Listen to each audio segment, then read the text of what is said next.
Chapter 2793, World Authority.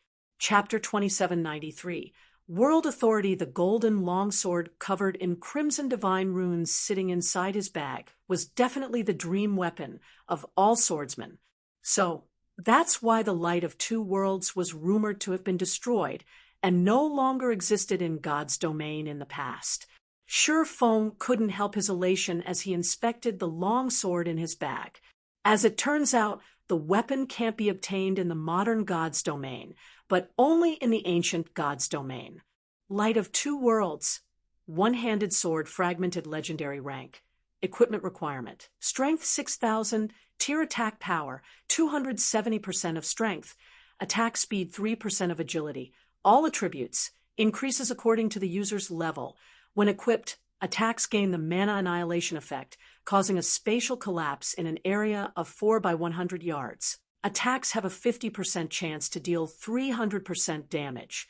Strength increased by 70%. Agility increased by 60%. Intelligence increased by 30%. Endurance increased by 60%. Attack speed increased by 40%. Ignore levels plus 50. All sword type skills effect increased by 40%. All sword type skills plus 1 level, effective mana increased by 50%. Additional skill, 1 spatial slash, tier 441 attack, increases strength by 200%, power by 2 ranks, up to tier 5 advanced rank at maximum, and attack range to 1,000 yards. Cooldown, 40 seconds. Additional skill 2 golden soul, tier 4, improves perception of magic elements by 200% and mana control by 300%. Reduces all concentration consumption by 70%. Duration, 1 minute cooldown. 6 hours. Additional skill 3 world breaker. Tier 4 consumes half of the user's concentration and mana to enhance the Light of Two Worlds, granting the weapon the power to break worlds for 1 attack. Forcibly increases the power of attack by 1 tier, up to tier 5 advanced rank at maximum. Cooldown, 1 hour. Created by the ancient God of Light. The Light of Two Worlds possesses the power to cut all things. The divine power sources within the weapon have been destroyed by an inexplicable power. However, as the weapon itself is still intact, it is possible to fully repair it by injecting new divine power sources. Divine power source injected, 0/2. Despite being the prototype of the Voidbreaker, the Light of Two Worlds had still managed to rank number 1 among God's domain's 36 famed swords. One could easily imagine how powerful the weapon was. Although the Light of Two Worlds was currently incomplete, just the basic attributes it provided already made it far superior to even the Abyssal Blade. It undoubtedly had the highest attack power out of all the one-handed swords Shi Feng had ever seen. Not to mention, there were also the outrageous skills the weapon carried. Just by wielding the Light of Two Worlds, a tier 4 swordsman would be capable of exchanging 1 move with a tier 5 existence. This was a feat that was impossible with ordinary fragmented legendary weapons. However, while the Light of Two Worlds was incredibly powerful, its usage condition was also astonishingly high. Without the several fragmented legendary items on Shi Feng, he wouldn't be able to equip the weapon. Meanwhile, the Light of Two Worlds' appearance could also be considered heaven-sent.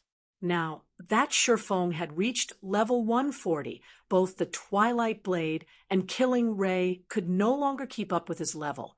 Hence, he had mainly been fighting with only the Abyssal Blade all this time, with the Twilight Blade and Killing Ray as support. However, now that he had the Light of Two Worlds, he could arm both his main and sub-arms with adequate weapons. In fact, even if he failed to collect the 2 remaining fragments of Solomon's sword, he wouldn't have to worry about finding a replacement weapon. Moreover, even if he did manage to complete Solomon's sword, the complete Light of Two Worlds wouldn't be the slightest bit inferior to it. The only problem was that divine power sources were incredibly hard to find. In fact, Shi Feng had only ever heard rumors of divine power sources. He had never actually seen one before. This was because divine power sources were far more valuable than God crystals. They were the power sources of gods, and they carried incredible strength.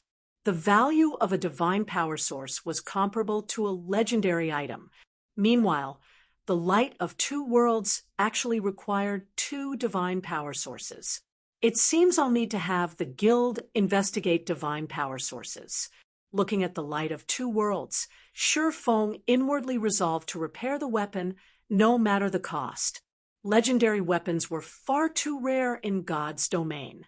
Now that one had appeared before him, it would be a huge waste if he did not try to repair it. Meanwhile, after seeing Shi Feng had finished sorting through the loot, Lifeless Thorn and the others approached him with curious eyes. "Commander, did anything good drop this time?" Looking at Shi Feng, Solitary 9 asked in a whisper, "Did a legendary item really drop?" They had just defeated an unrestrained Tier 4 infant dragon. If Shi Feng said nothing good dropped, nobody would believe him. Solitary 9 was very curious to find out just how excellent the infant golden dragon's loot was. After all, there was still no news of any player obtaining a legendary item, so nobody could tell how powerful legendary items were. If a legendary item had truly appeared among the items dropped, they would have hit a huge jackpot. Aren't you guys taking legendary items too lightly? There's no way a legendary item can drop from a monster. Shi Feng smiled and shook his head when he saw the excited expressions of Solitary 9 and the others. He then said vaguely, "However, while there is no legendary item in the loot, there are several items whose value is comparable to legendary items. To me, at least, these items are almost as valuable as actual legendary items." He had no intention of telling everyone the specifics of the items dropped this time. This was because the loot was truly astonishing. Aside from the light of two worlds, there were two other items that could easily cause a sensation among God's domain's various powers. One of the two was a magic array design. Although the design only recorded a master magic array, this master magic array was more valuable than even some grandmaster magic arrays. This was because this magic array existed only in the ancient God's domain, the 12-array magic world. This magic array could increase the density of all mana within its area of influence by 200% and players' mana perception by 100%. Although it only had two specific functions, if brought back to the modern God's domain, it would definitely stand at the peak among all magic arrays in existence. As for the second item, it was a mysterious flame. Be it in the ancient God's domain or modern God's domain, mysterious flames were incredibly rare items, especially Tier 3 mysterious flames, and above, a Tier 3 mysterious flame was just as rare as a fragmented legendary item. Meanwhile, the mysterious flame the infant golden dragon dropped was the Tier 4 mysterious flame, Hellfire. A Tier 4 mysterious flame was something Shi Feng had only ever heard about in God's domain. According to rumor, after reaching Tier 4, mysterious flames would all possess astonishing power and a variety of incredible effects. Take the Soul Fire, for example. It was a mysterious flame capable of annihilating a player's soul, leaving the said player with no choice but to delete their accounts and restart from scratch. Such a feat was impossible for most Tier 5 existences. Moreover, even if a Tier 5 existence had the ability to wipe out a player's soul, it would only work on low-tier players. As players reached higher tiers, their souls would also grow stronger and become more resistant to destruction. After a certain point, even a Tier 6 god wielding the power to annihilate the immortal souls of players wouldn't be able to force the said player to delete their account. Nevertheless, the Tier 4 Soulfire could easily annihilate even the souls of Tier 3 players. Only after reaching Tier 4 would players become somewhat resistant to the Soulfire's strength. This was also why the corrosive effect of the mysterious NPC soul chain had weakened considerably after Shi Feng had reached Tier 4, allowing Shi Feng to live for much longer. Now, he had obtained a complete Tier 4 mysterious flame. It was different from the incomplete soul fire that he had gained through the mysterious NPC's soul beast. The other dropped items were similarly very precious. Out of the 100-plus items dropped, over 30 were legendary materials such as dragon claws, dragon teeth, dragon scales, and dragon blood. There were also over a dozen master recipes and epic equipment forging designs. The rest were mainly inferior legendary materials and level 150 epic weapons and equipment. Two materials stood out among all that bounty, both inferior divine artifact, ranked materials. The Dragon Eye and the Dragon Crystal. These were the quest items Angelica, Teresa needed. Meanwhile, after hearing Shifeng's words, Lifeless Thorn and Solitary Nine stopped asking questions. They understood that the items dropped this time were extraordinary and could not be revealed. Moreover, Shifeng had already answered the main question plaguing their minds. There was no legendary item among the dropped items. Luo, you guys start resurrecting the others. We'll return to Meteorite City afterward, Shifeng said to the team's healers as he looked at the dead Skyflare members' corpses scattered around the cavern. Once everyone was alive again, Shifeng opened a spatial gate in the direction of Meteorite City. Thanks to the spatial gate, the return trip, which should have originally taken a dozen hours or so by flying ship, only took 4 hours, astonishing Skyflare's members. If not for the spatial gate's long cooldown and short duration, it would have definitely been considered a godly skill in God's domain. After returning to Meteorite City, Shifeng completed all his transactions with Lionheart. Aside from the Crimson Dragon flying ship, Lionheart also purchased an additional 20 crystals of souls and 100 drops of soul water, which netted Shifeng an additional 6 million magic crystals. Lionheart also used 3 million pieces of mana ore, which was treated as equivalent to 750,000 magic crystals, to exchange for another 5 crystals of souls. Although the mana ore's price had been slightly inflated, this was unavoidable as purchasing mana ore in bulk was incredibly difficult. Purchasing too many would naturally raise the ore's market value. However, for Shifeng, getting 3 million pieces of mana ore for the price of just 750,000 magic crystals was already a bargain. After the transactions with Lionheart, Shifeng passed 30 crystals of souls and 1,000 drops of soul water to Yenya for her to conduct future transactions with the Skyflare Adventurer team. At the same time, he also tasked her with secretly purchasing some of God's domain's rare items. Finally, after settling all his business affairs, Shifeng handed the Dragon Eye and the Dragon Crystal to Angelica, Teresa, who was still recuperating from her injuries. As soon as he handed over these 2 items, not only did Angelica's favorability of him increase by 100 points, but she also gave him a Tier 5 legacy guidance she had obtained from a sword saint. Shifeng was a little surprised by this reward. Is this the hidden reward for not bringing Angelica Teresa on the raid? While the infant golden dragon had indeed dropped a lot of excellent items, it hadn't dropped any legacy items. This situation had rendered Shifeng quite speechless at the time. Now, Angelica Teresa directly handed him the legacy guidance he wished for dearly. After the conversation with Angelica, Shifeng immediately received a system notification. System, congratulations! You have completed the inferior mythical quest, World's Choice. You have gained World Authority +2. System, you have obtained World Authority. World Authority currently at level 1. Please feel the specific effects of World Authority on your own. As soon as the system notification appeared, an indistinct chain became visible around Shifeng's body from the void. A moment later, this chain suddenly disintegrated, and he immediately felt the world around him becoming much clearer than before. He could even sense that his intimacy with the world of the ancient god's domain had improved slightly. The world was no longer as hostile toward him as before. So, these are the effects of world authority. Sure Feng was astonished when he sensed the changes to his body. His affinity with the magic elements was at least 50% better than before. His perception of his mana's operating principle had also improved significantly.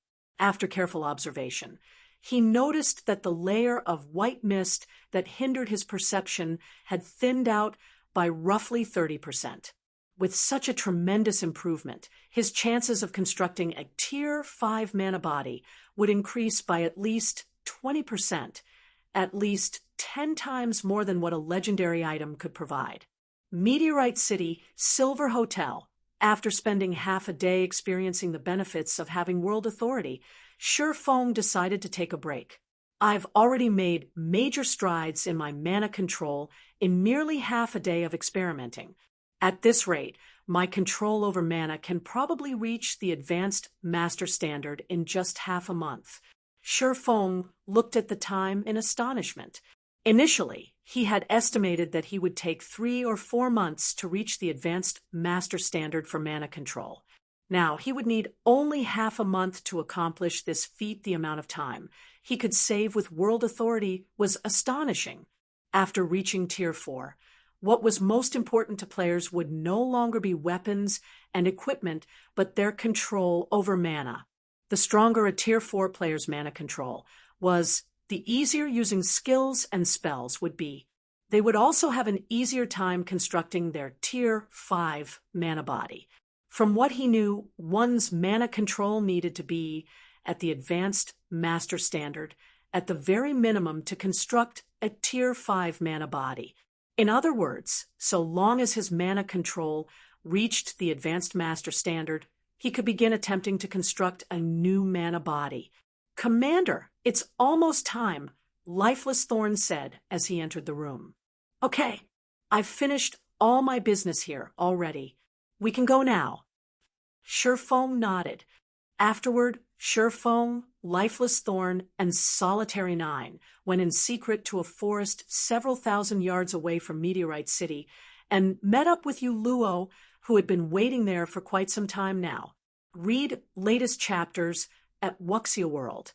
EU Guild Leader Black Flame. Will we really be able to return? Yu Luo couldn't help asking as she counted down the time. She had tried all sorts of methods to leave the ancient god's domain, yet none of them had succeeded.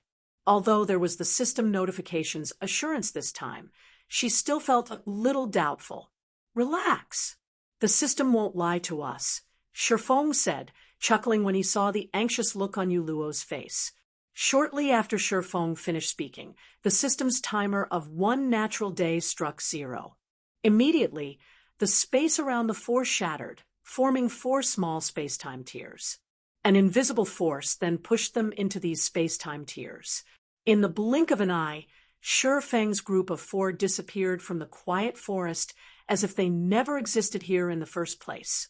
Chapter 2794, God's Domain's State of Affairs. Chapter 2794, God's Domain's State of Affairs. This place was a vast blue ocean with nary a cloud in the sky. At this time, a tear in space spanning over 1,000 yards suddenly appeared above the ocean, its appearance kicking up strong winds that disrupted the peace of this place. A moment after the spatial tear formed, 4 figures flew out of it and plopped into the ocean.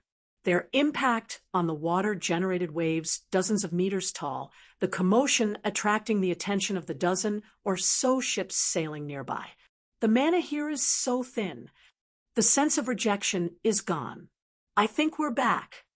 While standing on the ocean's surface, Lifeless Thorn, Solitary 9, and Yu Luo grew excited when they sensed the familiar low mana environment and the lack of rejection from the world.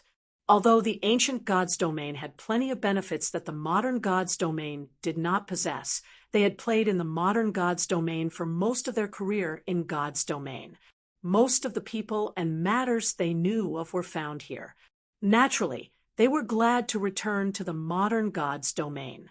Meanwhile, the appearance of Sure Feng's group also gave the players on the nearby ships a huge shock. Crap!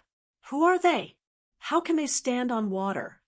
they should be using some kind of levitating skill. No, if they were using a skill or spell, there should be strong mana fluctuations. But I don't sense any coming from the four of them. At this moment, Sure Feng's group of four had all their information concealed with their black cloaks, so the surrounding players couldn't uncover any information about them. The only thing the surrounding players were certain of was that the four were all players.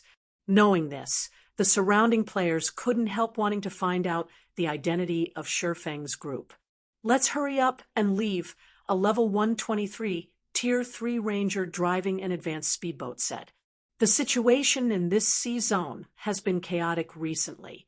We'll be doomed if we get dragged into the war between adventurer teams on Dragonheart Island.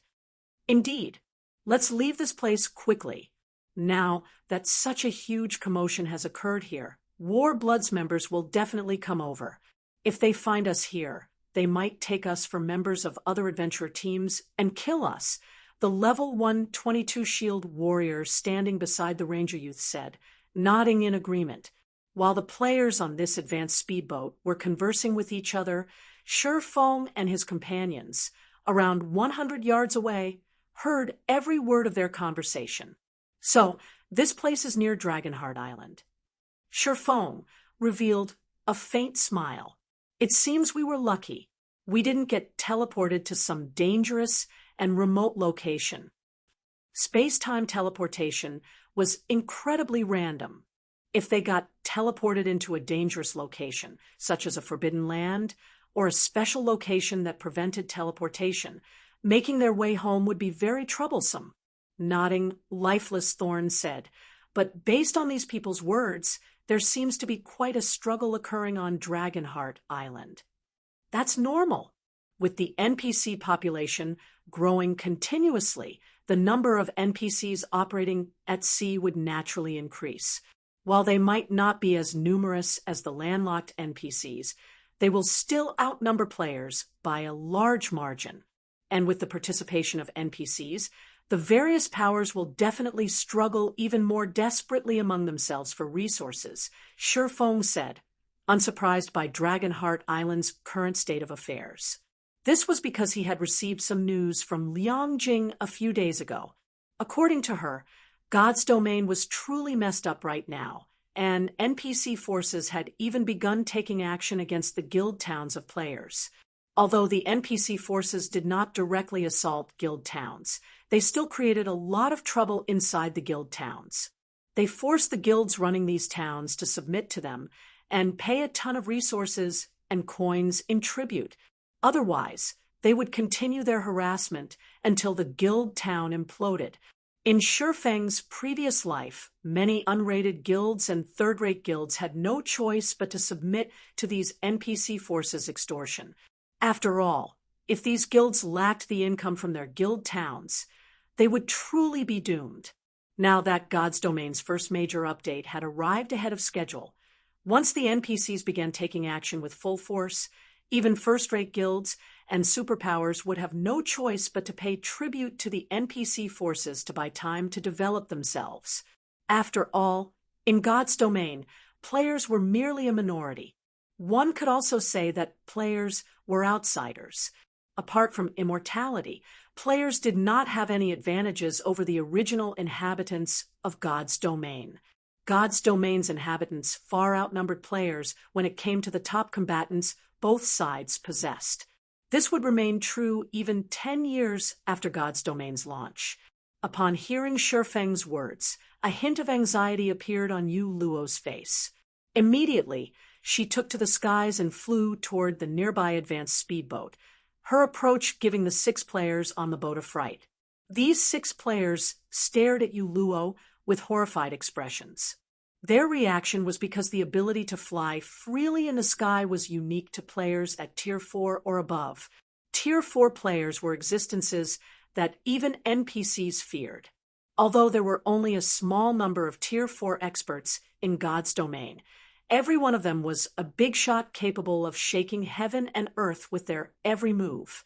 These Tier 4 experts were not existences ordinary Tier 3 experts like themselves could meet. "How may I help you, miss?" the Tier 3 ranger serving as the leader of the party asked respectfully as he looked up at Yu Luo. The strong were respected in God's domain. This fact might not have been evident in the past.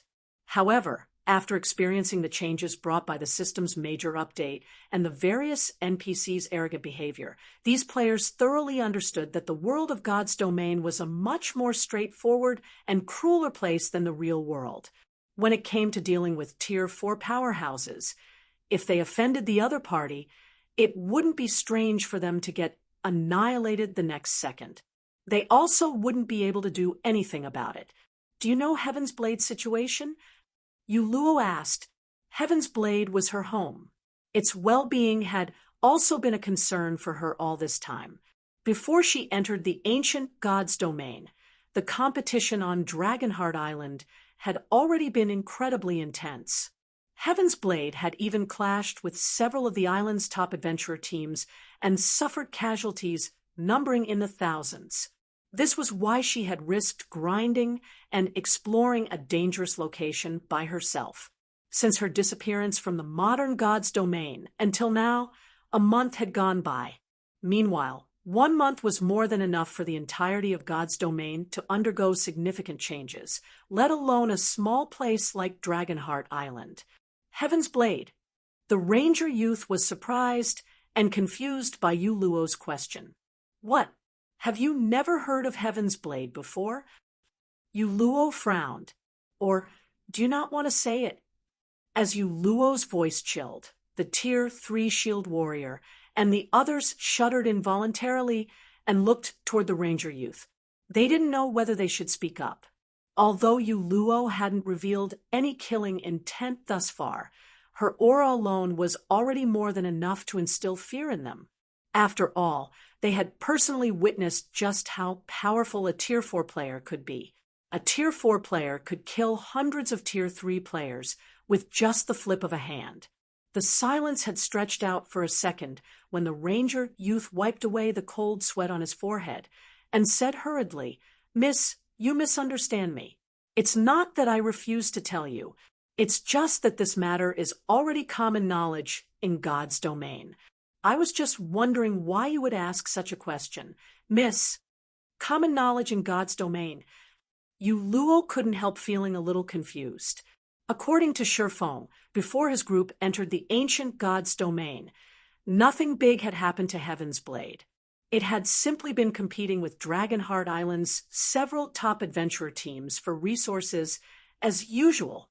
Shifeng had left the modern god's domain only a few days ago. Logically, nothing significant should have happened to Heaven's Blade. That's right. This incident caused quite the commotion back then. It affected over a dozen superpowers, the ranger said, nodding. 3 days ago, through some unknown means, not only did War Blood enter into an alliance with one of Dragonheart Island's local NPC forces, but someone from War Blood also got promoted to Tier 4. As a result, War Blood's influence on the island skyrocketed, and even 13 thrones suffered losses at the hands of War Blood. What about Heaven's Blade? Yu Luo asked. Heaven's Blade. The ranger hesitated to answer because he knew that the Tier 4 powerhouse before him was definitely related to Heaven's Blade. After taking a deep breath, he continued, Heaven's Blade disbanded 2 days ago. Disbanded? Yu Luo was stunned. How is this possible? She had developed from the ground up together with Heaven's Blade, and the adventurer team was basically her home. Yet, now, she was being told that Heaven's Blade had disbanded. At this moment, let alone Yu Luo, even Shifeng was stunned when he overheard the ranger's words from a distance. Heaven's Blade was one of Dragonheart Island's top 5 adventurer teams. Not only did the adventurer team boast close to 10 peak experts under its command, but its commander, Zwei, was even one of Dragonheart Island's top 3 MTs. In the past, Zwei had also been a legendary figure, and she had developed Heaven's Blade into an overlord-like existence in God's domain. Hence, hearing that Heaven's Blade had actually disbanded now came as a shock to him. If Heaven's Blade disbanded, Where did Heaven's Blade's executives go? Suppressing the emotions in her heart and doing her best to stay calm, Luo asked in a quivering voice, "Where did Commanders Vi?" And the others shaking his head, the ranger replied, "This I do not know. I only know that Heaven's Blade seems to have enraged War Blood. War Blood is still hunting down Heaven's Blade's members, even now, going as far as sealing off Dragonheart Island. People on Dragonheart Island can't contact the outside world. Even those seeking to leave Dragonheart Island need to go through War Blood's inspection. If I were to guess, Heaven's Blade's executives have probably left Dragonheart Island and already gone somewhere else to develop." "I understand. You may go now." Luo could no longer remain calm after listening to the ranger's words. After waving her hand at the party of 6, indicating that they were free to continue with their business, she turned around and flew back to Shifeng's group. After hearing Luo's words, the party of 6 felt like death row prisoners who had just been granted amnesty. Hurriedly, they sailed away from the area on their advanced speedboat, not daring to remain for even a moment longer lest Luo change her mind and vent her anger on them. "Luo, what do you plan to do now?" Shifeng asked as he took in Luo's downcast expression. According to their original plan, they would go their separate ways after returning to the modern era. However, it turned out that Heaven's Blade had disbanded, and Luo probably couldn't save Heaven's Blade by herself. Shifeng's question left Luo at a loss. "I don't know." The modern god's domain she was familiar with no longer existed, so she didn't know what she should do. Read latest chapters at Wuxia World. Since that's the case, why don't we go take a look at Dragonheart Island for now?" Shifeng suggested. "I still have some matters to deal with on Dragonheart Island. Meanwhile, although Heaven's Blade has disbanded, I believe Commanders Vi and Heaven's Blade's other executives wouldn't leave the island so easily. After all, their foundation and all their resources are on Dragonheart Island. It would be difficult for them to decide to change their base of operations within a short period. So, once we reach Dragonheart Island, you might be able to contact them." Luo's eyes immediately glowed at Shifeng's words. She felt that what he said was indeed true. Heaven's Blade's members had been residing on Dragonheart Island for such a long time now. How could they possibly just pack up and leave? Not to mention, even if Heaven's Blade was no more, she could still contact Commanders Vi and the others. After all, unlike the ancient god's domain, long-range communication between players was possible in the modern god's domain. "Okay, I'll follow you, Guild Leader Black Flame." Luo nodded. Afterward, Shifeng opened a spatial gate and teleported toward Dragonheart Island. Chapter 2795, Dragonheart Island's Chaos. Chapter 2795, Dragonheart Island's Chaos. The waters surrounding Dragonheart Island. Over 1,000 ships were currently scattered around the islands surrounding Dragonheart Island, all bearing the mark of the War Blood Adventurer team. Any ship traveling to Dragonheart Island had to submit to War Blood's inspection. In addition, as Dragonheart Island was enveloped by a sealing magic array, communication between the island and the outside world was impossible. Teleportation into and out of the island was also blocked. At this time, Dragonheart Island was practically War Blood's territory. Damn it! War Blood is too vicious. We clearly aren't Heaven's Blade's members, yet they charged us 3 magic crystals and 20 ancient bronze just for leaving Dragonheart Island. A level 114, Tier 2 berserker driving a speedboat cursed angrily as he watched the departing speedboat belonging to War Blood. "Shh, keep your voice down. They still haven't gone far." A level 120, Tier 3 elementalist on the same speedboat hurriedly covered the angry berserker's mouth. He then warned, "War Blood has the final say on everything on Dragonheart Island right now.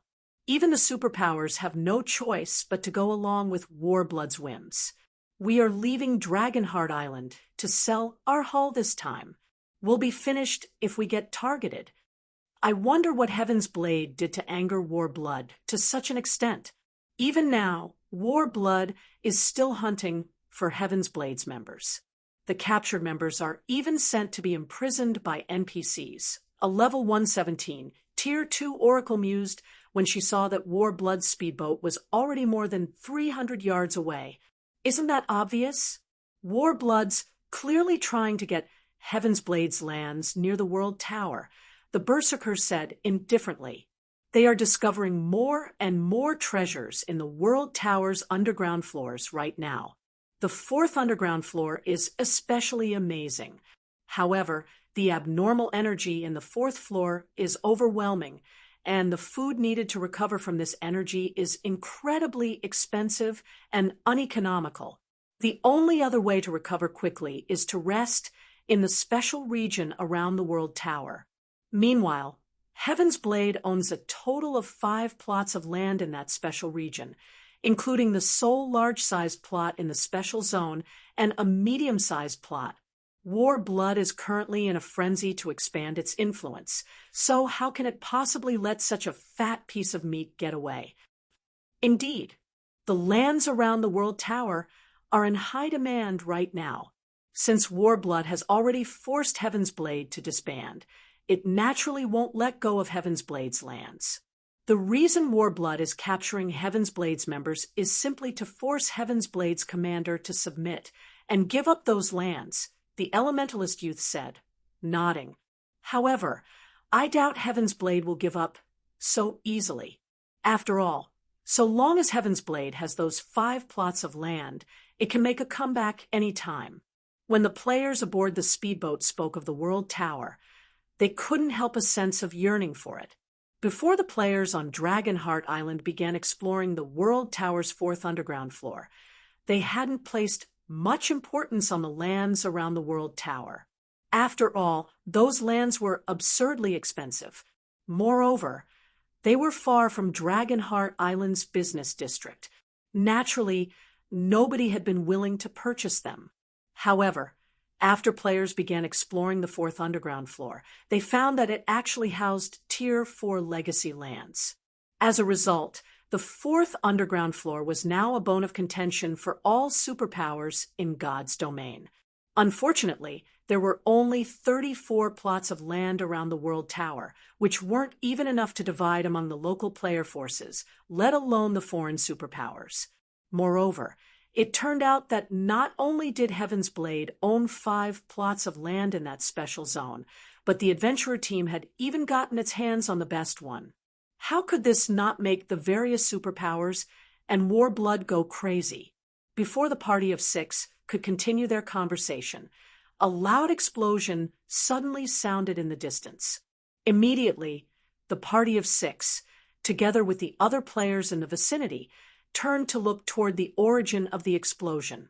The next moment, what entered everyone's eyes was a group of around 30 cloaked players summoning 2 flying mounts. The 2 Tier 3 peak experts leading the team worked together and rapidly finished off 20 Tier 3 Warblood experts. Afterward, they each hopped onto a flying mount and broke through Warblood's encirclement together with their team. It's Heaven's Blade's remnants. Activate the magic array. Don't let them escape. When the nearby Warblood members saw this scene, they promptly sprang into action. Suddenly, the several dozen Warblood speedboats positioned around the 2 flying mounts set up a sealing barrier. It was evident that Warblood's members were prepared for Heaven's Blade's members. The next moment, before the 2 flying mounts could ascend 200 yards into the air, they were trapped within a magic barrier covering over 1,000 yards. The translucent barrier had visible runes decorating it. One could easily tell that it was an advanced magic array at a glance. If trapped by this barrier, even Tier 4 mythic monsters would need a lot of time to break out of it, let alone Tier 3 players. Damn it! The female Guardian Knight leading Heaven's Blade's team cursed when she saw the barrier. a trace of frustration appearing in her eyes. She then turned to the man standing at the front of the other flying mount and asked, "Vice Commander Shadow, what should we do? It'll take us at least 3 minutes to break out of this barrier. That's more than enough time for War Bloods members to surround us." At the Guardian Knight's words, the man named Divine Shadow, standing atop the flying serpent, frowned. It was clear that he hadn't expected War Blood to use such a powerful move against them. "We have no choice but to fight. I'll activate my Berserk skill and distract them afterward. In the meantime, you guys figure out a way to escape this place," Divine Shadow said, as he looked at War Blood's approaching experts. He then turned to the female knight, Cleansing Flame, and added, "Remember, do everything you can to leave, even if it means escaping by yourself. Only if you escape will Heaven's Blade have hope." "Yes, sir," Cleansing Flame answered, a solemn expression appearing on her face. Now that Heaven's Blade had already disbanded, and War Blood was even hunting down Heaven's Blade's members on Dragonheart Island, Heaven's Blade's only hope of making a comeback was to seek help from the outside world. With the deeds of the Special Zone's lands in her hands, it was entirely possible to recruit the help of a super guild if they paid a certain price. However, before Cleansing Flame could control her flying serpent to head for the barrier's edge, a powerful voice echoed in the ears of Heaven's Blade's members. "Escape? Do you think it's that easy? None of you should think of leaving today." Before Divine Shadow and Cleansing Flame could react to the situation, a man suddenly appeared in front of them. This crimson-eyed man wore a dark red robe and held a crimson wooden staff. His entire being also gave off an indescribably evil feeling. Just by hovering in the air, this evil-looking man exerted a powerful pressure on Heaven's Blade's members. Divine Shadow and the others felt as if a mountain were weighing down their bodies. They could also feel the mana surrounding them growing hostile. "Autumn Plant." A hint of confusion appeared in Divine Shadow's eyes when he saw the crimson-robed man. "Impossible. Shouldn't you be leading a team to the 4th floor?" The evil man blocking their team was none other than Autumn Plant, one of War Blood's 4 great vice commanders, as well as War Blood's sole Tier 4 member. As a great wizard, he was an existence capable of destroying half of a small island with one attack. Previously, Autumn Plant had even single-handedly wiped out tens of thousands of 13 Thrones' experts using a single Tier 4 large-scale destruction spell. Over 20 of the casualties were Void Realm experts, and 3 were Domain Realm experts. As a result of this severe loss, 13 Thrones had no choice but to back off from competing with War Blood. After this battle, Autumn Plant had also been crowned the undisputed #1 player on Dragonheart Island. Meanwhile, it was because they had caught wind that Autumn Plant had left for the World Tower's 4th underground floor that they had attempted to escape Dragonheart Island. Yet now, ha ha ha, if I didn't visit the 4th floor, would you remnants be willing to come out? Autumn Plant sneered contemptuously as he looked down on Divine Autumn and the others. "You tricked us." Divine Shadow clenched his fists in anger. He never thought that he would fall for Autumn Plant's trap. "We've always been rivals in the past. Now that you've gotten promoted to Tier 4, I want to see just how strong you've become." After saying so, Divine Shadow activated his Berserk skill, his aura skyrocketing to the point of rivaling Tier 4 mythic monsters. At this time, if comparing purely in terms of aura, Divine Shadow was not the slightest bit inferior to Autumn Plant. Fool! When Autumn Plant sensed the intensity of Divine Shadow's aura skyrocketing, his sign remained unchanged. Instead, he merely waved his hand. Before Divine Shadow could react, over a dozen crimson chains appeared out of thin air and bound his body, and despite struggling with all his might, he couldn't break free from their restraint, no matter what. On the contrary, his resistance weakened as time passed. How is this possible? Cleansing Flame was stunned. Divine Shadow was one of Heaven's Blade's few domain realm experts. With his berserk skill activated, logically, he should be able to put up a good fight against a Tier 4 player. Yet, Divine Shadow was captured instantly. Autumn Plant had thoroughly shattered their understanding of Tier 4 existences. You people don't know just how massive the gap between Tier 3 and Tier 4 classes is. Do you really think you can turn things around when going up against me? Looking at Cleansing Flame's stunned expression, Autumn Plant sneered. Let alone one domain realm expert, even 10 domain realm experts working together won't last more than 3 moves against me. Realizing the difference between them, Divine Shadow turned to Cleansing Flame and the others and shouted, "Damn it! Damn it! Everyone, kill yourselves! Don't let him capture you! Don't even think you can kill yourselves so easily," Autumn Plant said, brandishing his staff. The next moment, blood-red chains appeared from the void and bound Cleansing Flame and the others, preventing them from moving their bodies at all. The difference between the two sides was clear for all to see. How can a Tier 4 class be so powerful? Divine Shadow and the others stared at Autumn Plant with disbelief. They had seen Sure Feng's battle video during the reserve seat competition at the War God's Temple. In their opinion, although Tier 4 players were powerful, they were not an insurmountable opponent. However, they actually couldn't offer even the slightest resistance to Autumn Plant. The strength Autumn Plant displayed far surpassed Sure Feng's.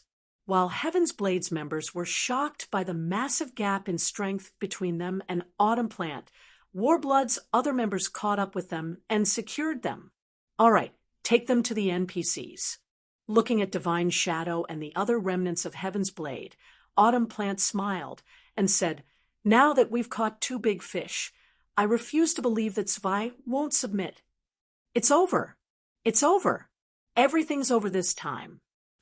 Divine Shadow fell into despair when he saw Heaven's Blade's captured members. "I've truly doomed you guys this time." The only reason why they had decided to take on such a risky operation this time was the misinformation he had believed. Now, everyone was doomed because of his foolishness.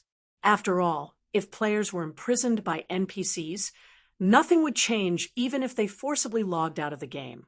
They would still reappear in prison after they logged back into the game. Unless they could break out, they would have to spend at least 15 days in prison.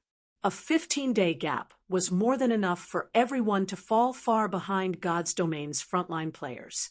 However, as Divine Shadow was falling into a pit of despair and self-reproach, a horned eagle carrying 4 people suddenly came flying over from a distance. To everyone's surprise, the horned eagle actually sported Heaven's Blade's flag extremely conspicuously. More remnants of Heaven's Blade. Seeing as they have a horned eagle, it seems another big fish has arrived. Autumn Plant's lips curled up in delight when he saw the horned eagle. Read latest chapters at Wuxia World. EU meanwhile, this unexpected situation also confused Divine Shadow and the others. They couldn't understand why one of Heaven's Blade's horned eagles would be flying to them from outside Dragonheart Island. However, when they recalled Autumn Plant's capabilities, they immediately began shouting at the people riding the horned eagle to escape. Although Tier 4 players could fly, their flying speed wasn't comparable to flying mounts. Hence, it was still possible to escape if the horned eagle flew at full speed. Escape? Do you think that's possible? After saying so, Autumn Plant used instantaneous movement and rapidly approached the horned eagle. A Tier 4 Great Wizard's instantaneous movement had a range of 3,000 yards, many times superior to a Tier 3 Great Mage's instantaneous movement. Chapter 2796, Black Flame's Astonishing Appearance. Chapter 2796, Black Flame's astonishing appearance when Divine Shadow and the other Heaven's Blades members saw Autumn Plant teleporting away. Their eyes turned bloodshot, and they desperately tried to stop him. Unfortunately, none of them managed to break free of their restraints. and they could only watch helplessly as the scene before them continued playing out. Damn it! At this moment, Divine Shadow couldn't help wondering why Autumn Plant had managed to get promoted to Tier 4. In terms of combat standards, Autumn Plant couldn't even rank within Dragonheart Island's top 20. The only advantage he had was his race as a half-elf, which granted him a slightly better affinity with mana. However, the promotion quest of half-elves was also much harder than that of humans. For the sake of balance, races with strong talents in God's domain would often find their talents becoming shackles that prevented them from advancing. Hence, not many players were willing to convert to other races. Only those with incredible willpower would take this risky path. As proof of the limitation of other races, Autumn Plant had gotten promoted to Tier 3 slightly later than players of similar levels and combat standards. Yet, he was actually the first to reach Tier 4 on Dragonheart Island.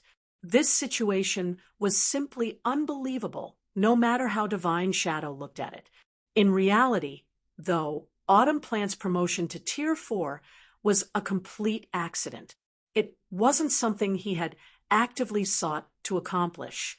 Instead, his promotion was related to the legacy of his hidden class. Vice Commander, we don't have many Horned Eagles. Aside from the two of the other Vice Commanders remaining on Dragonheart Island, the only other Horned Eagle I can think of belongs to the missing team leader. Yuluo, Cleansing Flame, said worriedly as she looked at the approaching Horned Eagle. Could that person flying toward us be team leader, Yuluo?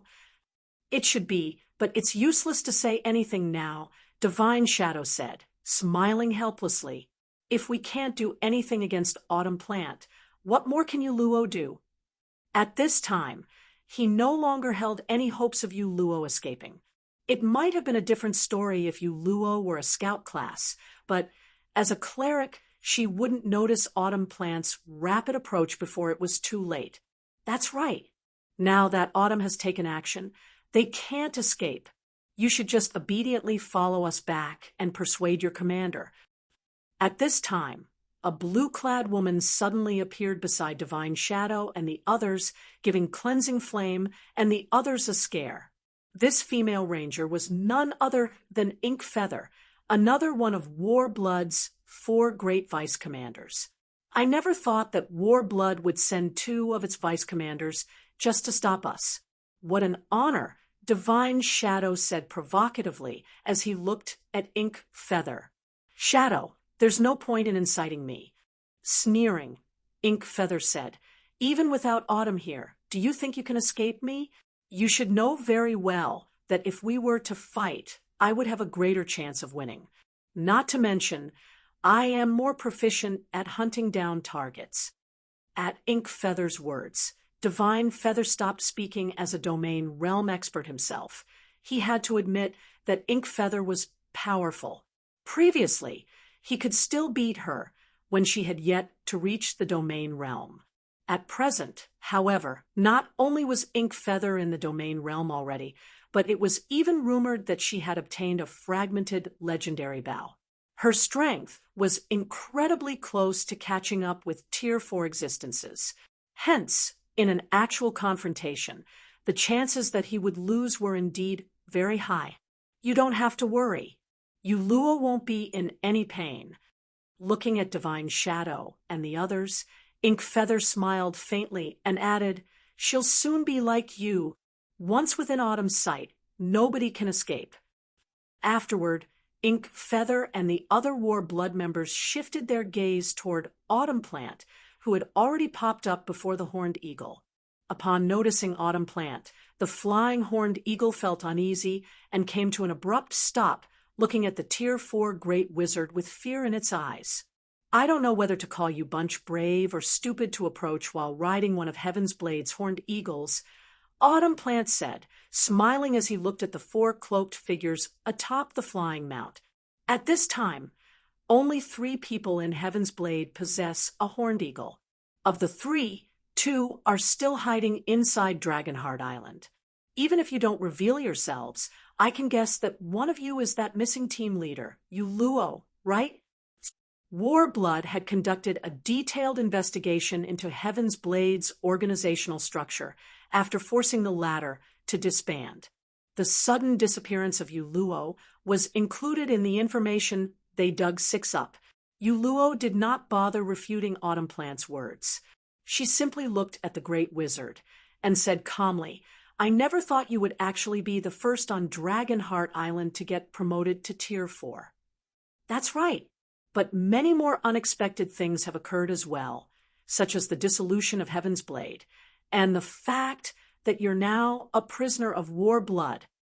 Autumn Plant said contemptuously instead of growing enraged at Yuluo's words. "Now, do you want me to take action, or are you going to follow me obediently?" However, no sooner had Autumn Plant finished speaking than a chuckle came from behind Yuluo. "Long time no see, Vice Commander Autumn. It seems you've grown to have quite the arrogant tone." As this voice spread, Autumn Plant's complexion changed, and he stared automatically at the cloaked man standing behind Yuluo. "You are." For a moment, Autumn Plant doubted his ears. After all, he was familiar with this voice, to the point where just hearing it disgusted him already. In fact, he even had trouble speaking right now. "Black Flame." Autumn Plant's reaction was because this man was the culprit responsible for Warblood's loss of reputation on Dragonheart Island. This man had also very nearly turned Warblood into a joke to the various superpowers. Hence, this man was the person Blood Oath, Warblood's commander, wished to kill the most. That's right. Nodding, Shurfong removed his hood and smiled at Autumn Plant. "We meet again, Vice Commander Autumn." The instant Shurfong removed his hood, a wave of restlessness spread through the Warblood members spectating the situation from a distance. Heaven's Blades members were similarly astonished to see Shurfong. Black Flame was currently a big shot that everybody in God's domain knew of. He had thoroughly risen to fame during the reserve seat competition as the first player in God's domain to reach Tier 4. Although there hadn't been any news of him recently, his performance during the competition was still being discussed by countless players even today. This is great. It's really Guild Leader Black Flame. Cleansing Flame grew ecstatic when she saw Shurfong. Although Heaven's Blade wasn't considered allies with Zero Wing, the organizations had a relatively good relationship. In fact, Zero Wing was one of the guilds they intended to seek help from when they were planning to escape from Dragonheart Island. The arrival of Zero Wing's guild leader was undoubtedly a wonderful situation for Heaven's Blade. Moreover, Shurfong was a Tier 4 player. Even Autumn Plant shouldn't dare act recklessly before him. However, as Cleansing Flame and the others were rejoicing, Ink Feather sneered at them. "Don't celebrate too soon. Black Flame's appearance here is just perfect." Looking at Shurfeng's distant figure, Ink Feather smiled faintly. He turned Warblood into everyone's laughingstock previously. Now, we'll let him know that he won't get off scot-free for interfering in Warblood's matters. After saying so, Ink Feather shot a dazzling arrow into the sky, which was visible even from 10,000 yards away. Immediately afterward, the Warblood members patrolling on speedboats in the vicinity each took out a stone with strange runes engraved on it. They then began frenziedly pumping their mana into the stone. Suddenly, a storm brewed, blanketing the entire sea zone. Simultaneously, multiple barriers emerged from the ocean, thoroughly enveloping Shurfeng's group of 4. An endless supply of water-type mana also bound them, the restriction weakening their basic attributes and physique by 30%. What a powerful restriction. Shurfong was a little surprised by this situation. There were very few magic arrays capable of affecting Tier 4 players significantly. Even a Master Magic Array would only be capable of reducing a Tier 4 player's basic attributes. It would hardly affect a Tier 4 player's physique. Nevertheless, the magic array used on them had reduced both their basic attributes and physique by a significant margin. This was truly An amazing magic array. Ha ha ha. Black Flame, you've really barged your way into hell now. Autumn Plant burst into delighted laughter when he saw that the magic barrier had taken effect. We originally intended this sea prison to be a present for Heaven's Blades, Zwei. Now, though, we're giving it to you. What do you think? Under normal circumstances, Autumn Plant would still have to be afraid of Shurfeng. After all, Shurfeng was the first player to reach Tier 4. Hence, Shurfeng's understanding of Tier 4 classes should greatly surpass his own. There was also the fact that the moves Autumn Plant had employed against Tier 3 players would have hardly any effect on Tier 4 players. However, the situation was different now. The Sea Prison was a magic array capable of suppressing even Tier 4 existences significantly. While a 30% reduction of basic attributes couldn't be considered significant, a 30% reduction of physique was massive. Such a suppression would basically reduce a Tier 4 physique to the Tier 3 standard. With such a huge difference in physique, even if Shurfeng possessed astonishing basic attributes, he wouldn't be a match for Autumn Plant. This sea prison is not bad, but you wasted it for nothing. After observing the runes on the barrier, Shurfeng found that this ancient magic array's current performance could only be considered half-baked at best. At the very least, it needed over a dozen master magicians to exhibit its capabilities fully. What arrogance! Upon seeing Shurfeng's nonchalant behavior, Autumn Plant brandished his staff. Death is already knocking on your door. I want to see just how long you can keep up your facade. Read latest chapters at Wuxia World. EU. After saying so, Autumn Plant summoned several dozen crimson chains that shot at Shurfeng. Tier 4 legacy spell, Bloodbound Lock. However, just as the crimson chains were about to reach Shurfeng, a ripple of mana came from his body and stopped all of the chains cold 1 meter away from him. Afterward, a voice entered Autumn Plant's ears. This binding spell is pretty good. Unfortunately, you used it on the wrong person. Chapter 2797, Splitting the Sea. Chapter 2797, Splitting the Sea. As soon as Shurfeng finished speaking, the War Blood members spectating from a distance couldn't help gaping in shock at the scene playing out before them, their minds refusing to accept this was true. Even Heaven's Blades members felt as if they were dreaming when they saw this scene, having personally experienced the power of those crimson chains. Those chains carried immense power. Even a mythic monster should be incapable of struggling free of them. Moreover, evading those chains was also impossible. Nevertheless, the crimson chains Autumn Plant summoned actually failed to get within 1 meter of Shurfeng. Moreover, they hadn't seen Shurfeng make any movements. From their perspective, the chains seemed to be afraid of Shurfeng and did not dare move closer to him. Impossible. This is absolutely impossible. Autumn Plant was dumbfounded as he looked at the scene before him. In fact, compared to the surrounding spectators, he was even more confused by this situation. After all, as the summoner of these chains, he knew that he had not held back in the slightest. There's no way he can stop a Tier 4 spell without using any skill or spell of his own. This is absolutely impossible. Glaring at Shurfeng, Autumn Plant demanded, "What did you do?" Had Shurfeng used a skill or spell to stop his spell, Autumn Plant would have found this situation reasonable. However, Shurfeng clearly did not do anything. The man simply unleashed his mana to the surroundings, yet that actually rendered the chains summoned by Bloodbound Lock incapable of getting close to him.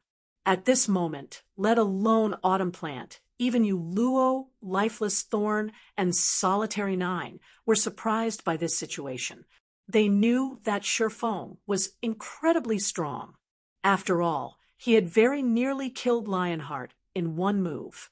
However, they never thought that he could actually stop a Tier 4 binding spell just by unleashing his mana. This situation had thoroughly shattered their understanding of Shurfeng. Can't you see it very clearly? looking at Autumn Plant's horrified expression. Shi Feng said calmly, as a Tier 4 Great Wizard, "You should be well aware that a spell's performance is dependent on the difference between the quality of the spell's mana and that of the target's mana. Do you think a fragile rope can restrain an elephant?" After obtaining Level 1 World Authority, aside from a slight improvement in his affinity with and control of mana, he had also gained a significant boost in his understanding of the operating principles of mana. Hence, he was now capable of condensing mana of much higher quality and in much greater quantity. Now, the mana he could conjure was at least 50% stronger than what he could with just a 110% completion rate mana body. Thanks to this improvement, all mana that entered his mana domain was subject to his control. Autumn Plant's attempt to bind him with a Tier 4 binding spell that hadn't even reached a 100% completion rate was a complete and utter joke. Rather than relying on such a spell, Autumn Plant would be more effective if he tried to attack Shi Feng with his staff. "What do you mean?" Shi Feng's words confused Autumn Plant. A spell's performance was indeed dependent on the quality of its mana and of its target's mana. However, he was currently a Tier 4 Great Wizard. The spell he used was also at the Tier 4 standard. How could his spell not have any effect against a player of the same tier? What do I mean? Shi Feng shook his head in disappointment. He had already given Autumn Plant a clear explanation, yet the latter still failed to understand the cause of his failure. "All right, then. I'll just let you feel it yourself." As soon as Shi Feng finished speaking, a ripple of mana spread out from his body. The space within a 1,000-yard radius of Shi Feng darkened. When looking at this darkened region from a distance, one would even see space within this region warping. Caught within Shi Feng's mana domain, Autumn Plant suddenly felt his mind turning sluggish. He also felt as if his body had fallen into a mire, as the ambient mana had undergone a complete change. At this point, the mana around him couldn't even be considered mana. Unlike normal mana, this mana felt dark, murky, and silent. Surrounded by this mana, Autumn Plant very nearly retched in disgust, his complexion turning incomparably pale. "No, this is impossible. How can you have such mana?" When Autumn Plant looked at Shi Feng now, his eyes were filled with fear and madness. He simply couldn't fathom how there could be such a person in this world. Meanwhile, upon seeing Autumn Plant rambling on like a lunatic while looking at Shi Feng, Ink Feather immediately contacted him. "Autumn, what happened on your side?" Ink Feather stared at Autumn Plant's crazed behavior in confusion. "Do you need our help?" Autumn Plant had clearly been normal just a second ago. However, as soon as the dark space appeared, he began behaving abnormally. "No, run. Run quickly." Autumn Plant urged frantically when he received Ink Feather's call. "He's not human. He's not human at all." "Not human? What do you mean?" Ink Feather grew even more confused at Autumn Plant's words. "His mana is too terrifying. We are absolutely no match for him." Autumn Plant exclaimed with a horrified expression. "You need to escape quickly. Immediately notify the commander and have him contact Secret Hand. Only Secret Hand can go up against him." "Notify Secret Hand? Is there a need to go that far?" At this point, Ink Feather suspected that something was wrong with Autumn Plant's mental state. Their opponent was only a Tier 4 Sword Emperor. Even if Shi Feng was indeed the first player to reach Tier 4, there shouldn't be any need to seek help from the Secret Hand Association, the largest NPC force based on Dragonheart Island. After all, War Blood still had plenty of trump cards in reserve. Even if they couldn't get rid of Shi Feng shouldn't think of breaking out of the sea prison. Hostile players caught inside the sea prison would have their stamina and concentration drained rapidly. Even a Tier 4 player wouldn't last more than 10 minutes within it. and if a player's stamina and concentration zeroed out, they wouldn't be able to move their body at all. They might even die outright. Hence, even if their team was no match for Shifeng in a frontal confrontation, they could still whittle him to death inside the sea prison. When Inkfeather showed no intention of listening to his words, Autumn Plant felt like he was about to go crazy. No, listen to me. You don't know just how P-11 before Autumn Plant could say anything more. Shifeng finally took action. Read latest chapters at Wuxia World. EU, the swordsman, unsheathed the abyssal blade, raised the magic weapon slightly, and executed a vertical slash at the space in front of him. First sword, light shadow. Suddenly, an illusory greatsword several hundred meters long appeared in the sky and fell toward Autumn Plant, leaving a dark void that divided the world into two in its wake. Before anyone could react, the sea prison trapping Shifeng's group split in half, and a massive void spanning over 1,000 yards opened up in the ocean. Sea water then flooded into the dark void, creating spectacular waterfalls. Surging waves carried the nearby ships toward this spatial tear, and the ships that fell into the void had their crews instantly vaporized. The 1,000-plus war blood members maintaining the sea prison's magic array spat out blood on the spot and fell into a mentally weakened state. It was evident that they had suffered a severe backlash from the barriers breaking. Meanwhile, a dark void had replaced the area Autumn Plant originally occupied. As for Autumn Plant himself, he was nowhere in sight. Chapter 2798, Another Tier 4. Chapter 2798, Another Tier 4. No, this is impossible. Ink, Feather, and the other war blood members were thunderstruck by the scene before them. The sea prison was an ancient magic array capable of trapping even superior mythic monsters, yet it had shattered from just one attack. Moreover, this same attack had also annihilated Autumn Plant, a Tier 4 great wizard. How could they possibly believe this? Shifeng and Autumn Plant were both Tier 4 players, so how could there be such a huge disparity between them? Not to mention, Shifeng had executed his attack while under the sea prison's suppression. Even if Autumn Plant truly wasn't a match for Shifeng, he shouldn't be utterly powerless to resist the attack. Nevertheless, let alone putting up a fight, Autumn Plant couldn't even escape. Divine Shadow and the other Heaven's Blade members also couldn't help gaping in shock at this scene. After watching Shifeng's heaven-splitting slash, they finally understood the true strength of Tier 4 existences and why God's Domain's NPCs would behave so fearfully and respectfully toward Tier 4 existences.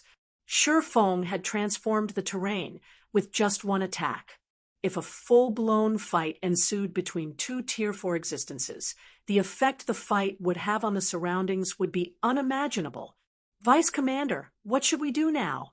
The sea prison is already broken, and Vice Commander Autumn has been killed. I'm afraid that a level 122 Tier 3 assassin asked worriedly as he looked at Inkfeather. Have everyone retreat, Inkfeather said, gritting her teeth. Also, notify the commander of everything that happened here. Black Flame is no longer someone we can handle. We need Secret Hand's assistance. Understood. The Tier 3 assassin breathed out a sigh of relief when he heard Inkfeather's words. If they were to fight Shifeng, they would die without question. Subsequently, War Blood's members frantically retreated to Dragonheart Island, many of them even using Tier 3 instantaneous movement scrolls or other life-saving scrolls. Their reaction was because they knew very clearly just how terrifying a Tier 4 player could be. While more than 3,000 yards might separate them from Shifeng, right now, the swordsman could probably close the distance in just a few seconds if he flew at full speed. Black Flame, War Blood will remember this transgression. We will be waiting for you on Dragonheart Island. Inkfeather bellowed. With Shifeng's group rapidly approaching, she promptly activated her Tier 3 instantaneous movement scroll and disappeared, abandoning the bound Heaven's Blades members. 2 seconds after Ink Feather disappeared, Feng's group of 4 arrived before Divine Shadow and the others. Those people were so arrogant before, yet they ran away even faster than rabbits. Solitary 9 burst into laughter when he saw that none of Warblood's Tier 3 experts remained in the vicinity. In response, Lifeless Thorn also laughed and said, "It's normal. They know that they'll just die even if they stay behind. After all, even their soul Tier 4 expert died, so Tier 3 players like themselves wouldn't be able to do anything."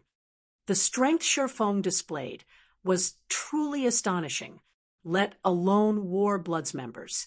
Even Lifeless Thorn himself was shocked.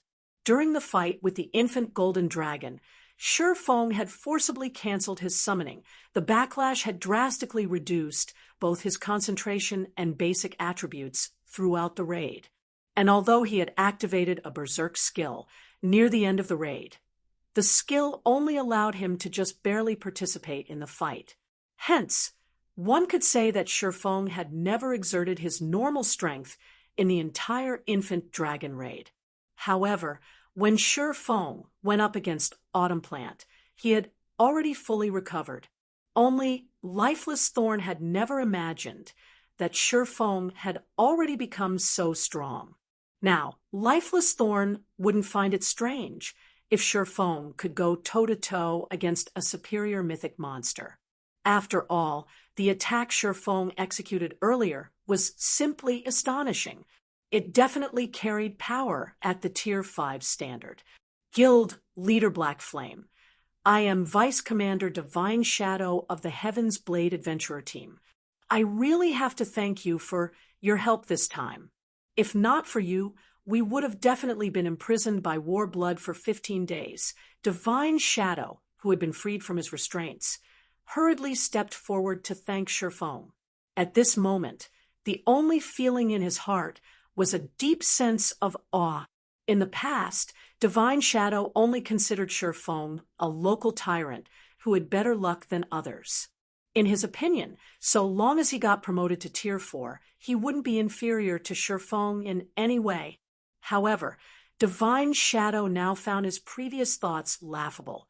After all, in terms of strength, Feng and he were like the sun and a candle. Even if he really managed to get promoted to Tier 4, he doubted he could last a single move against Feng. As for Cleansing Flame, when she looked at Feng, complicated emotions momentarily filled her heart. Previously, it was only thanks to Feng's help that Heaven's Blade had managed to survive the existential threat it faced. Originally, she thought that with the significant improvements she made during this period, she had shortened the gap between herself and Feng. However, it seemed that the gap between them had widened even further instead. In fact, Feng had become so strong that she could no longer grasp just how powerful he was exactly. "It's nothing. I just happened to pass by," Feng said, chuckling as he looked at Divine Shadow. "Team leader Yuluo and I were trapped in the same place for some time. After we left that place, we appeared near Dragonheart Island. Can you tell me what Dragonheart Island's present situation is like?" Although the World Stone allowed him to log in and out of God's domain anytime he wanted, he had not logged off for several consecutive days because he had focused on grinding for levels. Meanwhile, God's domain was a game that was constantly changing. Several days was more than enough time for significant changes to sweep through the entire God's domain, let alone a small area like Dragonheart Island. Dragonheart Island was a location he had paid constant attention to, as well as one of Zero Wing's development focuses. The World Tower on Dragonheart Island was incredibly special. Even Tier 5 players could benefit from it because there were plenty of ancient ruins hidden inside. In addition, once communication between the two main continents of God's domain increased in frequency, Dragonheart Island would become an important trade hub. Hence, he had established roots on Dragonheart Island a long time ago. However, due to the many matters he had to deal with on the eastern continent, he had no choice but to leave Dragonheart Island's matters to someone else. As a result, Zero Wing had never been able to develop properly on Dragonheart Island, now that his strength had undergone a qualitative transformation, and he also possessed massive wealth. He would naturally have to write Zero Wing's development on Dragonheart Island into his agenda. After all, Dragonheart Island had plenty of rare and precious resources. In fact, the rare basic materials that he needed for the construction of the small mobile fortress could all be found on the island. This was also one of the reasons why he had decided to head to Dragonheart Island directly. I see. Realization dawned upon Divine Shadow when he heard Shifeng's words. He now roughly understood why Yuluo was with Shifeng's party.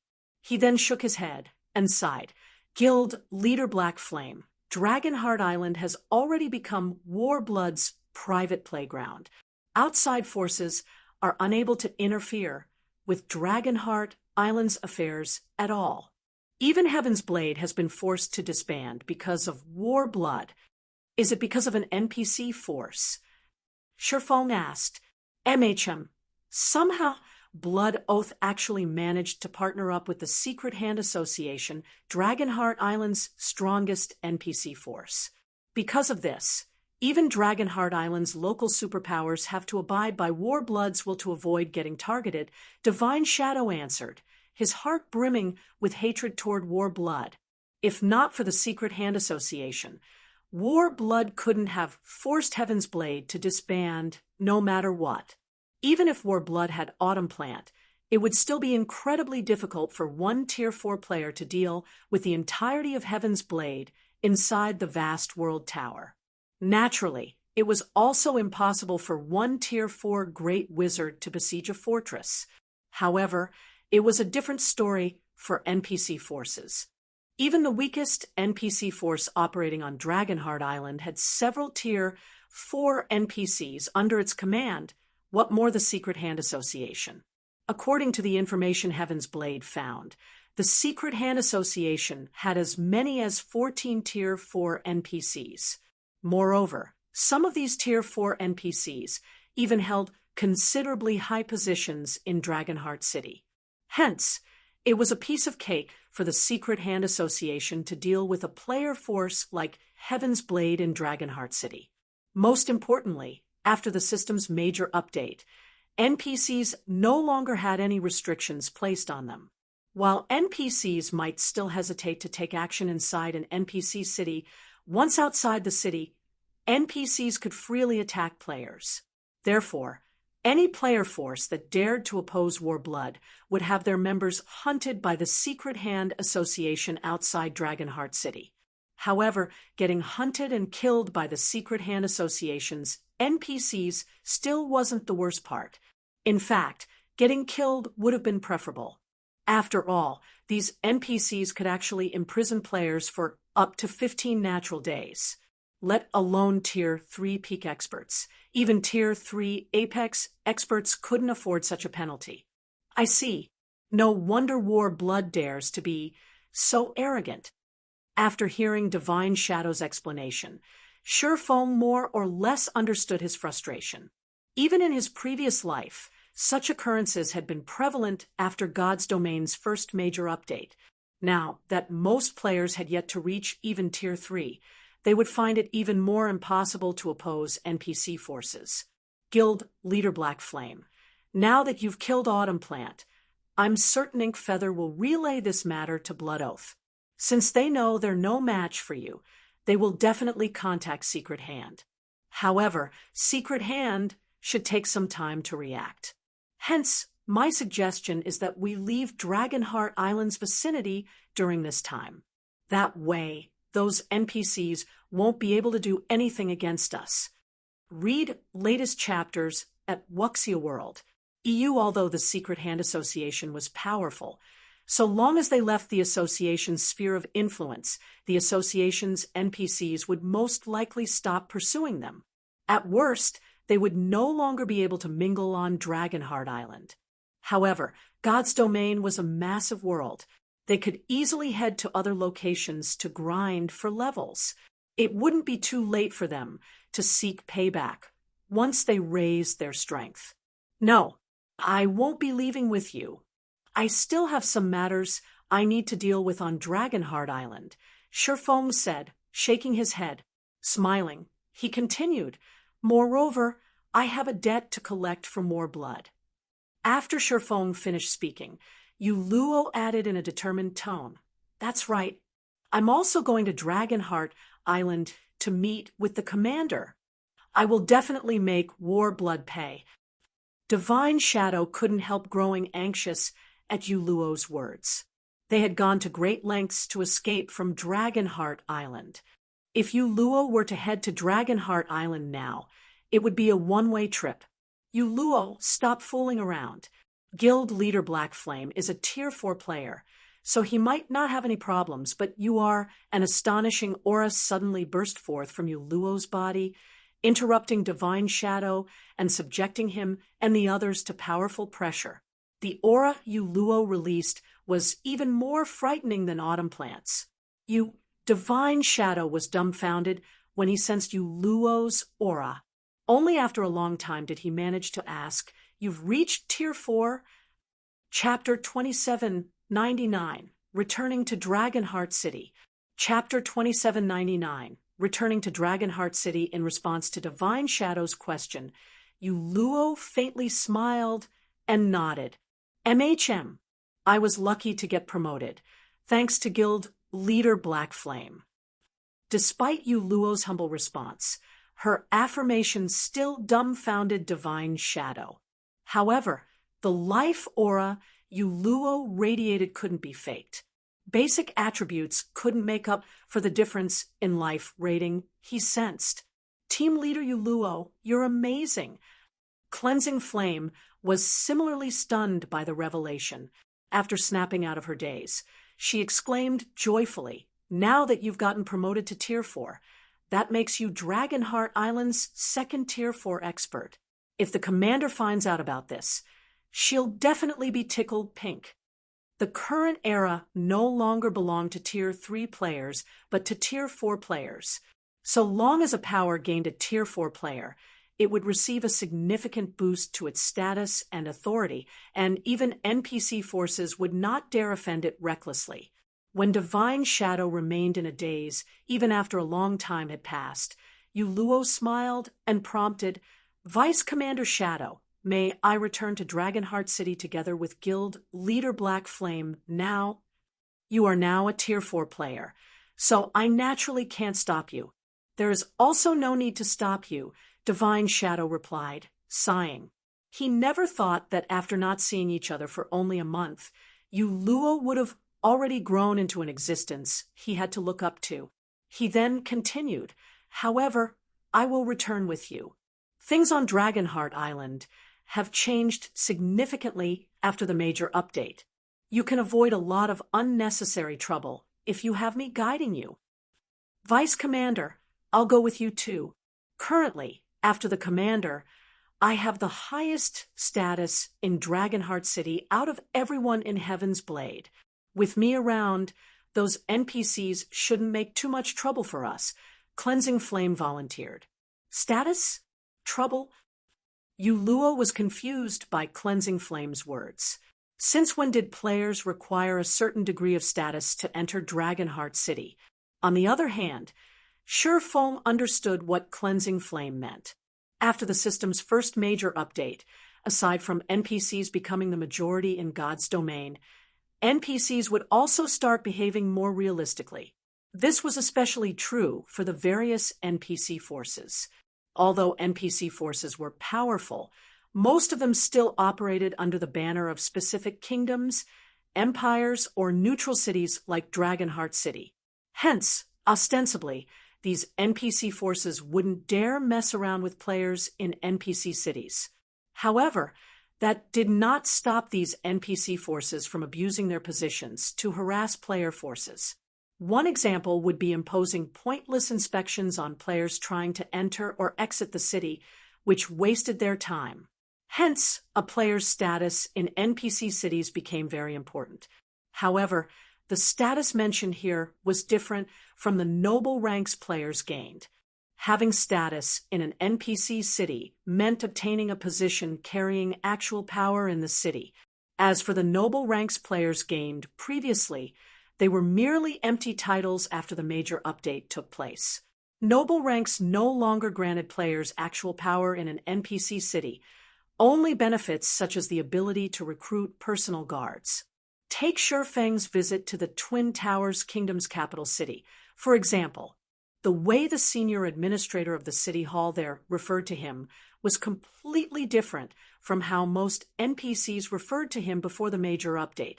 The senior administrator hadn't addressed Shurfeng with honorifics such as Bronze Legatee, Lord, Earl, etc. Instead, the NPC merely addressed him as Sir. Only after Shurfeng had taken out the War God's Temple certification did the NPC change his address to Lord Guild Leader. This was because he was the guild leader of a guild the War God's Temple recognized officially. In NPC cities, his status was roughly equivalent to the deputy city lords. Without the War God's Temple certification, though, Shurfeng would merely be an insignificant existence to the senior administrator. Of course, had Shurfeng revealed his Tier 4 ranking, he would similarly receive different treatment. Only compared to that of players holding actual positions of power, his treatment would still be slightly inferior. After all, no individual Tier 4 player would dare cause a ruckus in an NPC city unless they were tired of living. Hence, so long as an NPC wasn't an adventurer that frequently operated out in the fields, they wouldn't fear Tier 4 players at all. All right, you can come with us. Divine Shadow couldn't help feeling a little helpless as he looked at Cleansing Flame. However, what she had said was also true. Previously, if not for Cleansing Flame holding the position of a squadron captain in Dragonheart City's Dragonheart Knight Legion, they would have had trouble even stepping out of the city's entrance, let alone escaping Dragonheart Island. Afterward, Divine Shadow secretly led Shurfeng's group back to Dragonheart City. As for the other Heaven's Blade members, they used this opportunity to depart from Dragonheart Island's vicinity quickly to avoid the Secret Hand Association's pursuit. Dragonheart Island, Dragonheart City. Due to the system's major update, Dragonheart City had become much livelier. Now, NPCs of foreign races were everywhere in the city's port, and previously scarce Tier 3 NPCs crowded the port.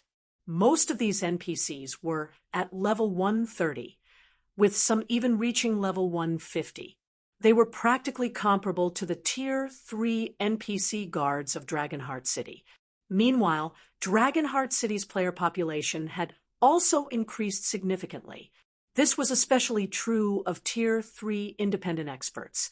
Roughly 30% of the Tier 3 independent experts operating in the major sea zones surrounding Dragonheart Island gathered here. As for the reason, firstly, Dragonheart City's trade market was much more prosperous than other locations. Here, one could purchase many items that normally couldn't be found in the outside world. For example, Dragonheart City's auction house sold epic weapons and equipment usable by players. The only problem was that the currency used here was not the standard coins, but ancient coins. Secondly, the World Tower's 4th underground floor had Tier 4 legacy lands. Moreover, aside from independent experts, many of God's Domain's superpowers had also dispatched their members to develop on Dragonheart Island. Because of this situation, Dragonheart City most likely housed the largest number of Tier 3 players out of the various cities in God's Domain. This was also one of the reasons why Shurfeng decided to visit Dragonheart City in person. However, before Shurfeng and the others could enter Dragonheart City, they came across Ink Feather once more. At this time, Ink Feather and several hundred other War Blood members were carefully inspecting the players trying to enter the city. Even Blood Oath was standing by the entrance and quietly observing the moving crowd. His appearance at the entrance garnered a lot of attention from the surrounding players. "What's going on?" Why is Blood Oath here? I heard that someone killed one of War Blood's executives in the nearby waters. Blood Oath must have come to deal with those offenders personally. Crap, who's the daring bastard that killed War Blood's members? The players began a quiet discussion among themselves as they looked at Blood Oath. They admired the person who dared kill War Blood's executive. After all, even the superpowers had to behave themselves around War Blood on Dragonheart Island.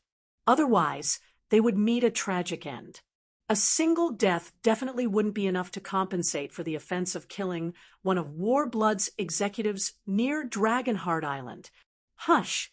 Keep your voice down. Don't you see that man beside Blood Oath? A level 122, tier 3 ranger said, berating his guildmates. Pointing at a stalwart man clad in silvery knight armor standing beside Blood Oath, the ranger said, "That person is Sabrid, one of the Secret Hand Association's tier 4 NPCs. He is also one of the vice commanders of the city's Knight Legion. If he hears you, you'll be locked up for several days. Read latest chapters at Wuxia World." EU at the ranger's warning, his party members promptly stopped speaking. The name Sabrid was one they were very familiar with. This NPC was precisely why the various superpowers seeking to establish roots on Dragonheart Island had suffered severe losses. These foreign superpowers had many of their Tier 3 experts caught and jailed in Dragonheart City's prison for 3 days. The reason for their imprisonment was that they had offended Sabrid. Damn it! Blood Oath actually managed to get Sabrid here in such a short time. Divine Shadow's complexion darkened when he saw the knight standing beside Blood Oath. That Sabrid will definitely cause all sorts of problems for us to prevent us from entering the city, and so long as we show even the slightest sign of aggression, he'll abuse his authority to have guards capture us.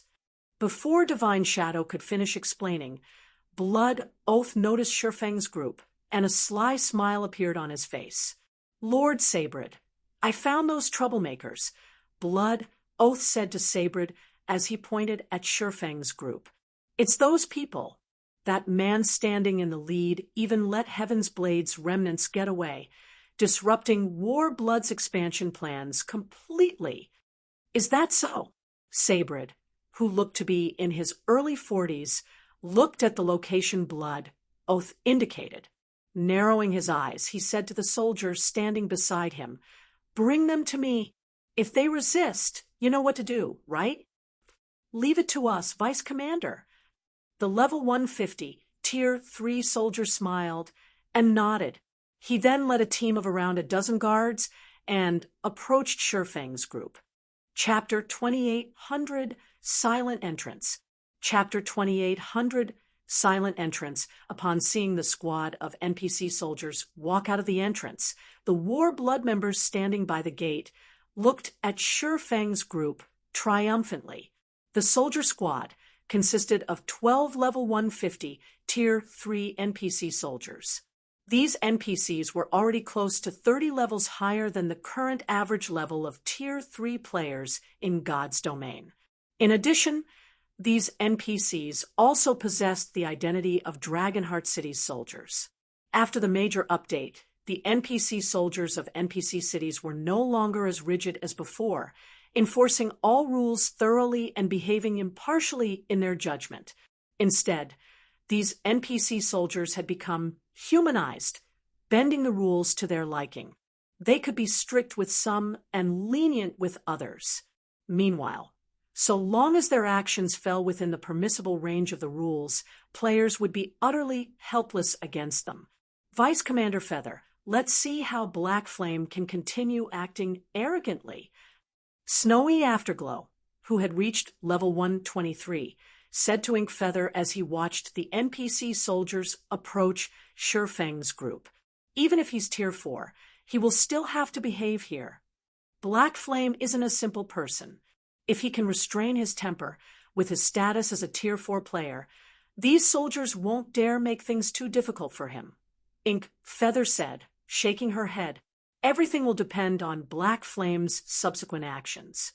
Forbearance was a basic quality leaders of guilds possessed.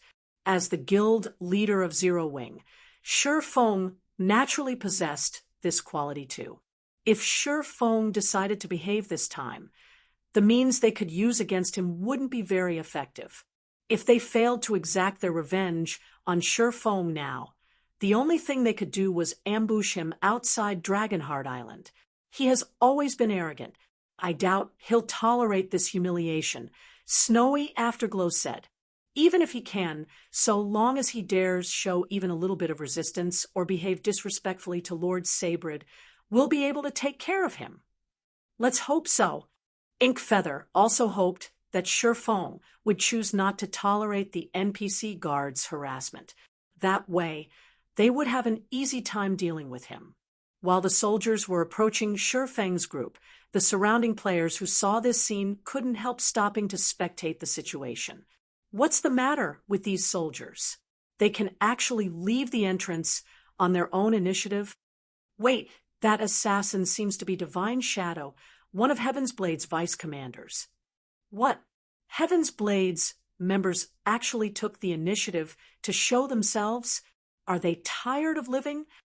The surrounding players recognized Divine Shadow in no time at all and were astonished.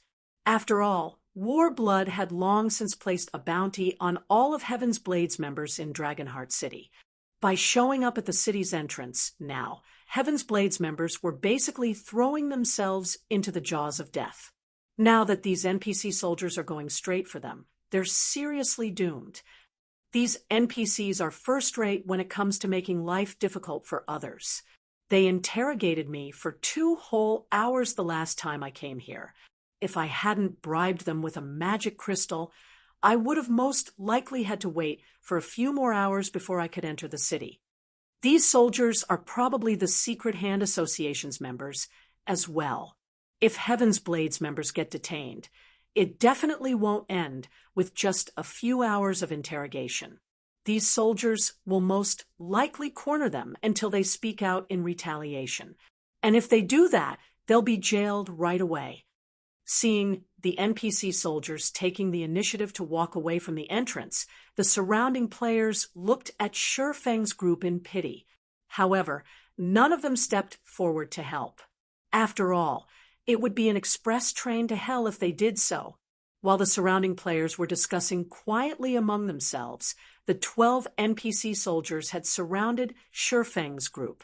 Dragonheart City is in chaos right now, so our superior has instructed us to tighten inspections to prevent people from making trouble in the city.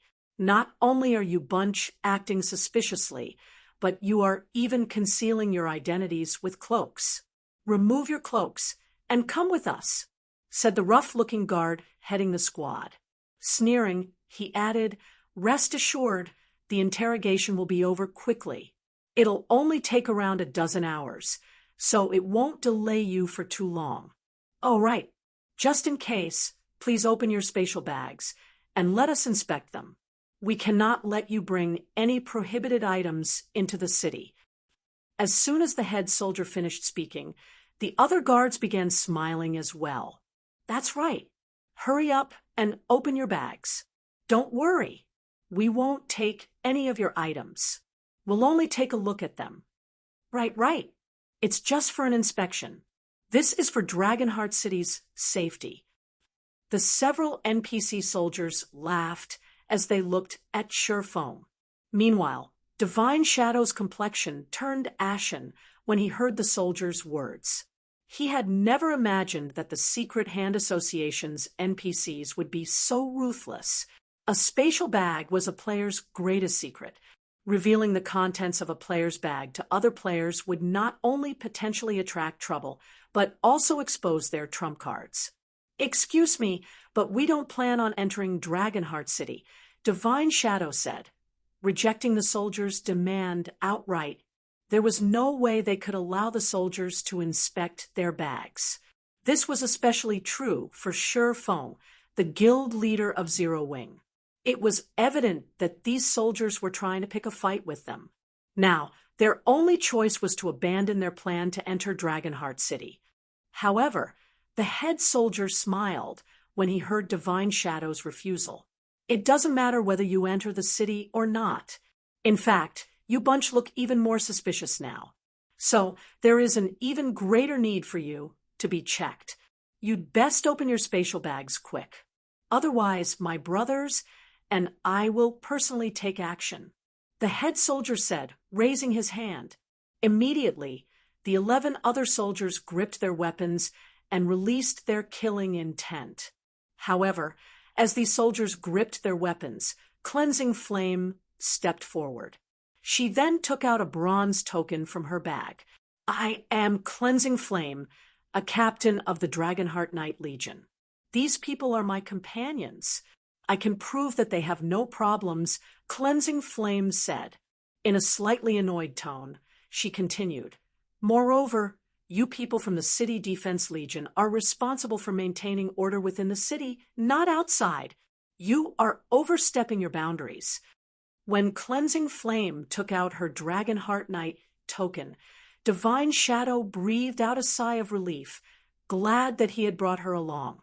Otherwise, they would have gotten caught in the Secret Hand Association's trap. As Dragonheart City's trump card legion, the Dragonheart Knight Legion was far superior to the City Defense Knight Legion. Moreover, the City Defense Knight Legion did not have the authority to inspect members of the Dragonheart Knight Legion. The Dragonheart Knight Legion, looking at Cleansing Flame, the head soldier smiled nonchalantly and said, "Since you are a member of the Dragonheart Knight Legion, we naturally have no right to inspect you. However, that is not the case for your companions. They are acting suspiciously and are even wearing cloaks. As Dragonheart City's first line of defense, we have a responsibility to maintain the city's safety. Hence, we cannot leave them be. They must be checked." The soldier's words enraged Cleansing Flame. "I will report this to Commander Anos." "Go tell him, then.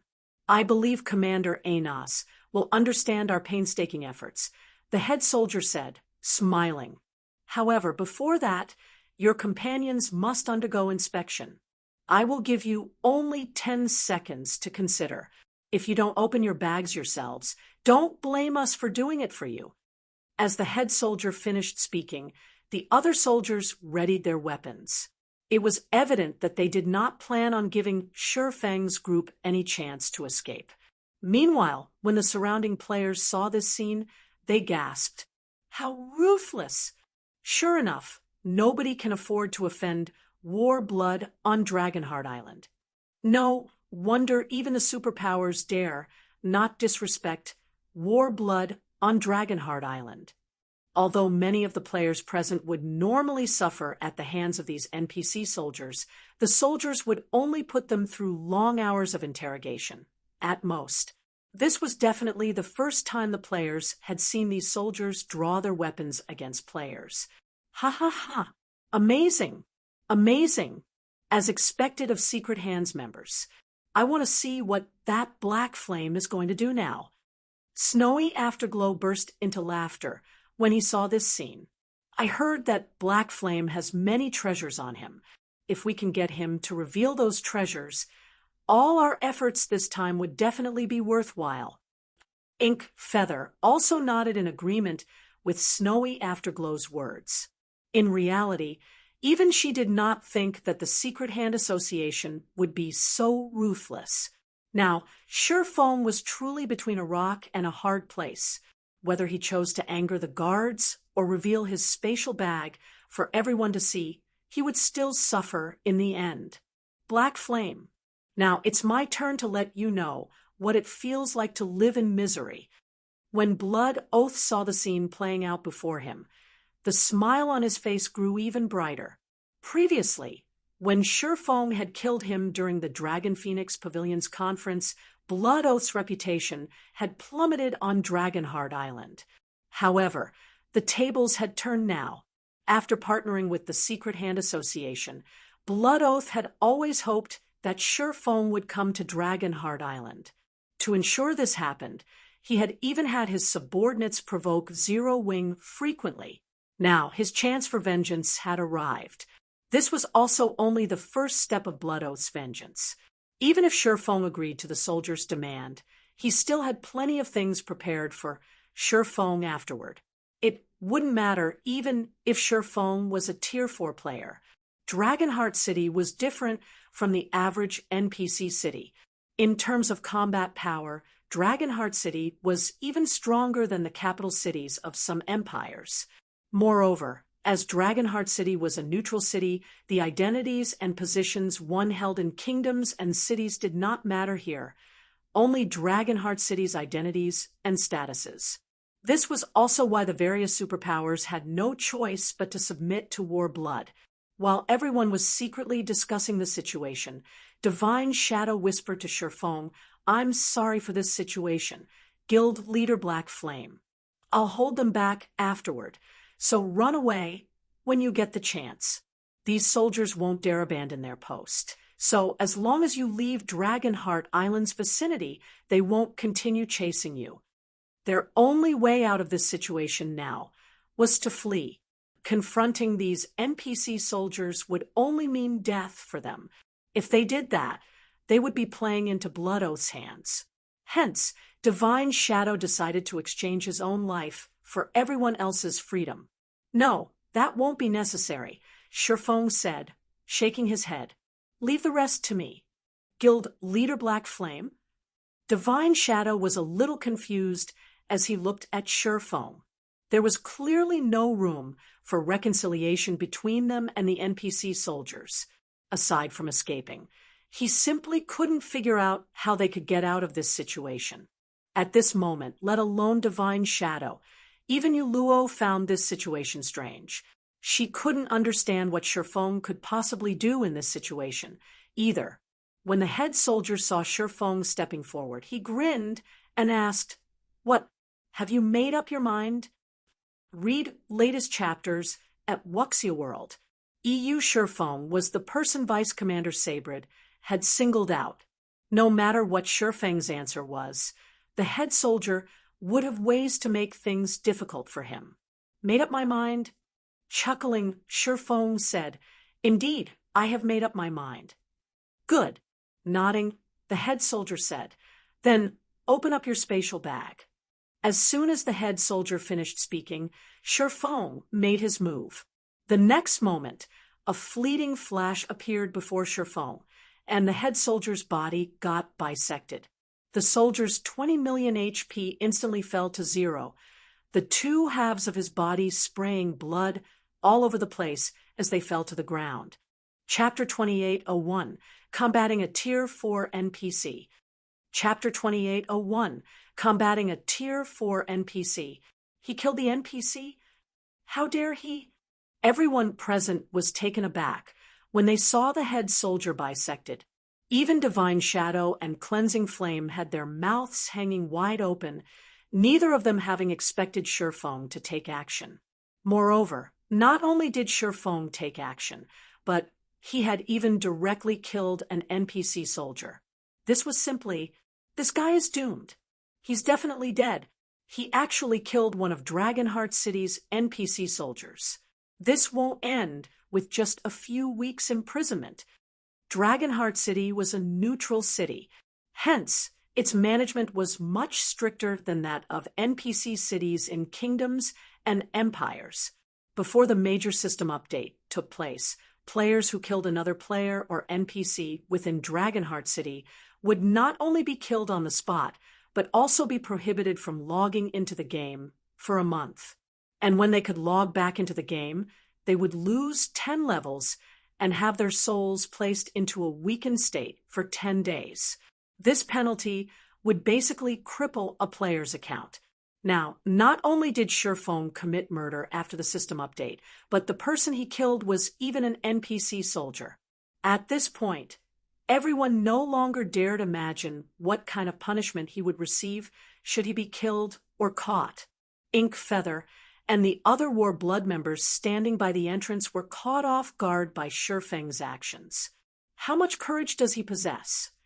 Ink Feather couldn't believe her eyes as she took in Shifeng's casual appearance. Did he lose his mind? She had thought of the possibility of Shi Feng resisting the NPC soldiers and escaping. However, the possibility of him killing an NPC soldier had never occurred to her. Yet, Shi Feng had executed this feat so decisively. As for Blood Oath, when he saw this scene, he became ecstatic. Good, as expected of the first player to get promoted to Tier 4. Blood Oath sneered. Unfortunately, today will be the day you fall. However, before everyone could recover from the surprise of seeing Shi Feng kill the head soldier, Shi Feng brandished the abyssal blade once more. The next moment, a galaxy of stars appeared around Shi Feng and enveloped the 11 NPC soldiers remaining of the squad. Sword's orbit.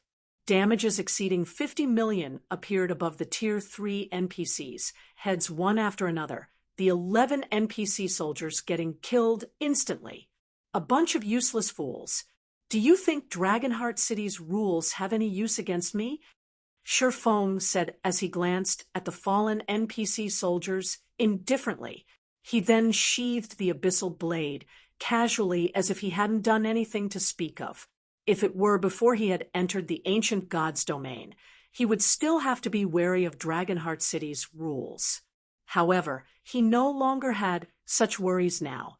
At Shi Feng's words, a deathly silence momentarily enveloped the surrounding area. He's nuts. He's definitely nuts. Who is this guy? He actually dares slaughter Dragonheart City's NPC soldiers? When the spectators saw Shi Feng's actions, some felt crazed, some felt fearful, some felt excited, and some felt awed.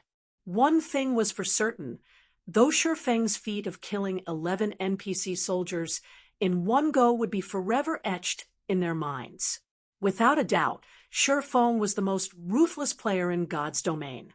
The surrounding players became curious about Shi Feng's identity. Meanwhile, when the silver-armored knight Sabred saw this scene, his eyes turned bloodshot, and the intensity of his aura skyrocketed. He no longer suppressed his aura, thoroughly displaying the power of a level 160 Tier 4 NPC. His aura was so overbearing that everyone nearby shuddered involuntarily. Outrageous! You dare lay hands on the City Defense Knight Legion. Don't even think of leaving this place alive today. Sabred bellowed as he leaped into the air. Simultaneously, the other NPC soldiers stationed at the entrance also took action, their numbers exceeding 100. We're really doomed this time. Divine Shadow despaired when he saw Sabred taking action. He couldn't understand why Shi Feng had acted so rashly. Their group stood no chance against a level 160 Tier 4 NPC, even though Shi Feng was Tier 4. After all, NPCs possessed not only higher basic attributes than players, but also superior mana control. Their weapons and equipment were likewise superior to those of players in general. However, while Divine Shadow and Cleansing Flame were despairing over this matter, two voices of complaint entered their ears. Guild leader, you're too fast. That's right. You should have told us in advance if you were going to attack. At least give us some time to prepare. The next moment, both Lifeless Thorn and Solitary Nine took out their weapons in frustration, evidently intending to fight these NPC soldiers. Have they lost their minds, too? Divine Shadow and Cleansing Flame were on the brink of mental collapse at this moment. Shi Feng was famous for being an arrogant guild leader, so while his reaction was shocking, it was still within the realm of expectations. However, what was up with the two players following Shi Feng?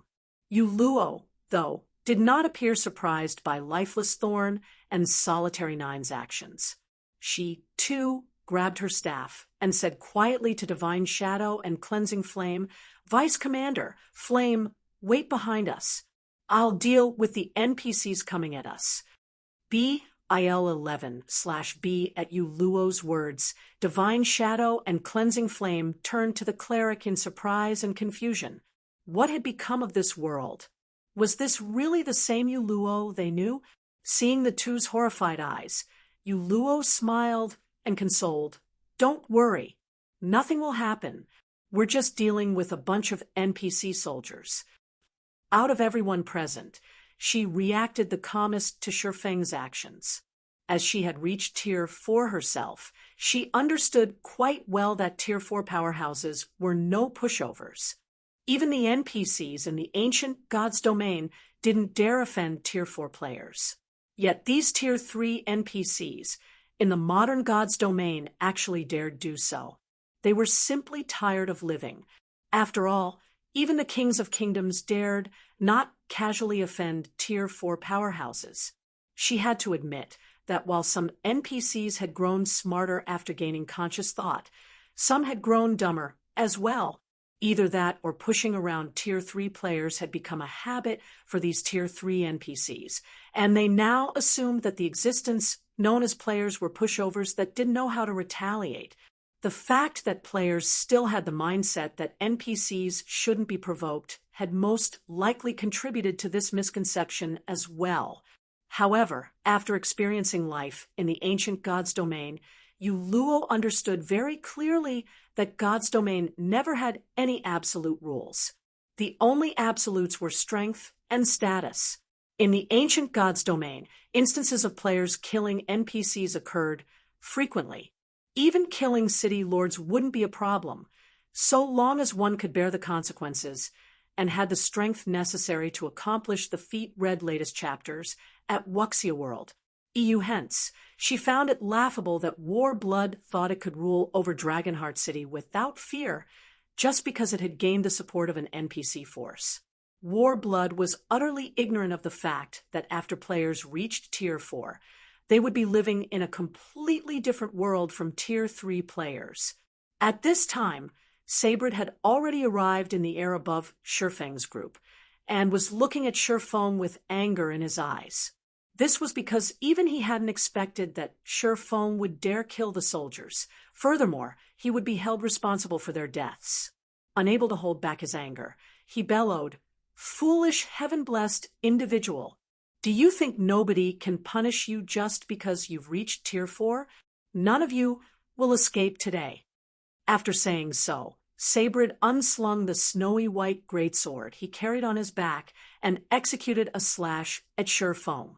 A sword-light shot at Shifeng, leaving behind a black tear in space that extended hundreds of yards away. The power of this attack could heavily injure even a mythic monster of the same level. Tier 4 skill, sky-splitting flash. Well said. Looking at Sabrid's approaching attack, Shifeng said leisurely, "However, you provoke the wrong person." After saying so, Shifeng unsheathed the light of two worlds and brandished it. Chapter 2802, Power of Two Worlds. Chapter 2802, Power of Two Worlds Swords Orbit. Boom. When the two attacks collided, a powerful shockwave spread to several hundred yards away. Even the nearby Tier 3 experts stumbled a few steps back, while the Tier 2 players went flying several dozen yards. He blocked it. Who is he? The spectating players were stunned when they saw Shifeng still standing in his original position. Despite going up against a level 160, Tier 4 NPC's Tier 4 skill, Shifeng was actually an even match, emerging from the exchange unscathed. At this time, let alone the spectators, even Sabrid was surprised by this situation. Surprised? Looking at Sabrid's slightly bewildered expression, Shifeng smiled faintly and said, "It seems that the vice commander of Dragonheart City's City Defense Knight Legion only amounts to this much." However, despite saying such words, Shifeng dared not be careless around Sabrid. The light of two worlds had indeed increased his basic attributes and the power of his sword-type skills significantly.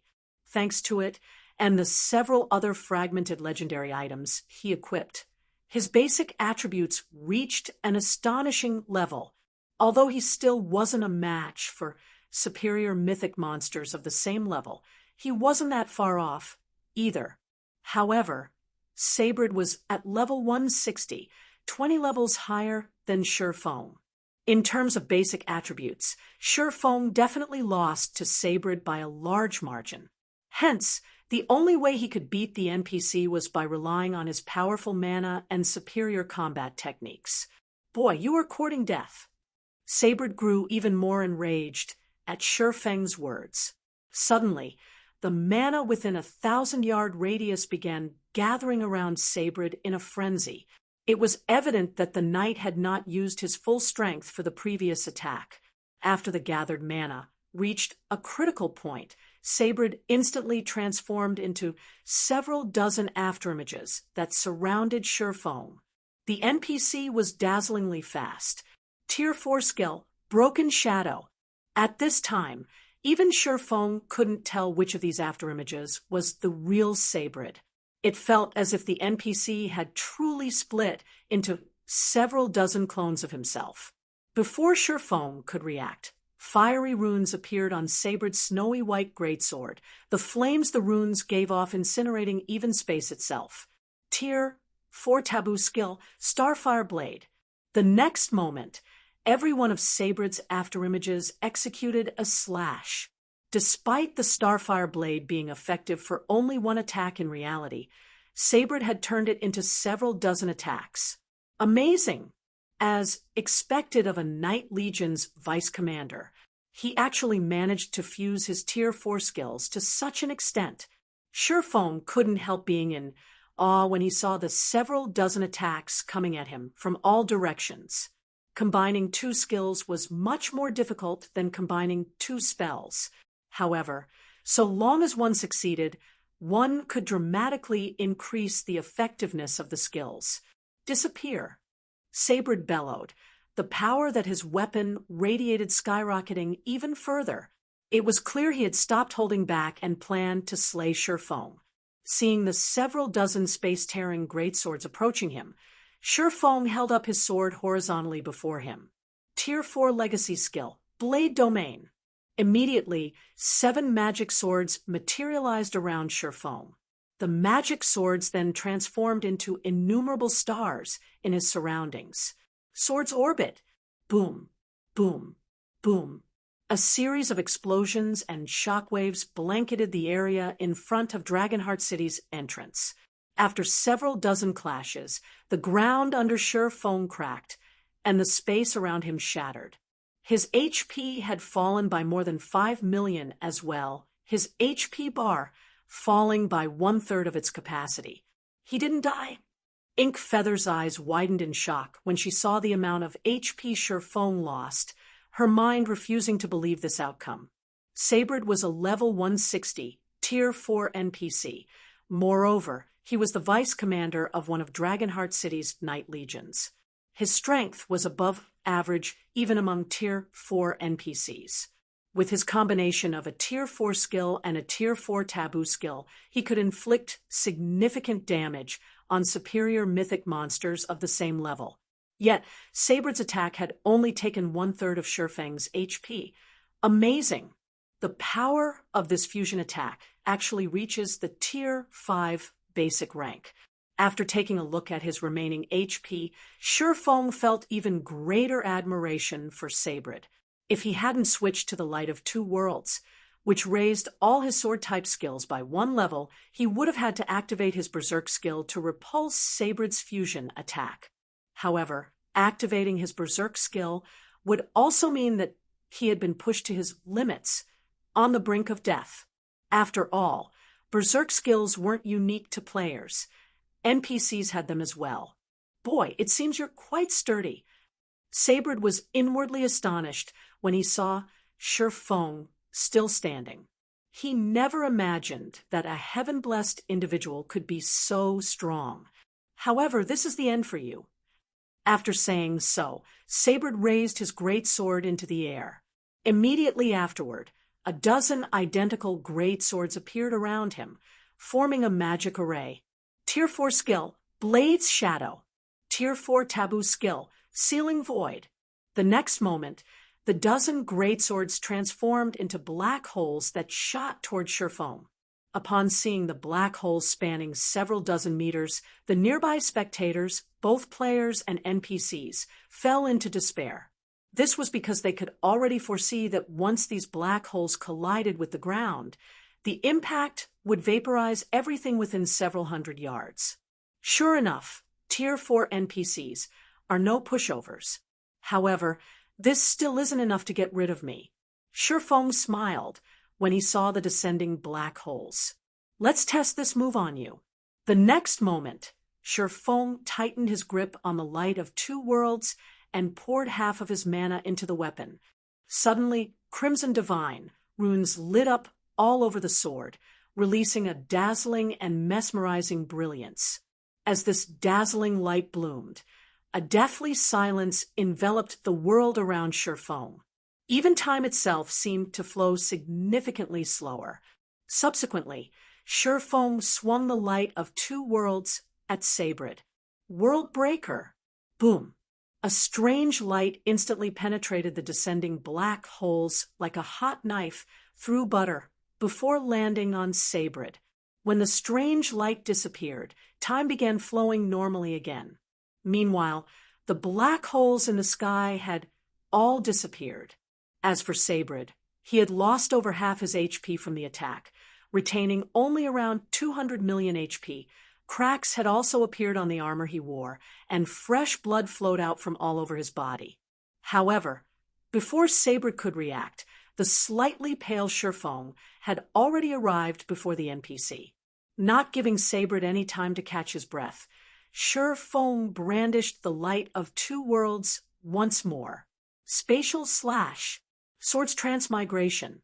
Although the fusion of skill and combat technique wasn't comparable to the fusion of skill and skill, the combination still increased the effectiveness of his skill significantly. The next moment, 6 sword lights tore through space and approached Sabrid. Reacting quickly, Sabrid held his greatsword horizontally before him and activated the Tier 4 defensive skill, Steel Fortress. The skill created a defensive barrier in front of him and increased his defense by 500% temporarily. 1 slash, 2 slashes, 3 slashes. Every one of Shifeng's attacks managed to slice through Sabrid's defensive barrier without fail, but the barrier still bought Sabrid enough time to defend against the attacks with his greatsword. Boom, boom, boom. Read latest chapters at Wuxia World. EU. The next moment, explosions echoed throughout Dragonheart Island one after another. Simultaneously, Sabrid's HP fell time after time. When the last sword light collided with Sabrid's greatsword, the NPC got smashed into the ground at the speed of light, the impact creating a crater over a dozen meters deep. This last attack also zeroed Sabrid's HP, and the knight passed away with a reluctant look on his face. Meanwhile, Shifeng, hovering in the air, saw his experience bar filling up rapidly. In no time at all, a golden glow enveloped him as his level rose from level 140 to level 141. However, nobody paid any attention to Shifeng at this time. Instead, everyone had their heads down as they gaped at Sabrid's corpse lying in the crater. As if time had stopped moving, a deathly silence enveloped the entrance of Dragonheart City. Chapter 28:03, God's Domain's Strongest. Chapter 28:03, God's Domain's Strongest. He died. A Tier 4 NPC died. Just like that? When the spectating players saw Sabrid's dead body, they couldn't help doubting their eyes. Some of them even thought that the NPC was only playing dead and hadn't actually been killed. Blood Oath, standing by the entrance, also felt that the scene before him was fake. Sabrid was the vice commander of one of Dragonheart City's powerful knight legions. He stood at the peak among Tier 4 existences. How could he possibly have been killed by a player? Of the spectating players present, the only ones who remained relatively calm at this situation were Lifeless Thorn, Solitary 9, and Yuluo. They didn't find it particularly surprising that Shifeng had killed Sabrid. After all, Shifeng had already reached level 140. 4 Tier 4 existences. A 20-level gap wasn't much of a difference. However, The three of them had never imagined that Shifeng would be able to kill Sabrid so cleanly. The attack he used to injure Sabrid heavily was especially amazing. If not for that attack, the fight between the two would have lasted much longer. Unlike Lifeless Thorn's trio, Divine Shadow and Cleansing Flame had their mouths fall wide open when they saw this scene. Their minds clearly failed to process what had just happened. While everyone was struggling to accept this scene, reality poured a bucket of cold water over them. The next moment, several items actually appeared around Sabrid's corpse. Of them, one was even the great sword Sabrid used. The great sword hovered in the air, radiating an unparalleled aura. Upon being subjected to this aura, many of the Tier 2 players felt an instinctive fear overwhelming their bodies. Only the Tier 3 players fared better. A fragmented, legendary weapon. Nobody knew who shouted this sentence. However, it snapped everyone out of their daze, and they couldn't help ogling the snowy white weapon with glowing eyes. Some players even had the urge to charge forward and snatch it. However, before anyone could step forward, Shifeng had already arrived beside Sabrid's body, the aura he radiated scaring everyone into retreating. The pressure Shifeng gave off was simply too powerful. Even though he had already retracted his mana domain, everyone still felt stifled, none of them daring to look him in the eye. As for the fragmented legendary weapon, none of the players present dared entertain any thoughts of it now. After all, Shifeng had just killed a level 160 Tier 4 NPC. A single thought from him was probably more than enough to kill players like themselves. For a time, the tens of thousands of players and NPCs standing in the vicinity quietly watched Shifeng collect the items Sabrid dropped one after another. If I can become like him, one day my life would be complete. Let alone becoming like him, I can most likely walk around Dragonheart Island fearlessly with even half of his strength. As the adventurer team players spectating the fight from the distant port watched Shifeng collect Sabrid's loot, a sense of yearning and admiration awoke in their hearts. They also grew excited beyond words. The fact that Shifeng had managed to slay a Tier 4 NPC right in front of Dragonheart City, a large neutral city, definitely made him God's Domain's strongest player. In fact, most likely, nobody would believe them even if they described this scene to others. Nonetheless, they had managed to witness this miraculous feat. How could their blood not boil in this situation? However, amid everyone's excitement, Shifeng suddenly disappeared. Before anyone realized it, Shifeng had already reappeared in front of Blood Oath, catching Blood Oath and the 3 peak experts protecting him off guard. "Commander Blood Oath, we meet again," Shifeng said with a faint smile. "I'm sure you know why I came here." Although Shifeng spoke in a calm tone and was even smiling, Blood Oath and the others paled, as if they had just seen a ghost. "Black Flame, you'd best not mess around." Doing his best to calm his anxious heart, Blood Oath glared at Shifeng and added in a low tone, "This is already inside Dragonheart City. Moreover, now that you've killed Sabrid, neither Dragonheart City nor Secret Hand will spare you. If you know what's good for you, you'd best leave now. You'll be dead once the City Lord or the City Defense Legion's commander arrives." On Dragonheart Island, players would suffer entirely different penalties depending on whether they had fought inside or outside Dragonheart City. The fight with Sabrid had been outside the city. Hence, even though Shifeng had killed Sabrid, the penalty he would suffer wouldn't be particularly severe. After all, the area outside the city wasn't subject to the city's protections. Even if a fight took place right outside the city's entrance, the city's NPC soldiers would, at most, move to stop the fight. They wouldn't detain the offenders at all. This was also why Sabrid and the other NPC soldiers dared take the initiative to persecute Shifeng's group before. However, Blood Oath's current position was inside Dragonheart City.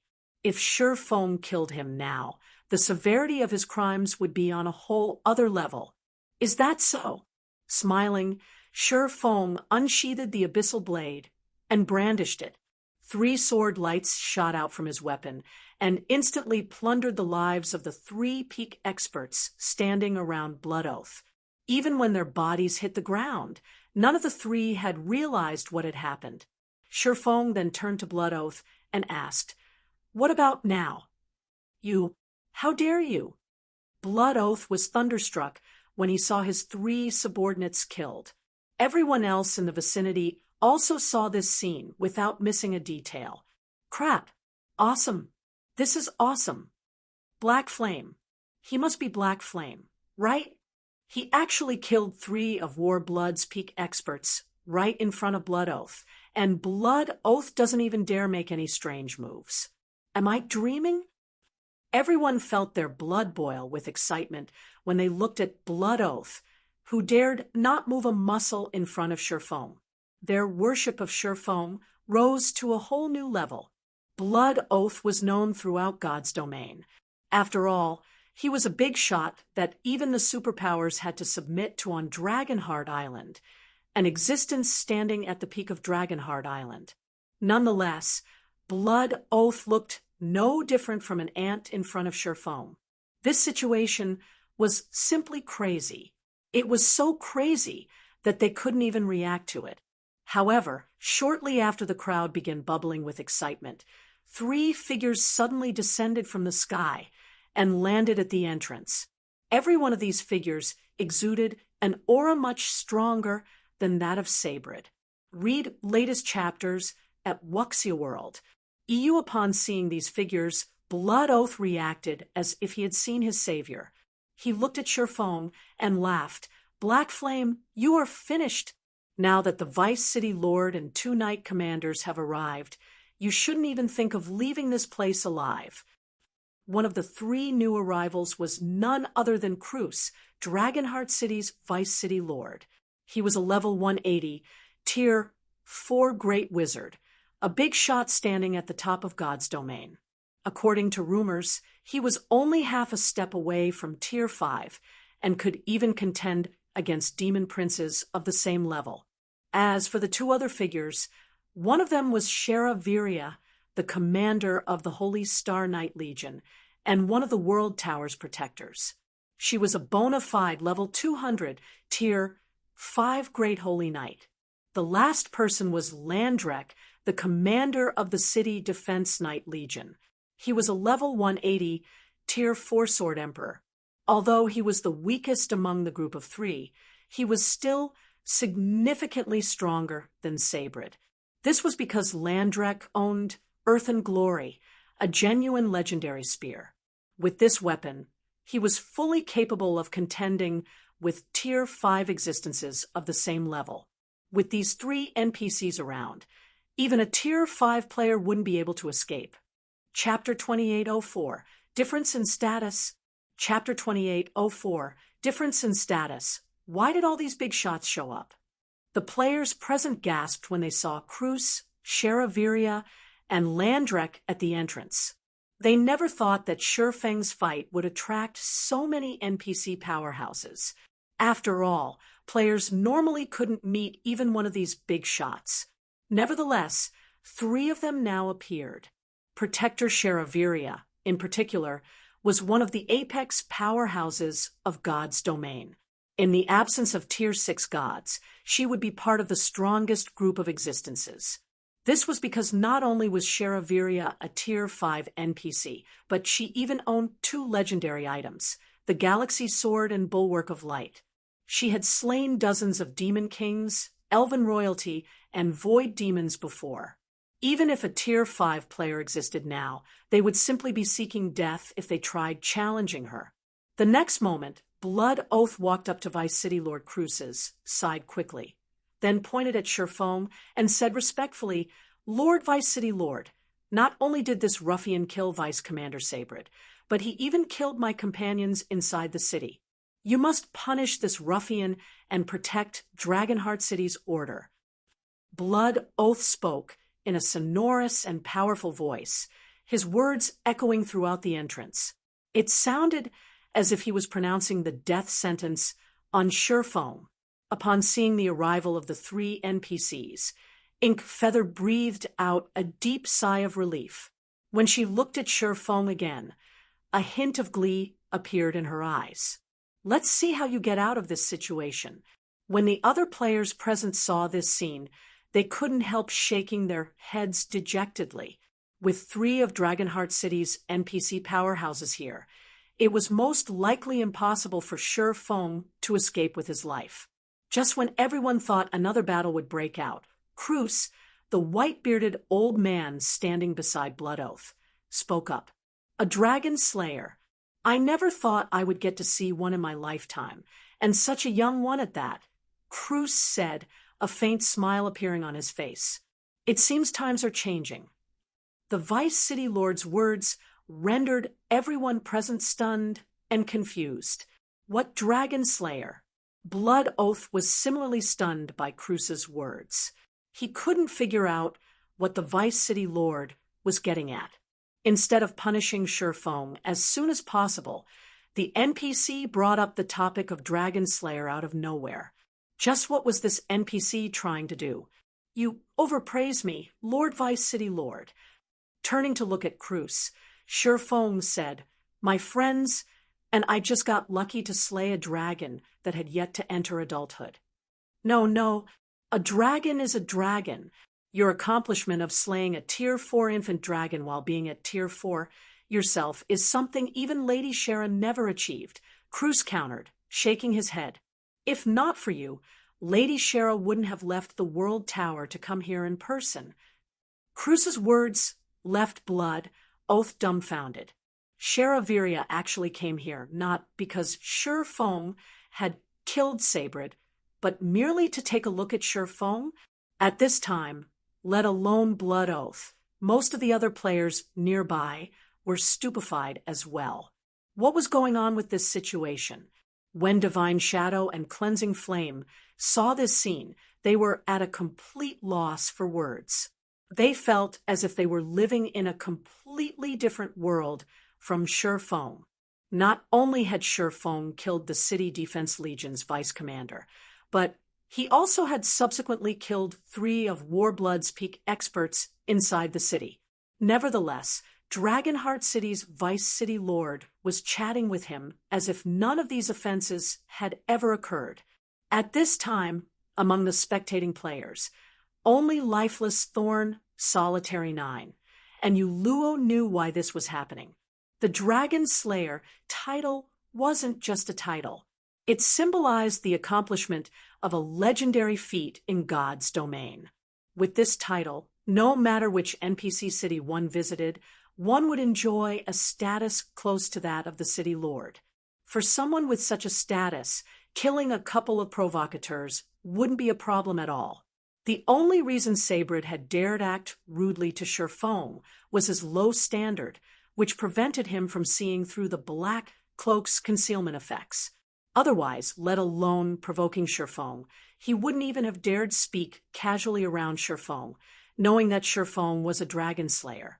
After glancing at Lifeless Thorn and the other 2 Tier 4 players standing at a distance, Shara Viria turned to Sherfone and asked softly, Young Dragon Slayer, are you and your companions willing to serve as the Holy Star Legion's honorary knights? Honorary knights. The Holy Knight's words caught Sherfone slightly off guard. However, a moment later, he replied without hesitation, It is our honor. In an NPC Knight Legion, the position of honorary knight was second only to the position of commander. In the absence of the commander, an honorary knight even had the authority to mobilize the legion. Moreover, despite not being bound to the Knight Legion, an honorary knight would still enjoy various privileges and benefits from the Knight Legion. Meanwhile, the Holy Star Knight Legion was the Knight Legion tasked with protecting the World Tower. Compared to other Knight Legions, one could gain even more benefits as an honorary knight of the Holy Star Knight Legion. In the past, countless Tier 4 and Tier 5 experts had sought to join the Holy Star Legion. However, due to the Legion's strict requirements. Less than 10% of the Tier 4 experts had gotten chosen and become an official member of the Legion, let alone becoming an honorary knight. Hence, the fact that Sharaviria was offering to let them become honorary knights greatly exceeded Shurfeng's expectations. Good. You are now members of the Holy Star Knight Legion. Fight to protect the rules of the World Tower. Sharaviria nodded approvingly as she looked at Shurfeng. You can head to the World Tower to collect your honorary badge afterward. As soon as Sharaviria finished speaking, she vanished from everyone's sight. This Blood Oath was dumbfounded by this situation. He never thought that Sharaviria had come here just to meet Shurfeng. Moreover, she hadn't even mentioned a single word about Sabrid, as if Sabrid was merely an insignificant insect. Before Blood Oath could snap out of his daze, Vice City Lord Cruz walked up to Shurfeng. "Congratulations, young dragon slayer," Cruz said happily. "It has been 50 years since Lady Shara last conferred the Holy Star Legion's honorary knight position to anyone. Even Commander Landrek is still challenging for that position." Upon seeing Cruz speaking with Shurfeng so amicably, the surrounding players felt their worldviews fragmenting. They simply couldn't figure out what exactly Shurfeng had done to garner the appreciation of these NPC powerhouses, so much so that they even ignored the killing of Sabrid, the City Defense Legion's vice commander. The next moment, just as Blood Oath was about to say something, Shurfeng cut him off, saying, "Lord Cruz, when my companions and I were trying to enter the city before, this person here accused me of being suspicious and instigated Vice Commander Sabrid to provoke my group. May I know if it is possible to imprison him as punishment?" "Black Flame, you're slandering me." Blood Oath panicked at Shurfeng's words. Hurriedly, he explained, "I have done no such thing. It was Lord Sabrid himself who decided to do so. The people around us can testify for me." At this time, Blood Oath already understood that Vice City Lord Cruz had no intention whatsoever of pursuing Shurfeng for Sabrid's murder. Moreover, now that Shurfeng had gained a very high position in Dragonheart City, if Blood Oath did not withdraw from this place immediately, he would definitely suffer. "Do you mean that I, an honorary knight of the Holy Star Legion, am lying?" Shurfeng asked, smiling as he looked at Blood Oath. As soon as Shurfeng finished speaking, Cruz nodded and looked at Blood Oath. He then said sternly, "Regardless of whether your words are true or false, you have slandered one of the Holy Star Legion's honorary knights. For this offense, you will be imprisoned for 15 days as punishment." "No, this is unfair." He clearly attacked first. Blood Oath was startled by this turn of events. He never thought that Shurfeng would play such a hand. However, it was useless to resist. Glaring at Shurfeng, he bellowed, "Black Flame, I'll make you pay for this. The Secret Hand Association won't let you off, either. Get out of prison first, then talk." Smiling nonchalantly, Shurfeng said, "Rest assured, once you get out, everything outside would have already ended." The Secret Hand Association indeed possessed a lot of Tier 4 NPCs. On the other hand, he was no pushover either. This was especially true now that he was an honorary knight of the Holy Star Knight Legion. The association would have to think twice before they tried anything against him. The Holy Star Knight Legion was both the manager and protector of the World Tower. The Secret Hand Association would be suicidal to attack him inside the World Tower. As for Dragonheart Island's surrounding sea zones, he rarely visited these areas normally. At most, he would be sailing by. Moreover, once the seal on Dragonheart Island was lifted, he could outright teleport to and from the island. Before Blood Oath could say anything more, a squad of level 160 soldiers came and escorted him away. How ruthless! Is this the status and influence Tier 4 powerhouses possess?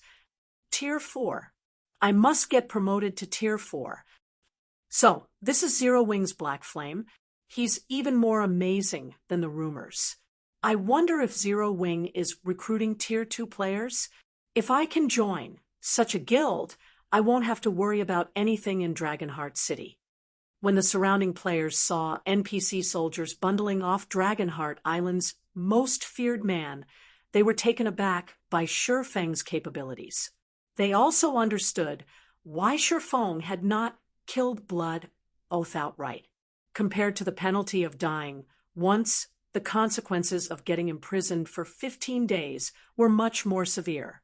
This was especially true now that Shifeng had gained such a high status in Dragonheart City. For him, 15 days was more than enough to bring down the War Blood Adventurer team. Meanwhile, all Blood Oath could do was watch as all of this happened. Read latest chapters at Wuxia World. EU at this time. Everyone present could already foresee Zero Wing standing at the peak of Dragonheart Island. Our problem has been resolved. After watching Blood Oath getting taken away, Shifeng returned to Divine Shadow and the others. Smiling, he said, "We can enter Dragonheart City now." In response, Divine Shadow and Cleansing Flame nodded their heads stiffly. Even now, they still found it difficult to believe what had happened. Just a moment ago, War Blood had been at the apex of its power.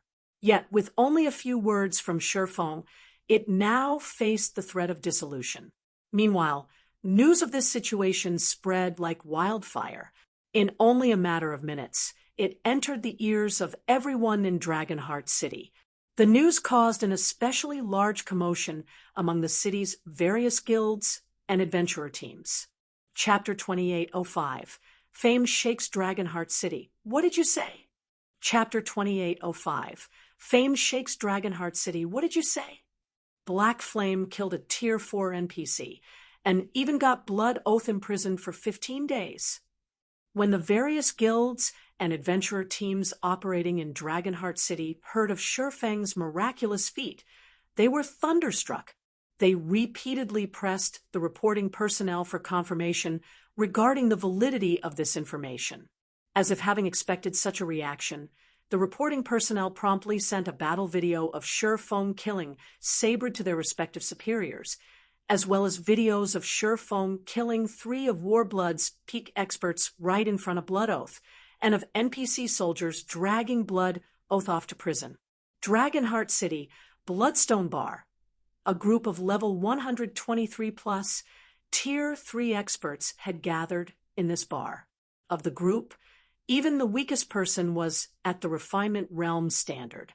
There were also more than a dozen peak experts and 4 apex experts. Meanwhile, seated at the head of this group was none other than Elder Wu, one of 13 Thrones' founders. 1,000, are you sure this information is correct? Elder Wu couldn't help feeling skeptical as he read the report from a woman shrouded in a layer of black mist. This was because 1,000 Lives' report was simply too astonishing. After all, the reason their group was currently operating so secretively was War Blood. Nevertheless, Elder Wu was being told that War Blood was finished. Moreover, its destruction was due entirely to Zero Wing's guild leader, Black Flame.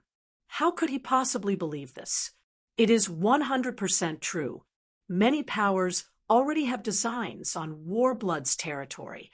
If not for War Blood still retaining some contact with Secret Hand, they would have most likely taken action already. 1,000 Lives insisted in a determined tone. Moreover, according to the information I collected, Heaven's Blade appears to have formed a close relationship with Black Flame.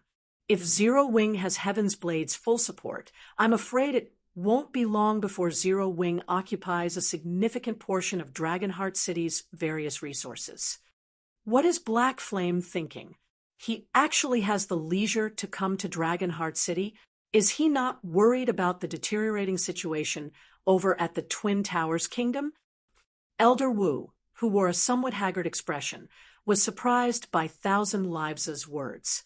Simultaneously, he was confused as to how Shifeng had grown so terrifying this rapidly. The fact that Shifeng had killed a Tier 4 NPC without any repercussions and imprisoned Blood Oath with just a few words proved that he already stood at the top of Dragonheart City in terms of status. He was now an existence that Dragonheart City's various powers had to look up to. Yet, according to Elder Wu's information, Zero Wing's operations over at the Twin Towers Kingdom were in dire straits. At this stage of the game, complete Tier 3 legacies were of utmost importance to the various superpowers. These legacies would allow them to go up against the NPC forces. Hence, over 20 superpowers were currently harassing Zero Wing's operations in the Twin Towers Kingdom with peak experts every day. While these superpowers were going up against the alliance of Zero Wing, Unyielding Soul, and Crimson Emperor at Sky Spring City, they had also dispatched many members to head to the Secret Covenant Tower from the neighboring NPC cities. To prevent these players from flooding into the Secret Covenant Tower, Zero Wing's alliance had stationed a large number of personnel on the routes to the tower. Thus far, battles between both sides involving over 100,000 players had already occurred 5 times, while battles involving several tens of thousands of players had occurred more than 20 times. In the most recent battle, Starlink and Miracle had even joined in the fray and dispatched a total of 4 Tier 4 experts. Fortunately, Zero Wing's side had dispatched 3 Tier 4 experts to counter. One of them was the commander of Zero Wing's main force, Fire Dance, one was Unyielding Soul's Vice Guild leader Unyielding Heart, and one was Crimson Emperor's Vice Guild leader Illusory Words. As for Black Flame, he was nowhere to be seen. In regard to this situation, everyone was confused as to why Black Flame sat out this battle. This battle had thoroughly shaken the entire God's domain. It was the first one involving multiple Tier 4 experts since God's domain's launch. By the end of this battle, a large portion of the glacial lake plain where the conflict took place had been reduced to a barren wasteland. Although the fight had ended in Zero Wing's victory, if not for Zero Wing's powerful war weapons, such as the Crimson Dragon flying ships, combat puppets, and advanced barriers, the outcome would have been different. Moreover, the increasing rampancy of NPC forces had forced the various superpowers to conserve a significant portion of their forces. However, Zero Wing, Unyielding Soul, and Crimson Emperor were no longer in a good state. The 3 guilds had suffered tremendous losses due to the protracted war. This was especially true for Zero Wing. After all, unlike Unyielding Soul and Crimson Emperor, Zero Wing had no background to rely on whatsoever. Knowing this, the various superpowers had also put in a lot of effort to whittle Zero Wing to death as quickly as possible. The actions the various superpowers took included poaching Zero Wing's experts and cutting off Zero Wing's income sources. Zero Wing's loss of income sources in the real world had put the guild in an especially difficult position. Most importantly, the various superpowers had also blocked Zero Wing's equipment and material sources.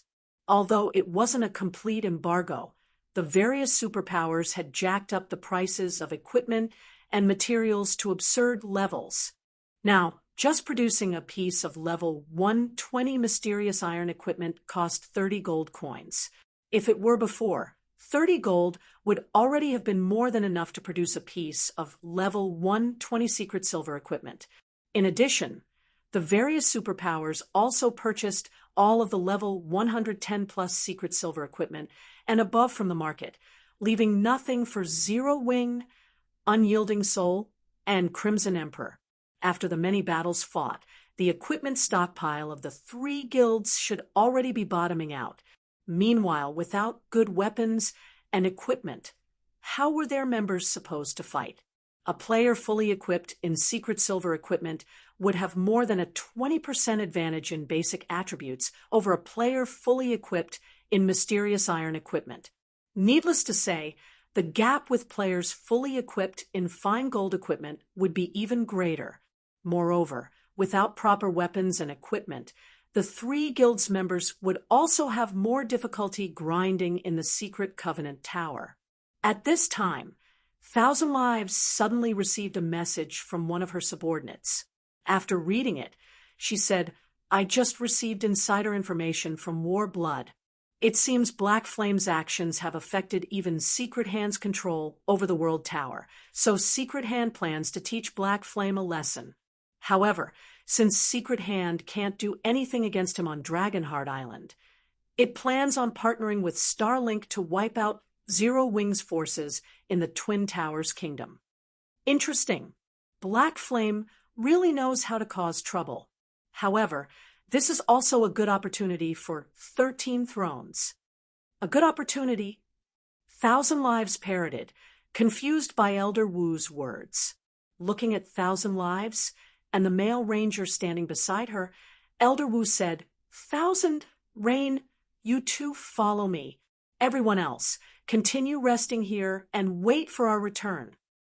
"Yes, sir," everyone responded respectfully.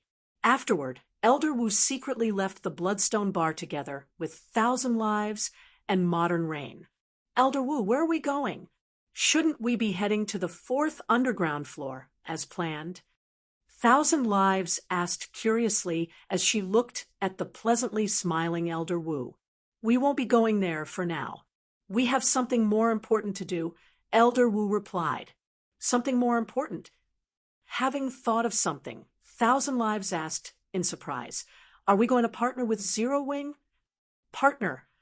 Shaking his head, Elder Wu said, "We don't need to partner with Zero Wing. We will just be giving Zero Wing an opportunity to defend the Secret Covenant Tower." "Defend the Secret Covenant Tower? How is that possible?" Thousand Lives couldn't help doubting Elder Wu's words.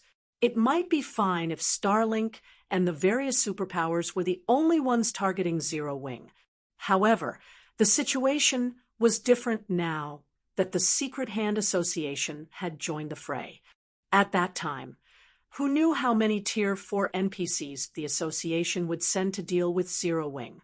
With the forces Zero Wing currently had in the Twin Towers Kingdom, defending the Secret Covenant Tower would be utterly impossible. Seeing Thousand Lives' doubt, Elder Wu smiled and asked, "But what if Zero Wing has a city-building order?" "Elder Wu, do you plan on selling that city-building order to Zero Wing?" Realization immediately dawned upon Thousand Lives. The city-building order was an incredibly rare item. Thus far, even 13 Thrones had managed to acquire only 2. And as the guild had already used one of these 2 orders, it only had 1 left. With the city-building order, players could construct a guild city in any kingdom or empire they wished. Read latest chapters at Wuxia World. EU if Zero Wing could establish a guild city right beside the Secret Covenant Tower, then its ability to control the tower would increase significantly. Combined with its Tier 4 combatants, Zero Wing would have a much better chance of defending the tower. Whether I sell it or not will depend on Zero Wing's sincerity," Elder Wu said, smiling. Upon hearing Elder Wu's words, Thousand Lives shook her head and smiled. At the same time, she also pitted Shifeng slightly. Since Elder Wu grasped Zero Wing's lifeline, he would definitely take a huge bite out of Zero Wing.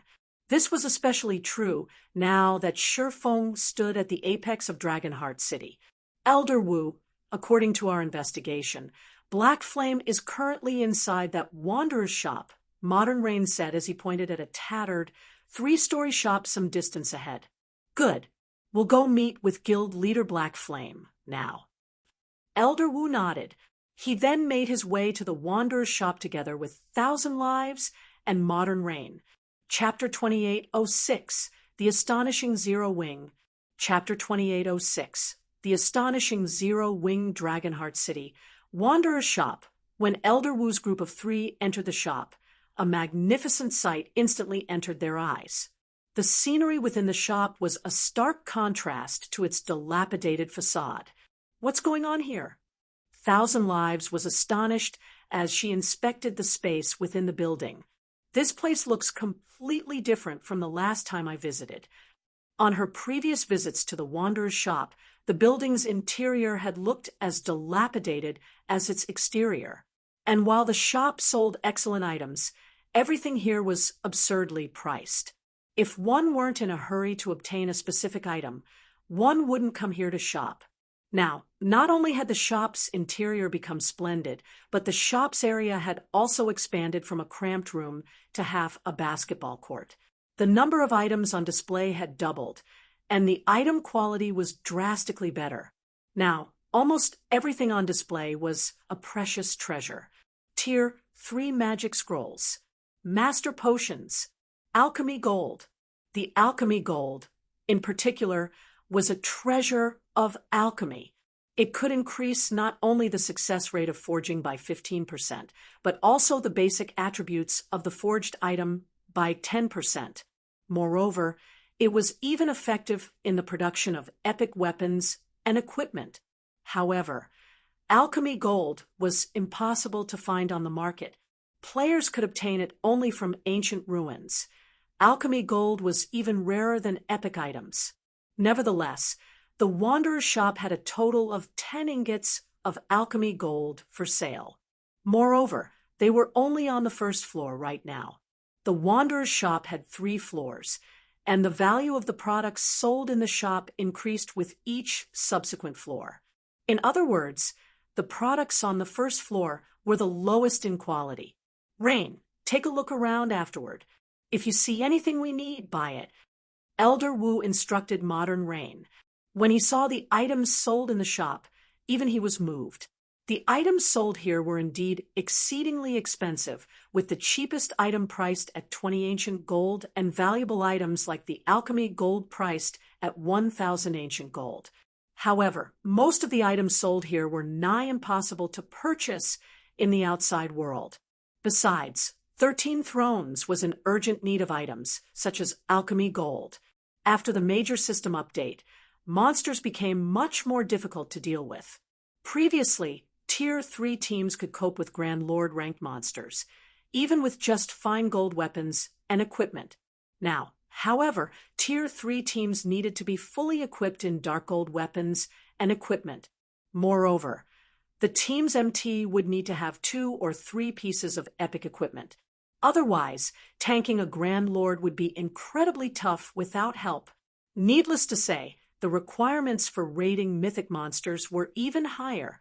Players could no longer rely on just their combat standards to defeat powerful monsters.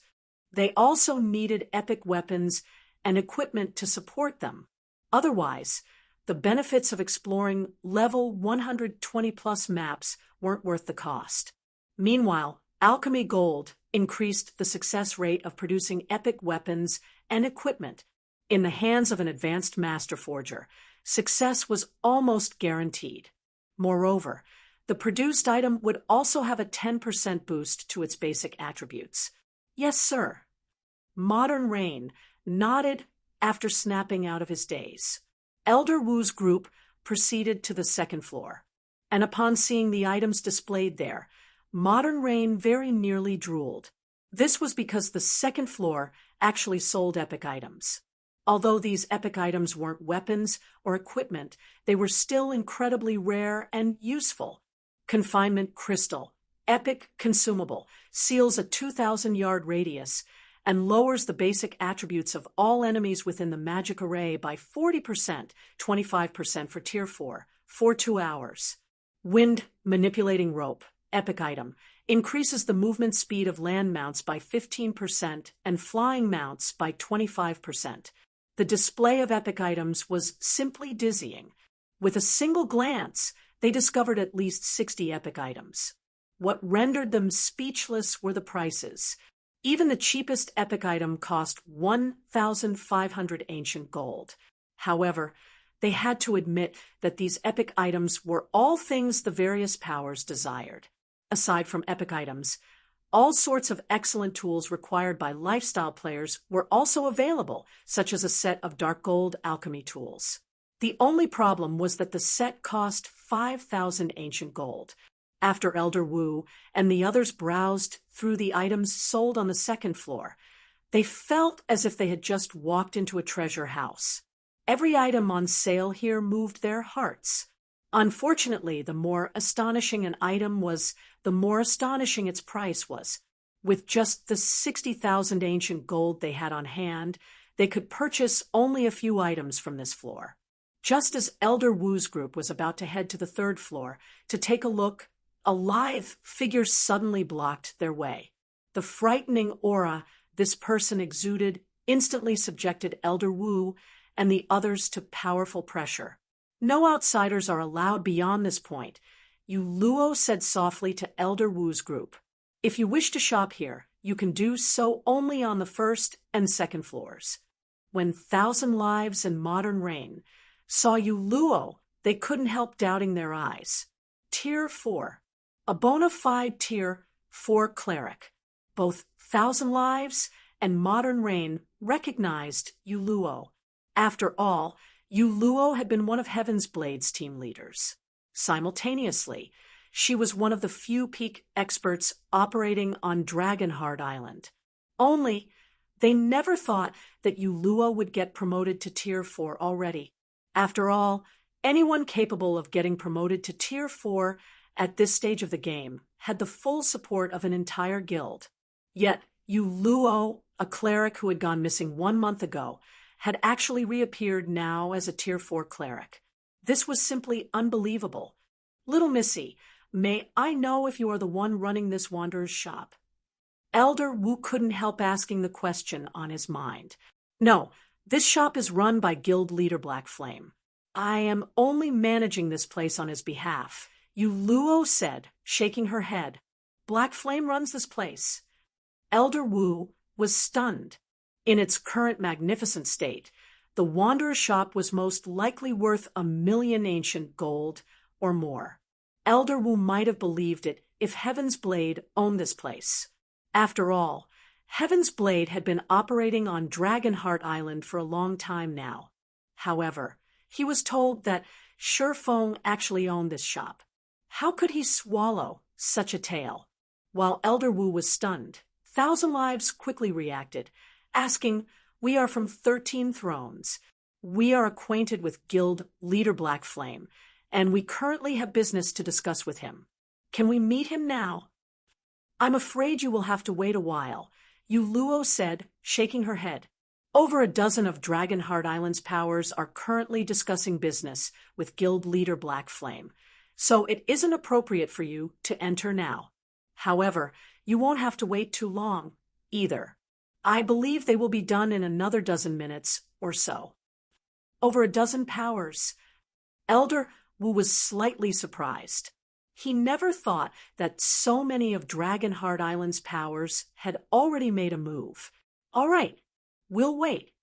Elder Wu had expected that some of Dragonheart Island's powers would try to meet with Shifeng, since Shifeng was basically the overlord of Dragonheart Island now.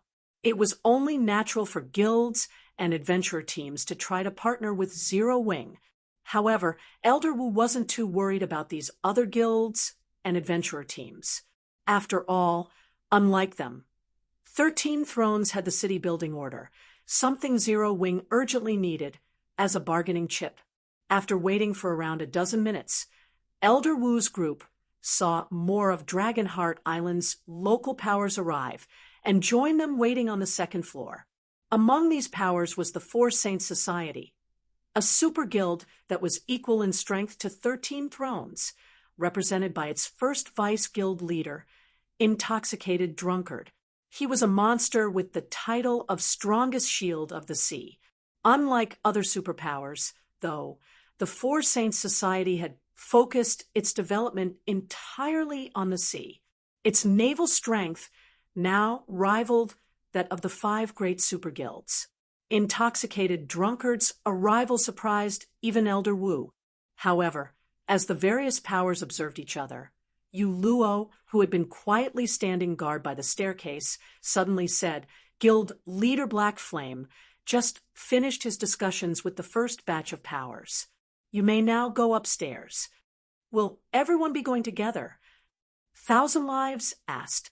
They wanted to negotiate with Shifeng in private. A group negotiation was out of the question. That's right. There are too many powers seeking to meet with Guild Leader Black Flame. Holding private discussions would take too long. Yu Luo nodded. If you wish to meet with Guild Leader Black Flame privately, you can return a few days later. You people, Thousand Lives grew a little angry at Yu Luo's words. They were representatives of 13 Thrones, a super guild. They had already shown plenty of respect by waiting here for over a dozen minutes. Yet, their treatment was no different from what the other powers here received. Thousand, it doesn't matter. We'll enter together if we have to, Elder Wu said, chuckling. He then continued in a whisper, Black Flame really knows how to play his cards. He knows the various powers are bringing various partnership offers and business deals to him, so he's basically having everyone compete with each other. At the same time, he gets to choose the best deal. Unfortunately, our proposal is something Black Flame will not be able to refuse. After giving the matter some thought, Thousand Lives nodded in agreement. In any case, Shifeng would still have to beg them for help. It wouldn't matter whether they negotiated privately or in a group. In this situation, the Four Saints Society's group remained silent. It was evident that they were also confident in their proposal. Meanwhile, upon seeing this situation, Yu Luo smiled and said, Please enter. After Yu Luo finished speaking, the representatives of the dozen or so powers present made their way up to the Wanderer's shop's third floor. However, upon arriving on the third floor and seeing the items displayed here, everyone nearly had their eyes fall out of their sockets. Level 120 to level 130 dark gold set equipment designs. Level 100 plus epic equipment designs. Advanced magic array designs. Advanced shop construction design. Advanced hotel construction design. Master ice firebomb design. Each and every item displayed here was something that couldn't be found easily in the outside world. However, the items were also astonishingly expensive.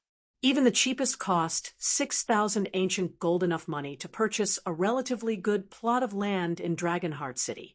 However, while the gathered group was agog over the items available on the third floor, a sense of oppression suddenly enveloped everyone, making them feel incredibly uncomfortable. This sense of oppression originated from the two cloaked men standing beside Shifeng. Tier 48. Why are there even more Tier 4s? Both Elder Wu's group and Intoxicated Drunkard's group were shocked by this situation. Read latest chapters at Wuxia World. EU first, it was Heaven's Blades Yu Luo. Now, two more Tier 4 players actually appeared behind Shifeng. Moreover, the two men's auras were much stronger than that of any of the Tier 4 players they had come across before. Tier 4 players currently stood at the very top of God's Domain's player hierarchy.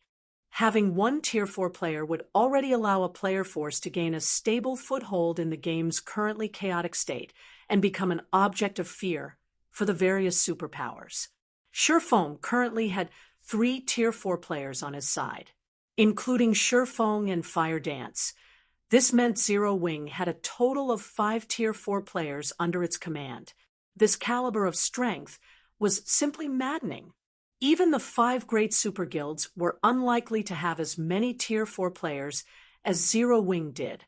Meanwhile, after scanning the crowd before him, Shifeng said calmly, Everyone, if you have something to say, please say it directly. I still have many matters to attend to, so I truly do not have time for beating around the bush. Chapter 2807, 3-Star Wanderer's Shop. Chapter 2807, 3-Star Wanderer's Shop. Shifeng's statement was like a hammer that struck everyone's mind. For a time, those intent on negotiating with Shifeng to maximize their own profits were nonplussed. Even Elder Wu, who had come here brimming with confidence, was momentarily at a loss for words. Shifeng's display of power was simply too astonishing. Zero Wing's strength had severely exceeded Elder Wu's expectations. The 4 Tier 4 players here in this Wanderer's shop, plus the 3 Tier 4 experts over at the Twin Towers Kingdom, meant Zero Wing had a total of 7 Tier 4 players on its side. With such strength, even NPC forces would find dealing with Zero Wing tough. While the gathered crowd suspected that Shi Feng was trying to instill fear into them by showing off his power, Shi Feng himself didn't think he was doing such a thing at all. This was because he was truly busy. Initially, Shi Feng planned to contact Heaven's Blade's commander after entering Dragonheart City. However, for some reason, Divine Edge and the others couldn't contact Zwei, not even through offline means. This situation temporarily prevented Zero Wing and Heaven's Blade from furthering their partnership, and it severely affected Shi Feng's plans. Fortunately, Divine Shadow had agreed to gather up the remaining Heaven's Blade members and put Heaven's Blade under Zero Wing's banner in the meantime. Now, Heaven's Blade was barely considered an adventurer team subordinated to Zero Wing and had to obey Shi Feng's arrangements. Dragonheart Island's various powers had long since split Heaven's Blade's territories inside the World Tower among themselves after the adventurer team disbanded. However, Warblood's fall granted Dragonheart Island's various powers a new opportunity to gain more territory. Hence, Shi Feng had tasked Divine Shadow with snatching Warblood's territory first. After all, these territories were important sources of ancient coins. He couldn't keep Heaven's Blade's members fed for free. Aside from territories inside the World Tower, Heaven's Blade also had over a dozen shops in key locations inside Dragonheart City. Shi Feng planned on bringing some of Candlelight's products to sell in these shops. As for the lands surrounding the World Tower, due to Zwei's absence, Divine Shadow could only delegate one medium-sized land to Zero Wing with his authority. What this land would be used for was entirely up to Shi Feng. However, half of the profits the land generated would have to be split with Heaven's Blade. After all, there were still plenty of people in the adventurer team that needed nurturing. Shi Feng had no opinion in regard to this situation. On the contrary, he was very happy to secure the management rights of a medium-sized land. After all, Zero Wing's members also had to explore the World Tower. The hotel built on a small-sized land was hardly enough for Zero Wing's purposes. A medium-sized hotel would alleviate the guild's pressure. Hence, Shi Feng needed to arrange what kind of hotel to construct. Aside from this, Shi Feng also received another piece of good news when he entered Dragonheart City. The Wanderer's shop was eligible for promotion to 3-star status. Originally, he had only planned to have the Wanderer's shop purchase some epic materials and the precious materials necessary to construct the small mobile fortress. He never thought that in the time he was away, the Wanderer's shop would actually meet the conditions for promotion to 3-star status. So long as a Wanderer's shop reached 3-star status, it would undergo a qualitative transformation. Hence, Shi Feng had decisively spent 30,000 of the ancient gold the Wanderer's shop had earned during his absence, and upgraded the shop to 3-star status. However, before he could even check out the 3-star Wanderer's shop specifics, Dragonheart City's various powers had come looking for him already. This forced him to push back his schedule and negotiate with these profit-hungry powers seeking a share of Warblood's corpse. Meanwhile, after silence enveloped the room for a short moment, intoxicated drunkard, the Four Saints Society's vice-guild leader, stepped forward. Guild leader Black Flame, I understand that Zero Wing is planning to partner with Heaven's Blade to annex all of Warblood's resource spots. However, although Blood Oath is currently imprisoned and Warblood is in chaos, Warblood's backer, the Secret Hand Association, is not to be trifled with. With Secret Hand's presence, annexing the 17 resource spots Warblood holds on the 4th underground floor will be difficult. Of course, I believe that with your strength, annexing those resource spots shouldn't be a problem. However, maintaining them will be. Such a task will require a large number of experts. It can't be done with just a few Tier 4 experts. Hence, the Four Saints Society wishes to partner with Zero Wing to go against War Blood and Secret Hand, Intoxicated Drunkard said confidently. Once we annex all of War Blood's resource spots on the 4th floor, each of our sides will take half. Of course, we won't let Zero Wing give up these resource spots for nothing. After saying so, Intoxicated Drunkard took out a city-building order from his bag. The Four Saints Society understands that Zero Wing is currently having difficulty defending the Secret Covenant Tower. However, with this city-building order, Zero Wing can instantly construct a guild city beside the tower. With this guild city to fall back on, Zero Wing should have a much easier time repelling the various superpowers. In addition, the Four Saints Society will also trade various rare materials and level 110 plus secret silver weapons and equipment with Zero Wing. We will sell these items to Zero Wing at market value. May I know what you think of this, Guild Leader Black Flame? When Intoxicated Drunkard took out the city-building order, the other powers' representatives were dumbfounded. This situation also made many of the powers seeking to partner with Zero Wing despair. The Four Saints Society was a super guild. Only a few powers operating on Dragonheart Island could match its resources, manpower, and background. Even setting aside the fact that the Four Saints Society was a super guild, just the city-building order alone made it impossible for the various powers present to compete with the Four Saints Society. This was because the city-building order was what Zero Wing currently needed the most. At this time, a gloomy expression appeared on Elder Wu's face. He never thought that the Four Saints Society would have a city-building order too. This would undoubtedly increase the competition. After the silence in the room had stretched for some time, Shifeng swept a glance at the various powers' representatives. May I know if anyone else has something to say? If not, I will have to ask you to leave. I still have to continue detailed discussions with Vice Guild Leader Drunkard, Shifeng said in a calm tone.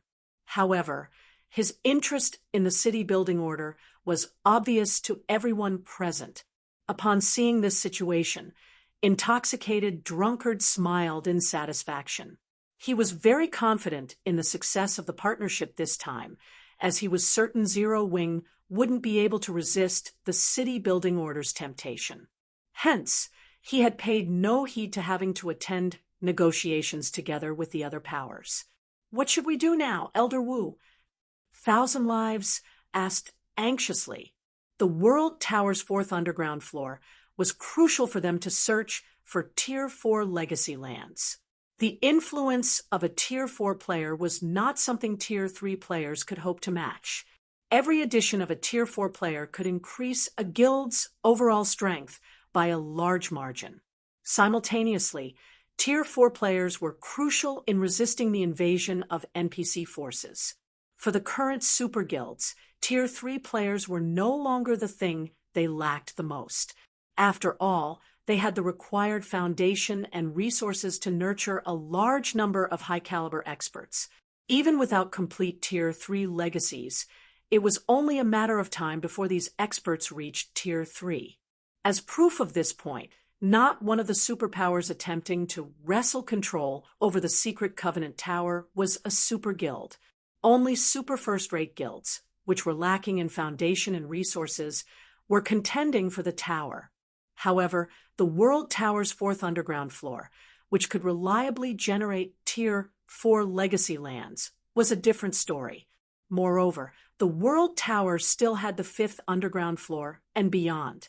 The chances of Tier 4 legacy lands appearing in these locations were most likely even higher. However, if a power did not possess a base of operations on the 4th underground floor, exploring the even more dangerous 5th underground floor would be utterly impossible for this power. Just as the various powers' representatives were about to turn around and leave, a deep voice resounded in the room. Wait a minute, Guild Leader Black Flame. Suddenly, Elder Wu said, 13 Thrones plans on partnering with Zero Wing as well. Moreover, the conditions we offer will not be any inferior to the Four Saints societies. After saying so, Elder Wu also brought out a city-building order. Crap! Another city-building order. The representatives of the various powers present gasped at this situation. The city-building order was an incomparably rare item, no less rare than fragmented legendary items. Meanwhile, it was many times more valuable than fragmented legendary items. After all, there was no way a fragmented legendary item could compare with an entire guild city. When Elder Wu took out a city-building order, intoxicated drunkard's complexion darkened slightly. This is interesting. What should have originally been a monopoly has now become a two-sided competition. I wonder how Black Flame will decide. Both parties are super guilds, and neither is weaker than the other. Moreover, both have their own advantages as well. Read latest chapters at Wuxia World. The various powers representatives couldn't help their curiosity as they looked at Elder Wu and intoxicated drunkard. They wondered how Shifeng would proceed in this situation. By stating that 13 thrones would match the Four Saints Society's offer, Elder Wu was basically hinting to intoxicated drunkard for their two guilds to avoid competing with each other. That way, they could maximize the profits from Zero Wing. Simultaneously, his words also compelled Shifeng to make a decision. Shifeng should choose to partner with either 13 Thrones or the Four Saints Society. If Shifeng refused to choose one, then negotiations would not proceed. Naturally, intoxicated drunkard quickly picked up on Elder Wu's intentions. Hence, he remained silent and simply looked at Shifeng. Evidently, he planned on taking the same stance as Elder Wu. It seems both of you came with sincerity for cooperation. Shifeng smiled as he looked at the two city-building orders before him. Unfortunately, I cannot agree to any of your conditions. Chapter 2808, Shifeng's Conditions. Chapter 2808, Shifeng's Conditions. You can't agree? What do you mean by that, Guild Leader Black Flame? Elder Wu and intoxicated drunkard were confused when they heard Shifeng's response. Similarly, the representatives of the other powers present were stunned by Shifeng's words. Originally, they thought that they would see an intense clash between 13 Thrones and the Four Saints Society, and Zero Wing would decide how to settle the fight. Yet, Shifeng had outright rejected both guilds. What was going on here? Is Black Flame trying to teach Elder Wu and intoxicated drunkard a lesson for banding together? Probably. After all, Zero Wing isn't faring that well over at the Twin Towers Kingdom. It definitely needs a city-building order. If I were in Black Flame's shoes, I would probably do something like this too. After all, that's half of the fourth floor's resource spots, as well as fortresses and Tier 4 legacy lands. Trading away all these things just for one city-building order is simply absurd. Although the two super guilds offered to help garrison the resource spots, that kind of help is inconsequential. With Black Flame's status and deterrence on Dragonheart Island, there's no way anyone would dare have any designs on Warblood's resource spots and fortresses. As the various representatives discussed Shifeng's actions and realized his aim, they couldn't help admiring him for his wisdom. He had thoroughly placed both super guilds in a bind with this move of his. After all, both the Four Saints Society and 13 Thrones were incredibly desperate to produce Tier 4 players. This was because a few super first-rate guilds had already produced Tier 4 players, yet these two super guilds had not produced one even now. In terms of top combatants, the two guilds had already fallen way behind their peers. Hence, the two guilds' desperation for Tier 4 players. Otherwise, with the status of these two super guilds, they wouldn't take the initiative to seek cooperation with Zero Wing at all. While the onlookers were discussing quietly among themselves, Shifeng looked at Elder Wu and intoxicated drunkard and said, "Please do not misunderstand. I see your sincerity in this matter. However, a city-building order isn't particularly urgent for Zero Wing. In fact, you can even say that we don't need it. Don't need it. Elder Wu, an intoxicated drunkard, smiled subconsciously when they heard Shifeng's words. May we know what you need most now, Guild Leader Black Flame? The two of them felt that Shifeng was basically treating them like 3-year-old children. If he were the guild leader of any other guild, they might actually believe these words. After all, a guild city would only increase the number of strongholds a guild owned by one. However, with NPC forces currently running rampant, having one additional stronghold meant that a guild would have to spread its forces even thinner, which was indeed an incredibly troublesome matter. In the case of Zero Wing, though, these words were blatant nonsense. However, Elder Wu, an intoxicated drunkard, knew that it wouldn't be appropriate for them to call Shifeng out on his lie, so they decided to play along with him. Manpower. Ignoring the act the two people before him were putting on, Shifeng laughed and said, "You two might not believe me, but what Zero Wing lacks now is only manpower. We do not lack anything else.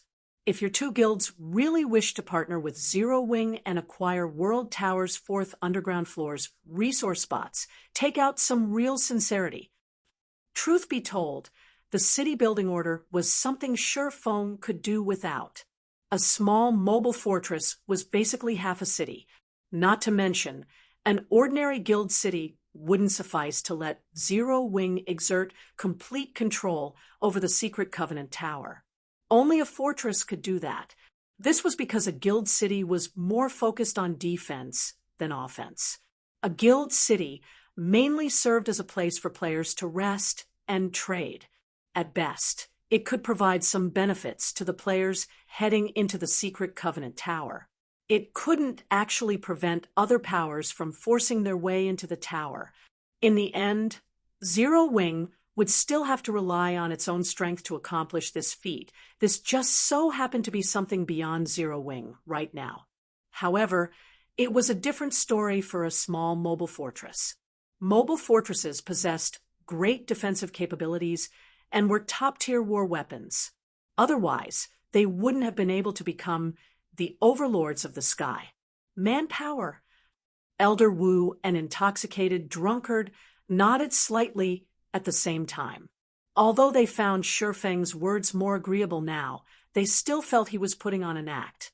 The two of them then exchanged looks and came to a tacit understanding. Since Shifeng insisted on acting, they would play along and see how long Shifeng could keep doing so. Smiling, intoxicated drunkard asked, "May I know how you plan on having our two guilds cooperate with you? Guild Leader Black Flame?" "Simple. I just need your two guilds to supply me with 300 advanced forgers, 200 advanced alchemists, 500 advanced architects, 100 advanced magicians, and 2 master magicians. I'll also need 10,000 Tier 3 players. Lend these people to me for half a month," Shifeng said, chuckling. "If you can agree to that, I will give you 2 of War Blood's small fortresses." When Shifeng finished speaking, Elder Wu, an intoxicated drunkard, were stunned.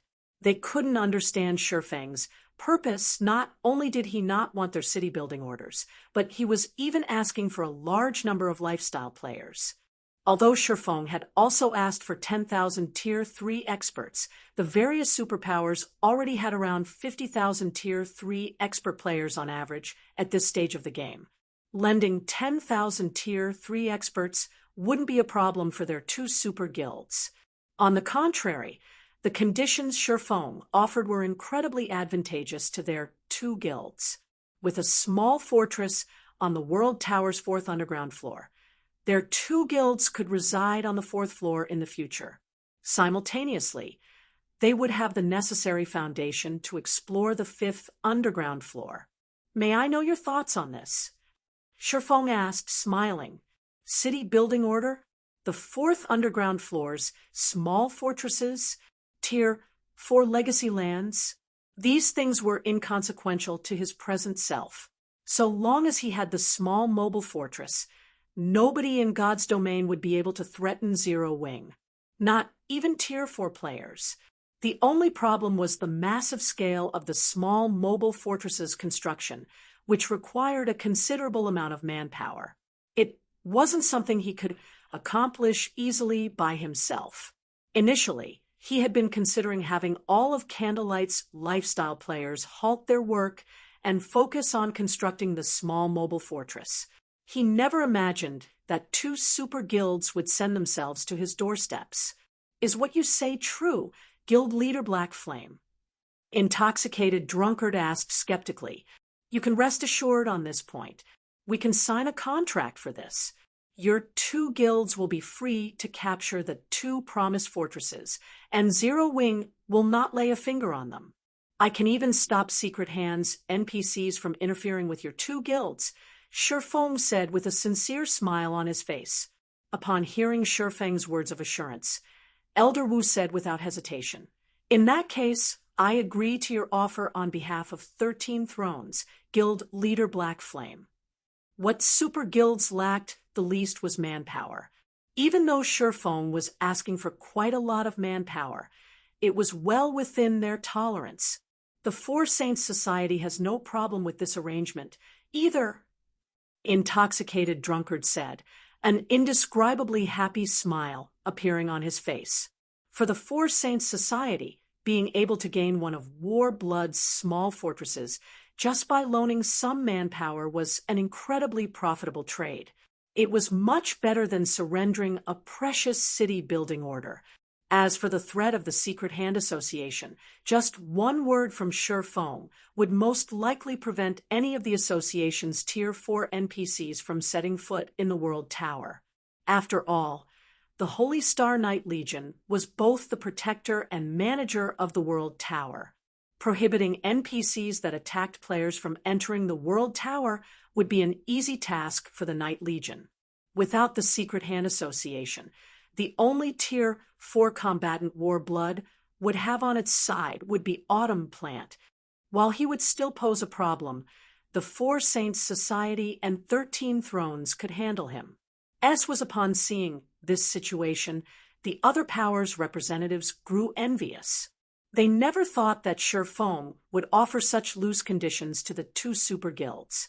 Nonetheless, fulfilling these conditions was still impossible for the other powers. Setting aside the large number of lifestyle players Shifeng sought, just the condition of 10,000 Tier 3 experts was already beyond them. Only the superpowers had the ability to do so.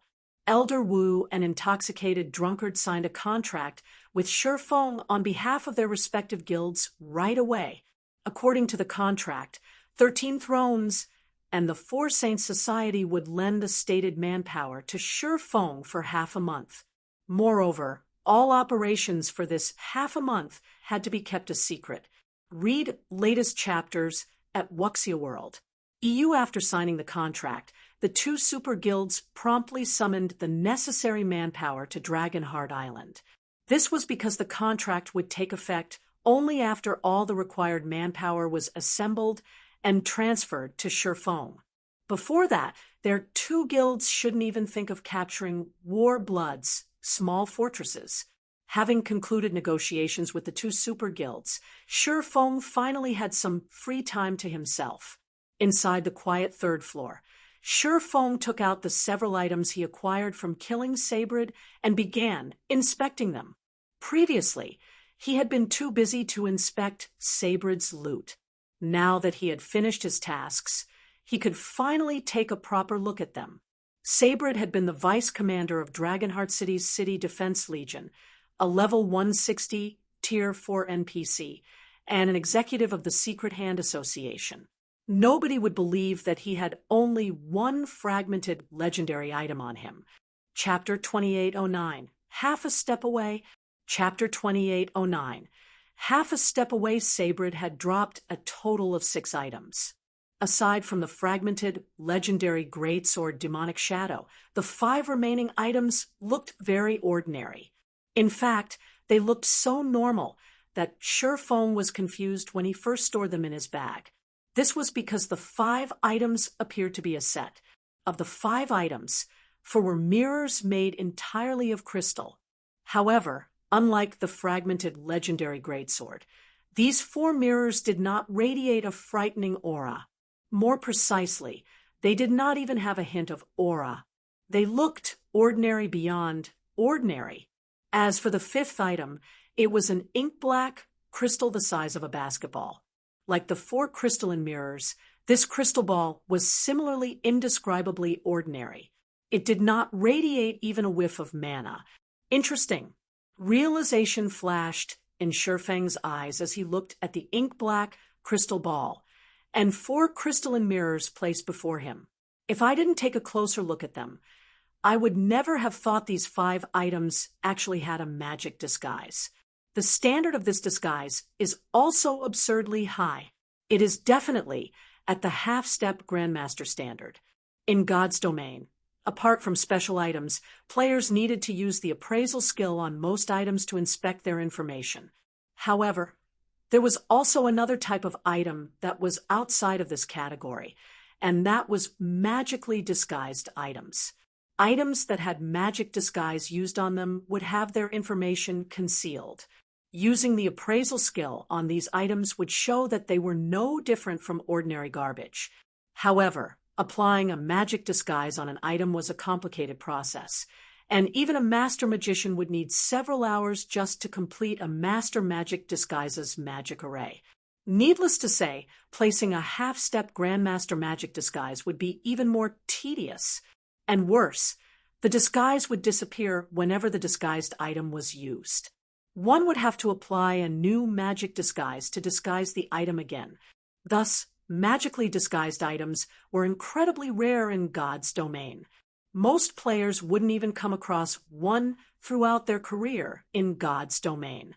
And if players did come across such an item, they would often treat it as garbage and dispose of it. However, Sabrid was both the vice commander of Dragonheart City's City Defense Knight Legion and a level 160 Tier 4 NPC. In God's domain, Dragonheart City could be considered a kingdom. In terms of status, the neutral city rivaled imperial capitals. Hence, despite being only the vice commander of one of Dragonheart City's Knight Legions, Sabrid's status was higher than even that of magistrates that managed the various kingdoms' main cities. In addition, Sabrid was also an executive of the Secret Hand Association, the strongest NPC force on Dragonheart Island. If one were to say that an NPC like Sabrid had dropped a bunch of odds and ends, let alone Shifeng, even ordinary players wouldn't believe it. Of course, perceiving such a high-level disguise wasn't an easy task, let alone the standard appraisal skill. Even Shifeng's omniscient eyes would allow him to see only the cover information of a disguised item. Only those with great mastery over magic arrays would notice that an item was magically disguised. The 5 items placed before Shifeng were precisely magically disguised items. On the surface, these 5 items looked ordinary and unremarkable, if not for Shifeng's in-depth understanding of the operating principles of mana. He wouldn't have noticed anything wrong at all. Thank goodness I'm already an advanced master magician. Otherwise, I really wouldn't have noticed such an exquisite disguise. Looking at the 5 items, Shifeng couldn't contain his elation as he studied the disguise. While it was possible for one to remove a magic disguise forcibly, that option should only be a last resort because doing so would damage the disguised item. Not to mention, the removal of a magic disguise was a process favored by all magicians. The removal of a magic disguise was an opportunity for a magician to improve their knowledge, since the removal process tested a person's knowledge and control over magic arrays. One would have to locate the fixed mana routes and identify the manipulation method of the magic array to remove the disguise. This was why players seeking to improve their knowledge of magic arrays would usually purchase disguised items from magic shops. Only the more profound a magic disguise was, the greater their price and rarity. Magic disguises at the master rank and above were especially rare. This was partly because master magicians could earn much more money through selling other magic arrays. Moreover, creating these other magic arrays took much less time than the Master Magic Disguises magic array did. Creating Master Magic Disguises simply wasn't cost-effective. Subsequently, the seconds and minutes passed by rapidly. While Shifeng attempted to undo the disguise, 3 hours elapsed in the blink of an eye. He had started with manipulating 6 independent strands of mana simultaneously to trigger the magic array's mana nodes, then gradually increased that number to 12. Shifeng had to admit that a half-step Grandmaster Magic Disguise was truly profound. Even after he had switched to manipulating 16 strands of mana simultaneously, he managed to trigger only 60% of the magic array's mana nodes. This isn't right. There are over 1,000 mana nodes on this thing. If I merely follow the predetermined mana routes, I doubt I can trigger every mana node even if I control 32 strands of mana simultaneously. The more Shifeng studied the half-step Grandmaster Magic Disguise, the more he found it to be amazing. The creation of this thing had already exceeded the limits of the human mind. Although it was only simple mana manipulation, the degree of multitasking required to fully activate it put him in a huge bind. He simply couldn't get all of the magic array's 1,000+ mana nodes running simultaneously with his current standard. Afterward, Shifeng earnestly inspected the magic disguise once more. He had a vague feeling that he had found a pattern, but he couldn't tell what it was exactly. Immediately, he took out a crystal of souls from his bag and consumed it to calm and empty his mind. 1 hour, 2 hours, 4 hours. Before Shifeng realized it, he had already spent half a day scrutinizing the magic array's mana nodes. I see. Every several dozen of these nodes form a small magic array, and some of the nodes on these small magic arrays connect with other small magic arrays. If I start my attack from the crucial nodes, I should be able to save myself a lot of trouble. After thinking up to this point, Shifeng began manipulating the magic array's mana once more. This time, though, he started with the mana nodes with the highest repetition rate. Completion rate 20%, 40%, 60%, 80%. When the disguise magic array lit up, Shifeng grew ecstatic. However, his joy wasn't just from cracking the magic array. It was also because his understanding of magic arrays had further improved, and he finally grasped the difference between advanced master magicians and half-step grandmaster magicians. The sound of glass shattering echoed in the room. Subsequently, the undisguised crystalline mirror made the space within the room incomparably cold and heavy. What powerful mana! Read latest chapters at Wuxia World.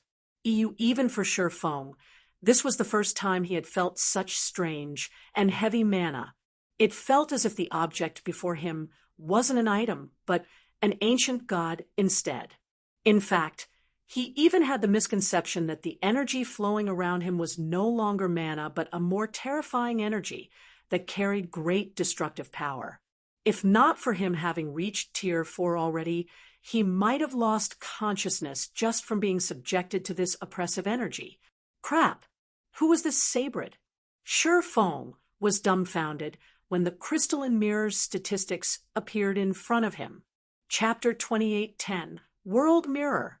Chapter 2810, World Mirror. Shifeng had considered many possibilities for the items Sabrid dropped. He had even entertained the possibility that one of the disguised items might be a damaged legendary item. After all, killing a Tier 4 NPC inside Dragonheart City was incredibly difficult.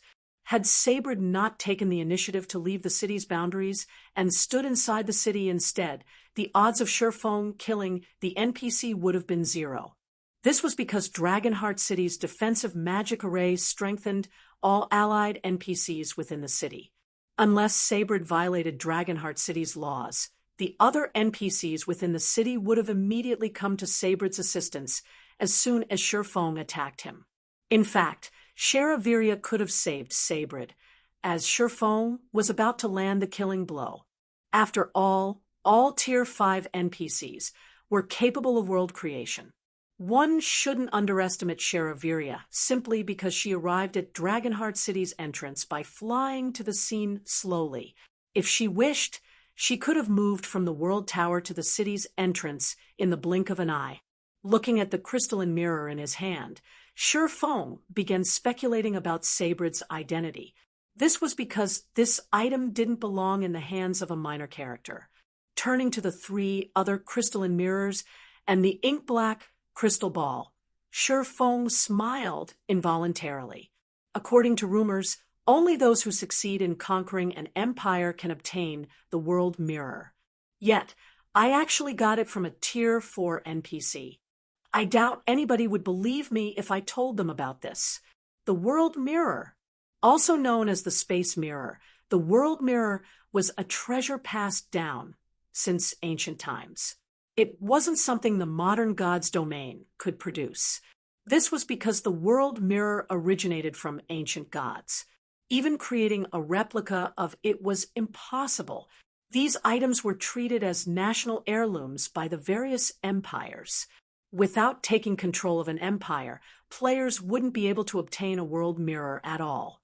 Of course, the world mirror Shi Feng acquired from Sabred wasn't complete. The world mirror was a set of 12 mirrors and 1 control core. He would have to gather all 13 components to complete it. A complete world mirror could seal the sky, lock the earth, and move space itself. One shouldn't compare the world mirror to a simple sealing barrier. The world mirror was far more than that. It could not only seal a designated space, but even transform the sealed space into a world of its own. Even Tier 5 existences shouldn't think of breaking out of this miniature world. Within the boundaries of this miniature world, a hostile existence's strength would plummet. Tier 5 existences would be fortunate to exhibit 30% of their strength, while subject to the world mirror's suppression. Existences below Tier 5 would fare even worse. The world mirror possessed an incredible range. Once activated, it would have no problem sealing an area encompassing several large maps. In the past, unless a Tier 6 God-ranked expert took to the field, any player forces that possessed a world mirror had been unstoppable within the territory protected by their world mirror. Even Tier 6 experts had their combat power weakened significantly under the world mirror's influence.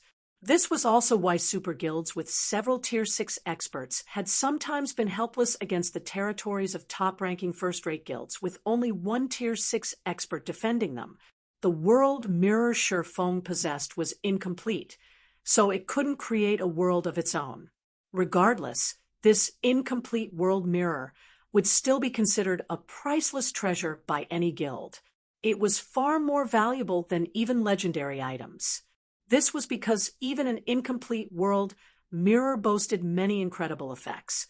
One example would be its ability to move a guild city to any desired location. Aside from that, if Shi Feng bound this incomplete world mirror to the core magic array of a guild city, the said guild city would be immediately promoted to basic main city. A complete world mirror could elevate a guild city to the status of an advanced main city. Most imperial capitals were merely advanced main cities. Holy cities, 1 level above advanced main cities, numbered less than a handful in the modern god's domain. Meanwhile, a holy city was something that couldn't be conquered without Tier 6 gods. Anyone who attacked a holy city without a Tier 6 god on their side would only be seeking their own deaths. It wouldn't matter how many Tier 5s they had. This was because one of the conditions for promotion to Holy City was the World Mirror's protection. Even having multiple Tier 5 existences garrisoning a city wouldn't suffice to meet a Holy City's defensive requirements. Now that Sabred had dropped such a treasure, how could Shi Feng not be shocked and confused? Although I don't know who exactly this NPC is, now that I have the World Mirror, I can adjust my development plan. Various thoughts occurred to Shi Feng as he looked at the World Mirror. Even though this World Mirror was incomplete, it could still exhibit astonishing effects. He couldn't create a holy city now, but he could still create a main city. If Zero Wing gained a main guild city at this stage of the game, it would do wonders for the guild. The footprint of a main city was 3 times that of an advanced city. In terms of defense, a main city could easily withstand the attacks of Tier 4 existences. Most importantly, at the main city standard, a guild city would have no problem establishing itself almost anywhere in God's domain, aside from Forbidden Lands. It wouldn't have to worry about defending against monster tides. While Shurfeng was debating which of Zero Wing's cities he should bind the world mirror to, he suddenly received a message from Intoxicated Drunkard, Guild Leader Black Flame. Both our guilds have already gathered the people you require in Dragonheart City. In a slightly eager tone, Intoxicated Drunkard asked, "When will you come to receive them?" Already? This news surprised Shurfeng. Looking at the time, he saw that only half a day had gone by since the contract signing with the 2 super guilds. With Dragonheart City still sealed, teleporting into the city was impossible. Hence, traveling to Dragonheart City would be difficult for players. Needless to say, assembling so many lifestyle players in Dragonheart City would be even more difficult. He had anticipated having to wait at least 2 days, yet the 2 super guilds had fulfilled their end of the bargain in just half a day. Their efficiency was truly superb. Of course. Smiling proudly, Intoxicated Drunkard said, "You shouldn't forget that our 2 guilds have focused on maritime development, Guild Leader Black Flame. This much is still within our capabilities." "Okay, I'll head over right away." Nodding, Shurfeng stored the world mirror and promptly left the Wanderer's shop to receive the 2 super guilds people.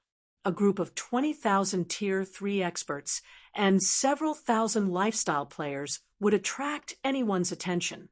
However, as Elder Wu, an Intoxicated Drunkard, understood Shurfeng's thoughts very well, they did not conduct the handover in Dragonheart City. Instead, they chose to do it outside the city. This way, the transaction would be sub rosa, and Shurfeng wouldn't have to worry about his intentions getting exposed. Guild Leader Black Flame, all of the manpower you requested is here. These people will follow your command for the next half-month. Moreover, they have also signed a contract that prohibits them from leaking information on the task they have to do, Intoxicated Drunkard said, smiling as he pointed at the tens of thousands of players standing in the valley behind him. "Now that we've fulfilled our end of the contract, may we know when our 2 guilds can head to the World Tower." Their 2 guilds urgently needed the 4th underground floors, small fortresses. After all, the sooner they occupied the fortresses, the sooner they could start searching for Tier 4 legacy lands. Otherwise, they wouldn't have expended so much effort to bring all these people to Dragonheart City in such a short time. Looking at the anxious expressions of Intoxicated Drunkard and Thousand Lives, Shurfeng chuckled and said, "You can begin capturing the fortresses now. I have already notified Yuluo about it. She is also an honorary knight, and she will keep an eye out for War Blood and Secret Hand inside the World Tower. If Secret Hand dares to try anything, they won't get away with it. So you can do as you wish inside the tower.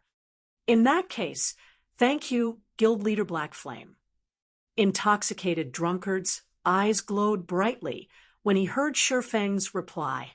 "I still have matters to attend to, so I'll take my leave first."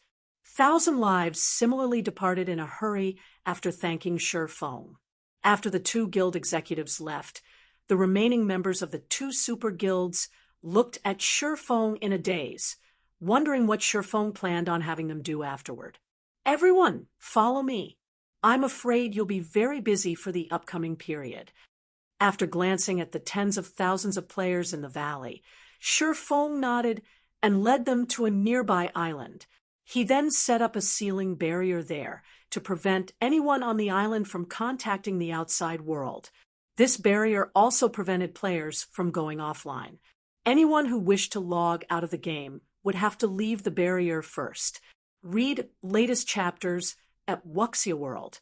EU 3 days later, on a barren island nearby Dragonheart Island. With a face full of excitement, Solitary 9 flew up to Sherfong, who was drawing a magic array inside a humongous steel fortress. "Commander, I just received news from Dragonheart City. Starlink and Miracle have begun taking action. Should we head over now?" After completing the core magic array, Sherfong breathed out a deep sigh. "Those guys sure moved quickly," Sherfong said, chuckling. "Fine.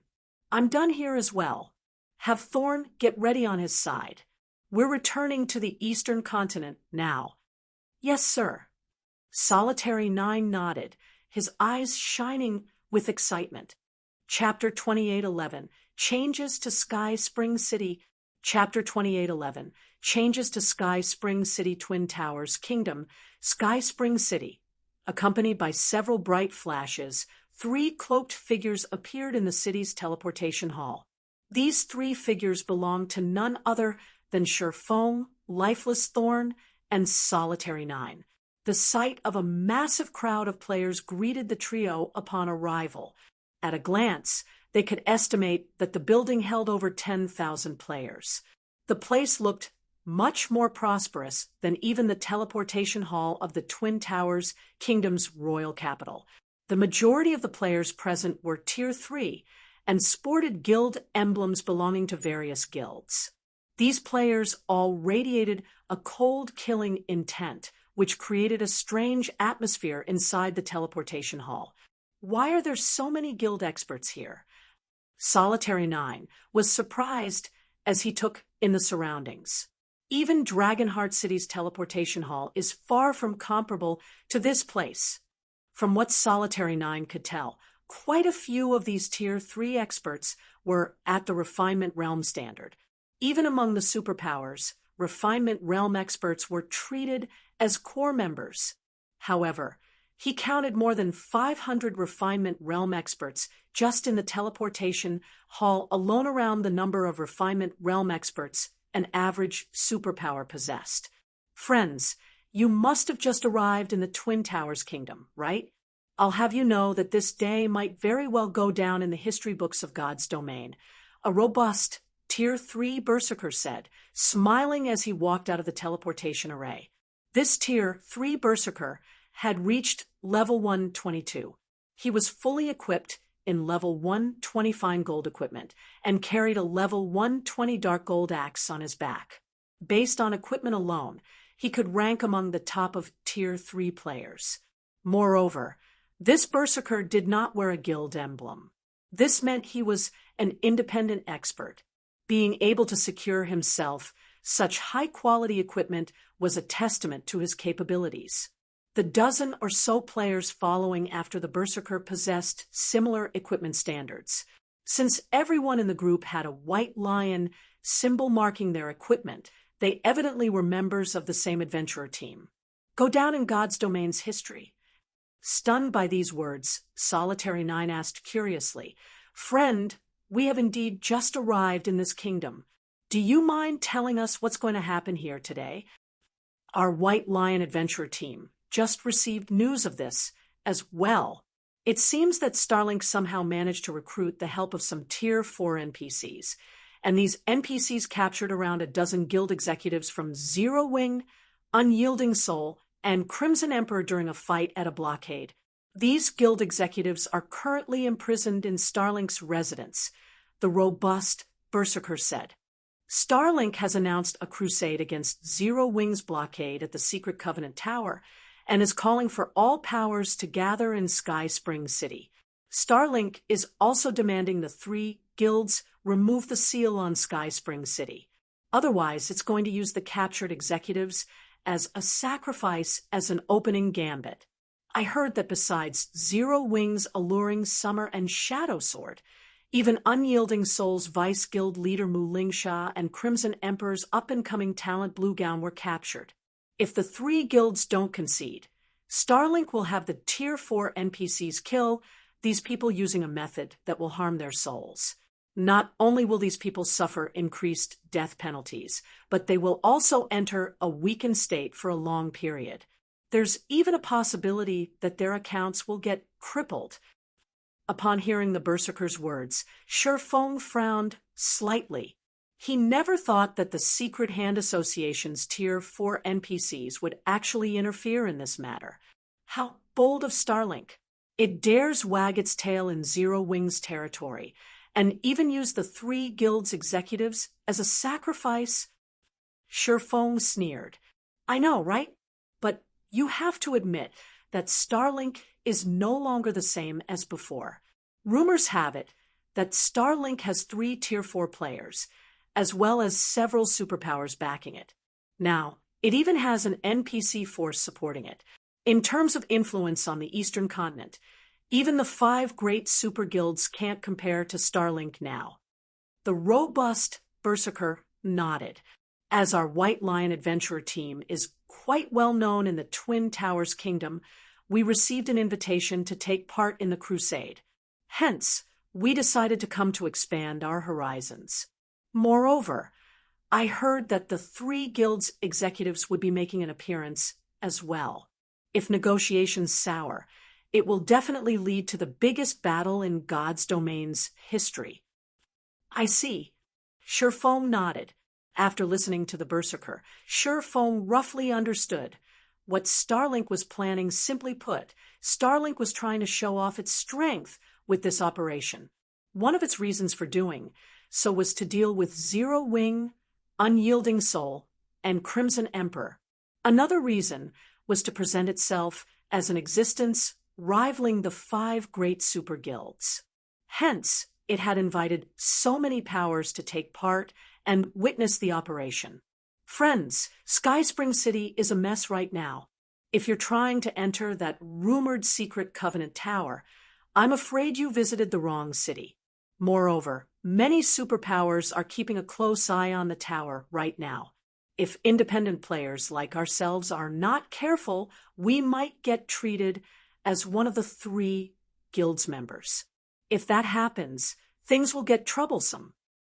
Looking at Shifeng's group of 3, the robust berserker cautioned, you might get killed if you're lucky or captured if you're unlucky, so it's best to be careful. Thank you for the warning, Shifeng said.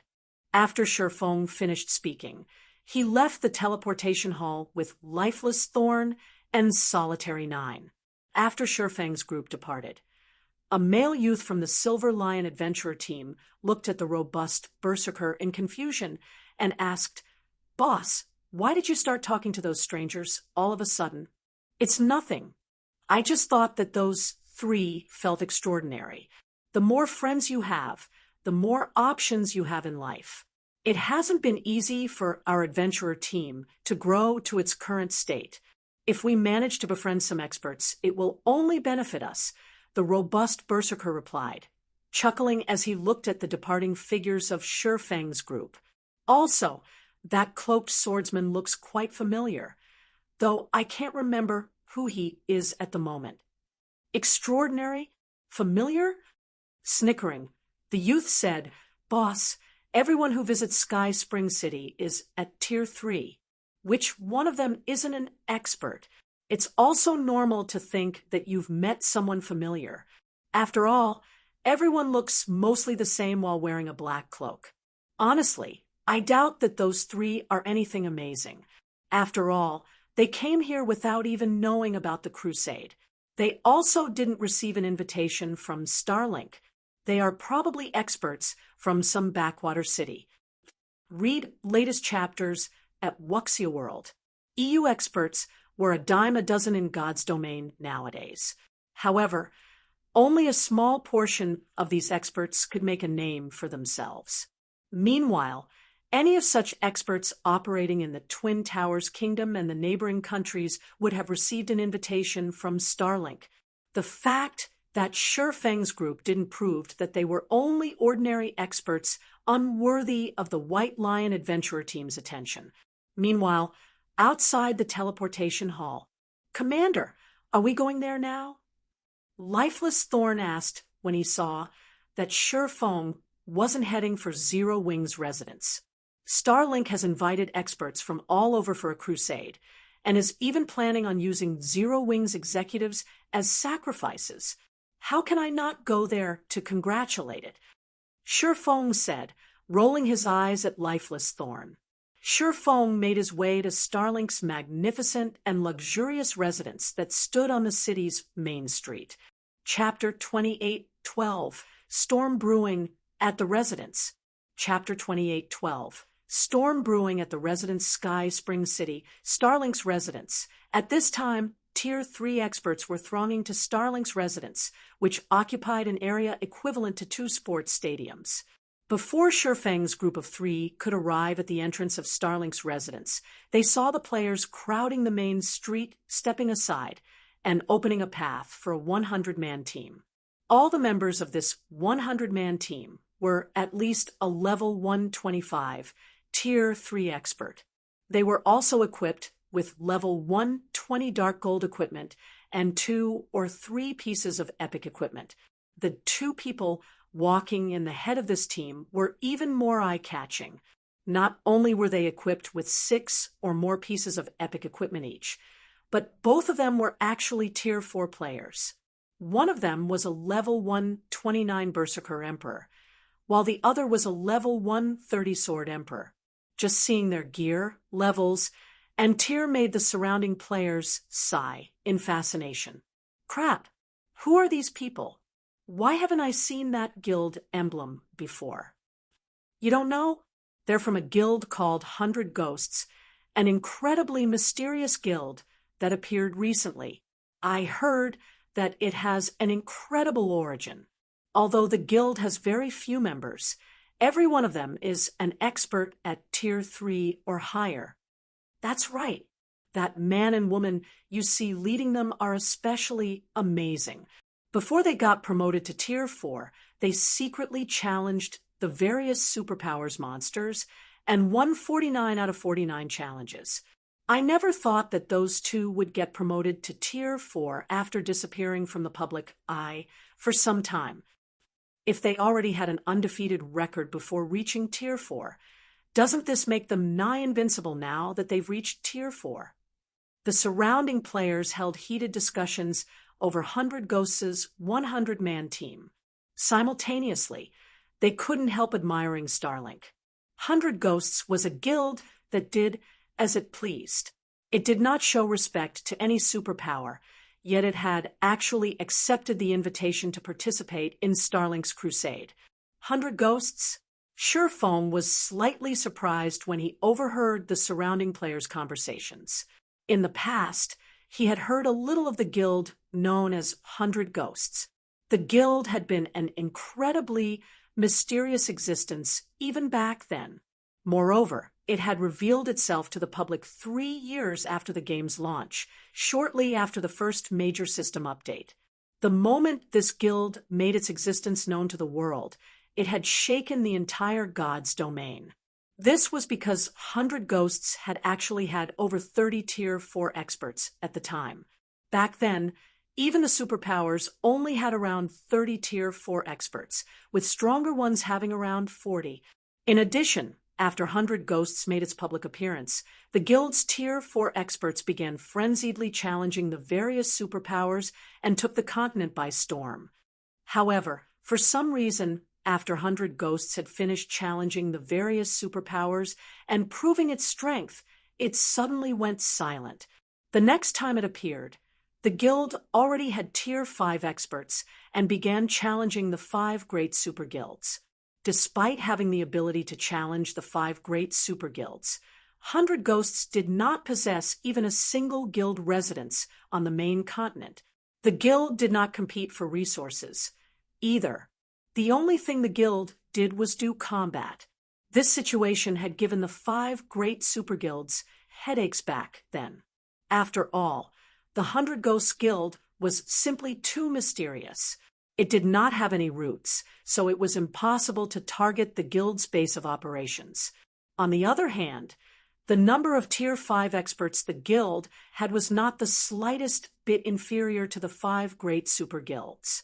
In this life, God's Domain's first major system update had taken place 2 years ahead of time, and 100 Ghosts had also appeared 2 years ahead of time. This situation put Shifeng in a reverie. Could they be a guild from an interstellar continent? If it were before he had visited the ancient god's domain, he probably wouldn't have any idea how such a strange guild could appear out of nowhere. However, after visiting the ancient era, he understood that God's domain housed players not just from Earth, but from the several interstellar continents as well. Just like the ancient God's domain, 100 ghosts could be from another version of God's domain. Only this version of God's domain overlapped with the modern God's domain much more closely than the ancient God's domain. Hence, 100 ghosts could bring so many players to the modern God's domain. In fact, Shifeng even suspected that the mysterious area Lifeless Thorn and the others fell into previously was 100 Ghosts' homeworld. However, Lifeless Thorn and the others had been repatriated to the modern God's domain before they could learn much about this other version of God's domain.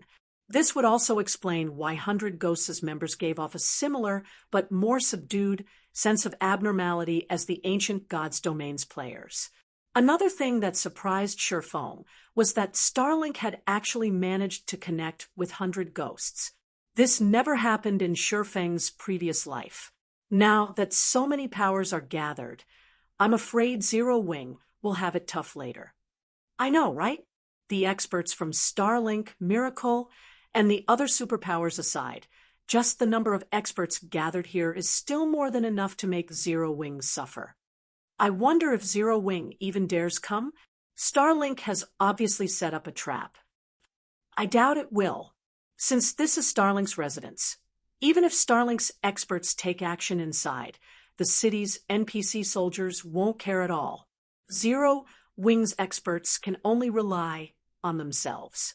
The players on the main street couldn't help worrying for Zero Wing, Unyielding Soul, and Crimson Emperor as they watched the various powers experts enter Starlink's residence one after another. Although Zero Wing had the home ground advantage in Sky Spring City, how could the 3 guilds possibly beat more than 20 superpowers when it came to expert count? Not to mention, a bunch of experts from the various major powers had also come to support Starlink. If it came down to a fight, the 3 guilds wouldn't stand a chance at all. So long as the 3 guilds' experts dared show up, only death would await them. Yet if the 3 guilds did not show up, their reputation would most likely go down the drain. After all, if news of this matter spread, everyone would definitely think that the 3 guilds have grown timid. If the 3 guilds didn't even dare accept a challenge, their aim of becoming titans in God's domain was an utter joke. While the Rubberneckers were conversing among themselves, a team of several dozen players suddenly appeared on one end of the main street, their arrival startling the gathered crowd. This was because these players were members of the 3 guilds. Leading this team of players were none other than Fire Dance, Unyielding Soul, and Illusory Words. Moreover, aside from these 3, there was actually another Tier 4 expert with them. The aura this 4th Tier 4 player released was so terrifying that the gathered crowd gasped reflexively. What? Another person from Zero Wing reached Tier 4. That person should be Violet Cloud, right? The feeling she is giving off is completely different from before. Everyone fell into a daze as they looked at the lithe figure standing at the head of the 3 guilds team. Violet Cloud wore a mage's robe that resembled the starry night sky, and she had her hair tied into a ponytail with a matching ribbon. She looked nothing like a sacred cleric, but more like a wise and pure goddess. Her level had even reached 131, which was higher than any other Tier 4 player they had seen thus far. Shortly afterward, Violet Cloud and the other members of the 3 guilds arrived at the entrance of Starlink's residence. Read latest chapters at Wuxia World. EU, as if expecting their arrival, Lu Xinglua and his entourage appeared at the entrance at this time. Compared to Zero Wing's group, Lu Xinglua had 5 Tier 4 players on his side, of which 2 were from Miracle. That was 1 more Tier 4 player than his side had previously. The new addition was Miracle's sword freak, Miracle Dragon. At this time, Miracle Dragon had already reached level 130, and the oppressive aura he exuded was not much inferior to Violet Cloud's. Looking at Lu Xinglua, illusory words said coldly, "Lu Xinglua, we've come. You can let them go now." "Your courage is praiseworthy, Vice Guild Leader Illusory. However, I've changed my mind." Smiling nonchalantly, Lu Xinglua said, "We went to great lengths to capture these people. If we just let them go so easily, wouldn't we superpowers suffer a hit to our reputations? How about we have a match in the residence? If you win, you can take them and leave. If you lose, all of you stay here. Do you 3 guilds dare accept this challenge?" Chapter 28:13, Powerful Showdown. Chapter 28:13, Powerful Showdown. Lu Xinglua spoke in a low tone, but his words echoed throughout the area. Everyone turned reflexively to look at Fire Dance and the others from the 3 guilds. A match? This is going to be interesting. I wonder if Zero Wing will accept it. If they don't, they'll embarrass themselves in front of the various powers Starlink invited. Although Zero Wing had arrived with great momentum, Starlink's side came prepared as well. Just by looking at the 5 Tier 4 players on Starlink's side, one could tell that Zero Wing held no advantage in this situation at all. Not to mention, the 2 sides had clashed with each other many times now and suffered severe losses. Zero Wing, Unyielding Soul, and Crimson Emperor had already begun living off their past gains. Their stockpile of weapons and equipment was dwindling, and they were starting to have difficulty compensating their members for their losses. Simply put, only morale was keeping the 3 guilds alive now. However, if the 3 guilds refused or lost in the match, morale in the 3 guilds would plummet. At that time, the performance of the 3 guilds members would definitely be affected greatly. Upon realizing this situation, the spectating crowd was in awe of Lu Xinglua's clever move. Originally, everyone thought Starlink was merely trying to get Zero Wing to remove the seal on Sky Spring City. However, if Starlink got the 3 guilds' top combatants to remain in Starlink by winning a match, Sky Spring City's seal would no longer be a problem. While the spectators were having a quiet discussion among themselves, Fire Dance, Violet Cloud, Unyielding Heart, and Illusory Words briefly exchanged glances. "Fine." Fire Dance answered as she looked at Lu Xinglua. "What kind of match do you have in mind?" Guild Leader Xinglua. Their original plan was to break into Starlink's residence and rescue their captured members. However, now that Starlink had gained another Tier 4 combatant, the risk of their plan had undoubtedly increased. Not to mention, the Secret Hand Association's NPCs might be hiding inside the residence. At that time, they would have to go up against not only those NPCs, but also 5 Tier 4 combatants. This would truly put them in a tough spot. After all, anyone capable of reaching Tier 4 was no pushover. In fact, they were among the best in God's domain when it came to combat standards, weapons, equipment, legacies, etc. Simple. Both sides will each select one person for a duel, and we will decide the winner in one match. Lu Xinglua said, smiling. "What do you think of this, Commander Fire Dance?" "Fine." Fire Dance agreed, without hesitation. "Good." After hearing Fire Dance's response, Lu Xinglua turned to Miracle Dragon and said, "Our side will have Miracle Dragon represent us." At Lu Xinglua's words, Miracle Dragon leaped into the air and hovered above Starlink's residence. He then looked down quietly at the Zero Wing contingent, evidently prepared for a fight. "Big Sis Fire, let me take him on," Violet Cloud volunteered. "I haven't gotten a chance to fight against other Tier 4s ever since I reached Tier 4. I don't want to miss out on this." Fire Dance and the others exchanged looks at Violet Cloud's words, hesitation appearing on their faces. The fact that Lu Xinglua dared let Miracle Dragon represent Starlink's side meant that he was confident of victory. Otherwise, he would have had a veteran Tier 4 player take to the field instead. Of course, Lu Xinglua could have made such a decision because the other Tier 4 players had long since exposed their cards during the past few battles. In contrast, Miracle Dragon had only gotten promoted to Tier 4 recently, so the moves he possessed were still unknown to Zero Wing's side. All right, but be careful. In the end, Fire Dance still nodded and consented to Violet Cloud's request. Their side couldn't afford to lose this battle. However, Zero Wing's veteran Tier 4s faced a similar problem to Starlink's veteran Tier 4s. On the other hand, Violet Cloud was not the slightest bit inferior to the three of them in combat standards. Now that she had gotten promoted to Tier 4 as well, it went without saying her strength rivaled theirs. Hence, letting Violet Cloud represent Zero Wing's side wasn't exactly a bad decision. Unyielding Heart and Crimson Emperor did not oppose Fire Dance's decision. Instead, they warned Violet Cloud to stay out of melee range from Miracle Dragon. Otherwise, Miracle Dragon's lightning-quick attacks would devastate a magical class player like Violet Cloud.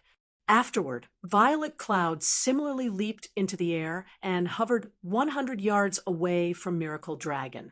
I lost to Gentle Snow last time because of my basic attributes, but you won't be as lucky as Gentle Snow. Miracle Dragon said as he looked at Violet Cloud with a cold and arrogant gaze, because I will come at you seriously this time.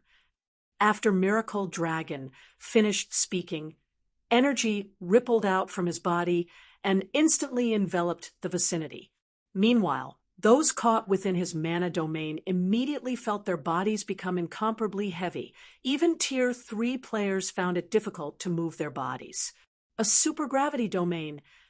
Fire Dance frowned subconsciously when she experienced Miracle Dragon's mana domain. This was the first time she had experienced such a powerful mana domain. Although this supergravity domain didn't affect the basic attributes of players, the increased gravity would affect the player's mobility significantly. In fact, Fire Dance estimated that her mobility would be halved because of this mana domain. Needless to say, magical class players that didn't possess much strength would fare even worse in this mana domain. Before Fire Dance and the others could recover from their shock, Miracle Dragon unsheathed the silver greatsword he carried. Immediately, not only did the intensity of the aura he exuded skyrocket, but another ripple of energy spread out from his body. Unlike the earlier energy ripple, this one caused the flowing mana in the air to stagnate. Impossible. Unyielding Heart couldn't help doubting his eyes as he looked at Miracle Dragon. 2 domains.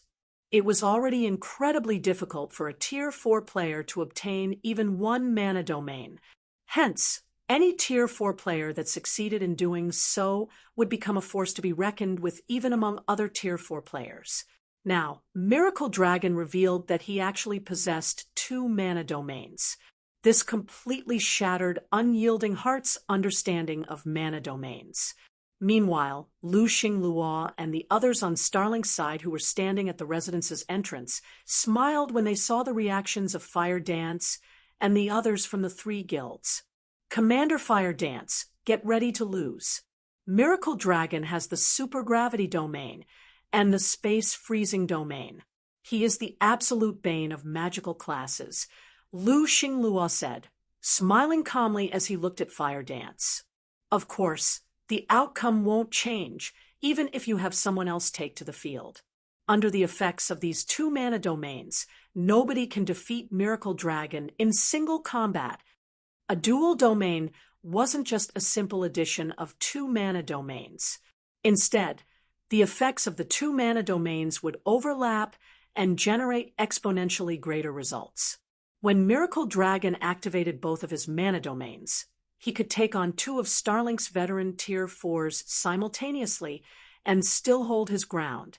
Meanwhile, the spectators also stirred at this scene. They never thought a person could have 2 mana domains. As expected of the sword freak, even Black Flame will most likely have trouble going up against Miracle Dragon. I know, right? Black Flame only managed to stand out because he was lucky to reach Tier 4 before everyone else. But in a situation where both sides are at Tier 4, nobody can tell who is truly the best at the sword without a fight. How can the secret pavilion just arbitrarily label Black Flame the strongest? The Rubberneckers were astonished by Miracle Dragon's abilities. After all, this was the first time any of them had seen a dual domain. One could also easily determine the dual domain's effects just by looking at the Tier 3 players enveloped within it. At this time, these Tier 3 players were already kneeling on the street from the overbearing pressure. This result was much greater than that of the mana domain Shurfeng had displayed previously. "Commander, should we intervene now?" Lifeless Thorn asked as he looked at Shurfeng. "This dual domain is going to be a tough nut to crack. If it's just Violet alone, I'm afraid." "No, we'll continue watching," Shurfeng replied, shaking his head and smiling. "If we take action now, everyone's going to think that Zero Wing has no capable people to rely on. But that space-freezing domain prevents the use of instantaneous movement. Miracle Dragon is also known for his speed and strength. Her chances of victory are really slim," Lifeless Thorn argued. While he understood what Shurfeng was trying to say, Miracle Dragon's dual domain was a perfect counter for magical class players. Read latest chapters at Wuxia World. EU relax. Chuckling, Shurfeng looked at Violet Cloud and said, "Having more mana domains isn't necessarily an advantage. Moreover, Violet's strength is no longer the same as before." As soon as Shurfeng finished speaking, they saw Violet Cloud take out Death's Sigh. However, compared to before, the current Death's Sigh released a much more terrifying aura. The instant Violet Cloud wielded it, an aura of death instantly spread into the surroundings. A dual domain might be amazing, but a lone mana domain isn't necessarily inferior. After saying so, Violet Cloud operated her mana body at maximum capacity. The next moment, energy rippled out from her body, instantly pushing back Miracle Dragon's dual domain and preventing it from extending more than 30 yards from Miracle Dragon. The difference between the mana domains of both sides was instantly determined. Chapter 2814, Astromancer's Might. Chapter 2814, Astromancer's Might. What's going on? Why did a dual domain lose to a single domain? The various experts looking up at the sky were bewildered when they saw Miracle Dragon's dual domain getting suppressed. They couldn't understand how a single domain could win against a dual domain. After all, the mana and pressure Violet Cloud's mana domain radiated were both weaker than those of Miracle Dragon's dual domain. This is interesting. This little beauty has actually surpassed Miracle Dragon in knowledge and control over mana by a large margin, a handsome youth wearing 100 Ghosts' Guild emblems said, a faint smile appearing on his face as he looked at Violet Cloud. "I never thought there would be such a talent in Zero Wing." "Humph. The people here think that just having high basic attributes is sufficient. They don't know that what's most important for Tier 4 players aren't attributes or combat standards, but control and understanding over mana," sneered the beautiful woman with short, blue hair standing beside the handsome youth. "A mana domain is the result of making an area's mana into one zone. Miracle Dragon can operate the mana of his 2 mana domains only at a basic standard. How can he possibly win against someone with better control over mana?" Looking at Violet Cloud with fascination, the handsome youth said, "But this little beauty is quite the genius. We can have her join us and become one of our outer supporting members." "Abyss, don't go acting on your old habits again. Don't forget why we came to this continent," the short-haired woman warned. "Relax. I know what I'm doing. Nobody on this continent is a match for me. Zero Wing's alliance will crumble for certain this time. Nothing will change even if that black flame shows up. If this little lady wants to protect Zero Wing, she'll have no choice but to beg me. She'll definitely take the bait at that time," the handsome youth said, smiling. The short-haired beauty, carrying a battle axe, did not refute the youth's statement. After all, it was indeed true that they could keep Zero Wing alive with just a word. While the pair from 100 Ghosts were conversing, Miracle Dragon had taken action. Unfazed by the fact that his dual domain had been suppressed, he flew within 50 yards of Violet Cloud and brandished his greatsword. 9 extreme slashes. Tier 4 legacy skill, Light Shatterer. 9 sword lights tore through space and instantly appeared around Violet Cloud. Moreover, as if to prove that Miracle Dragon had reached the domain realm already, the 9 sword lights moved around Violet Cloud like a bunch of lively monkeys, their attack trajectories unpredictable. Facing this tricky move, Violet Cloud flicked her staff and activated Blink, instantly appearing 30 yards away and dodging the 9 sword lights in the nick of time. Boom! A moment after Violet Cloud used Blink, the 9 sword lights converged on her original location and exploded, transforming the area within a 20-yard radius into an empty void. The power of this attack practically rivaled that of superior mythic monsters of the same level. However, before Violet Cloud could catch her breath, several more sword lights appeared around her, to which she responded by using Blink again. This process repeated itself over and over, the sword lights hounding Violet Cloud like her shadow. This scene dumbfounded the spectating crowd. After all, at this time, Miracle Dragon looked more like a ranged player than a melee player. Every time he brandished his greatsword, several sword lights would appear around Violet Cloud. Despite the distance between the two players, it was as if Miracle Dragon were right beside Violet Cloud. Miracle Dragon really isn't holding back. Thousand Miles, who was standing at the entrance, burst into laughter as he watched the fight in the sky. At this rate, the fight will end in less than 10 seconds. Miracle Dragon was a magic swordsman. His class perfectly combined magic with the sword. The class was proficient in melee combat as well as ranged combat. While it was indeed amazing that Violet Cloud managed to render Miracle Dragon's dual domain useless, thanks to the Light Shatterer skill, Miracle Dragon could still thoroughly exhibit the might of his godly fast attacks. You might have a lot of movement skills, but while my Light Shatterer skill is active, it won't matter where you run to, so just surrender obediently. Miracle Dragon said, smirking as he watched Violet Cloud constantly dodging his attacks. Most people might expect him to be at a disadvantage when going up against magical class players, but he was a magic swordsman. It didn't matter whether he fought at close quarters or range. He was proficient in both forms of combat. Meanwhile, Light Shatterer had a 3-minute duration.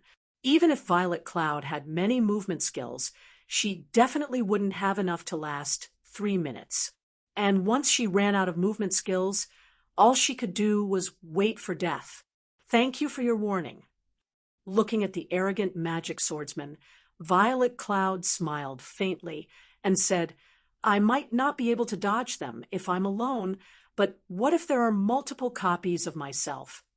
After saying so, Violet Cloud swung her staff and summoned several dozen identical copies of herself within her vast starry domain. Then, the figures of Violet Cloud and her copies turned blurry, becoming indistinguishable from one another. Doppelgangers? Miracle Dragon was momentarily startled. No, their auras are too weak to be doppelgangers. They should only be illusions, and there should only be one physical body. Watch me break this move of yours. Miracle Dragon began brandishing his great sword wildly.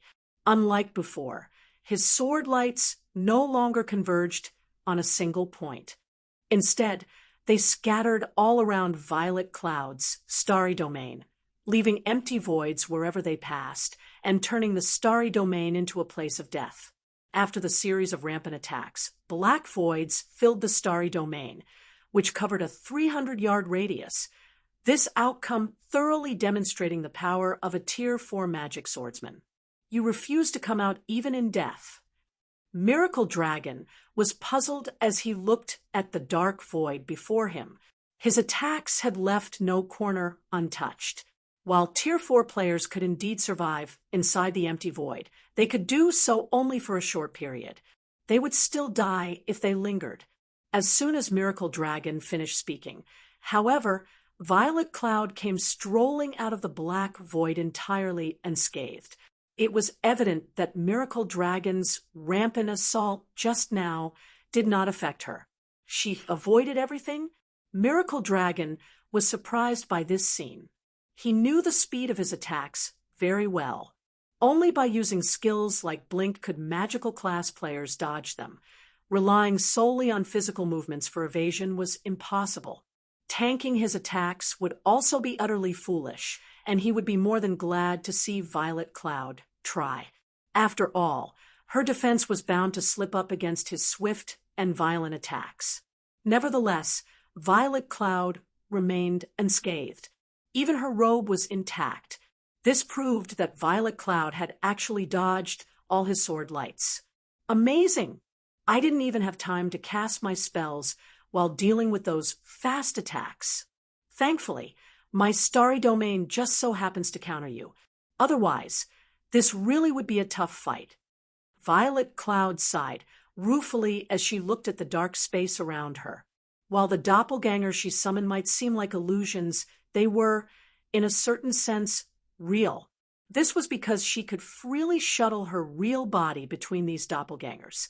This ability was much stronger than her blink skill. Moreover, while this ability cost concentration and mana to use, it didn't have a cooldown. And once her control over this ability improved, she could potentially summon thousands of copies of herself within her starry domain. Little girl, you're as arrogant as your guild leader. I refuse to believe you can dodge my attacks forever, Miracle Dragon said. He then held up his greatsword in preparation for another round of attacks. However, before Miracle Dragon could brandish his weapon, shadow blades emerged from the dark void behind Violet Cloud, numbering 600. Miracle Dragon, did you think I was hiding in the void just to dodge your attacks? Chuckling softly, Violet Cloud said, I spent a long time preparing to deal with you. Now let me see how you block these 600 shadow blades. As soon as Violet Cloud finished speaking, the 600 shadow blades carrying devastating power began raining down on Miracle Dragon like a hail of bullets. Miracle Dragon knew that there was no way he could dodge them all. Immediately, he activated his Berserk skill, drastically increasing his basic attributes and doubling his attack speed. The next moment, he brandished his great sword, blocking the shadow blades one after another in rapid succession. Boom, boom, boom. A shadow blade would get sent flying away every time Miracle Dragon swung his greatsword. However, under Violet Cloud's control, these shadow blades would quickly correct their trajectories and attack him once more. The space above Starlink's residence transformed into a dark void, the shockwaves of the battle spreading throughout Sky Spring City. Rather than a clash between players, the duel between Violet Cloud and Miracle Dragon looked more like a clash between monsters. From watching this battle, the Tier 3 players present thoroughly understood how insignificant they were in front of Tier 4 players. Read latest chapters at Wuxia World. EU. Despite Miracle Dragon's best efforts, there were just too many shadow blades. Moreover, Violet Cloud was also constantly making subtle adjustments to her attack patterns. As a result, roughly 20 seconds later, Miracle Dragon finally slipped up and one shadow blade penetrated his defense.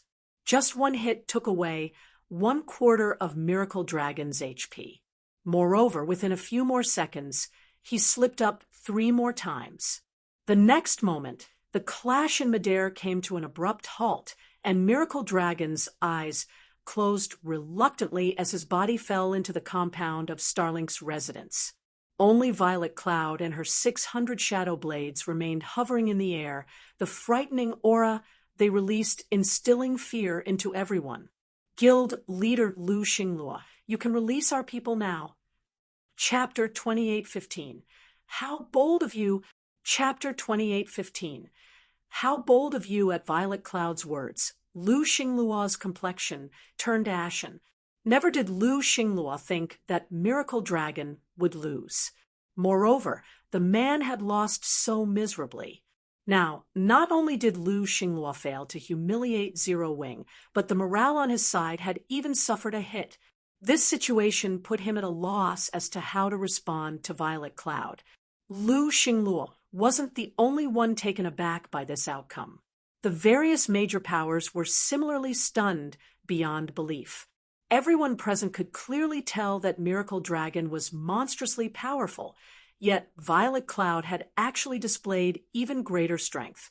At this time, they even started to think that Violet Cloud could take on 2 or 3 Tier 4 experts simultaneously and still hold the upper hand. So this is Zero Wing's strength. Amazing! With this, Starlink and the various superpowers will have to act more humbly. From how leisurely Violet Cloud had defeated Miracle Dragon, it was evident she still had strength to spare. This meant that even though Zero Wing's side had 1 Tier 4 expert less than Starlink's side, the latter still wouldn't hold any advantages. Beautifully done! Unyielding Heart praised as he looked up at Violet Cloud. Now that Starlink's side has 1 less Tier 4, even if Lu Xinglua goes back on his word, we still have a much greater chance of rescuing our people. Illusory words nodded in agreement with Unyielding Heart. This duel held great importance for both sides. If Lu Xinglua handled this matter poorly, he would become the laughingstock of God's domain. After all, Lu Xinglua had overreached himself. He had actually planned to rely on this opportunity to elevate Starlink into an existence on par with the 5 great super guilds. Only his grand plan had already been foiled right at the very first step. If he weren't standing in public right now, Lu Xinglua would have most likely spat out blood already. When everyone thought Lu Xinglua was going to lose his mind, the man actually smiled. Good. Very good. As expected of one of Zero Wing's peak experts. Your strength is truly astonishing, Lu Xinglua said, chuckling as he looked up at Violet Cloud. Fine. We'll let your people go. Guild leader. Sword Demon, who had also reached Tier 4, was stunned by Lu Xinglua's words. He never thought that Lu Xinglua would release Zero Wing's people so decisively. They'll grow even more fearless if we let their people go. It doesn't matter, Lu Xinglua said, as he glanced at Sword Demon nonchalantly. Release them. Sword Demon had no choice but to release the 3 guilds' captured members.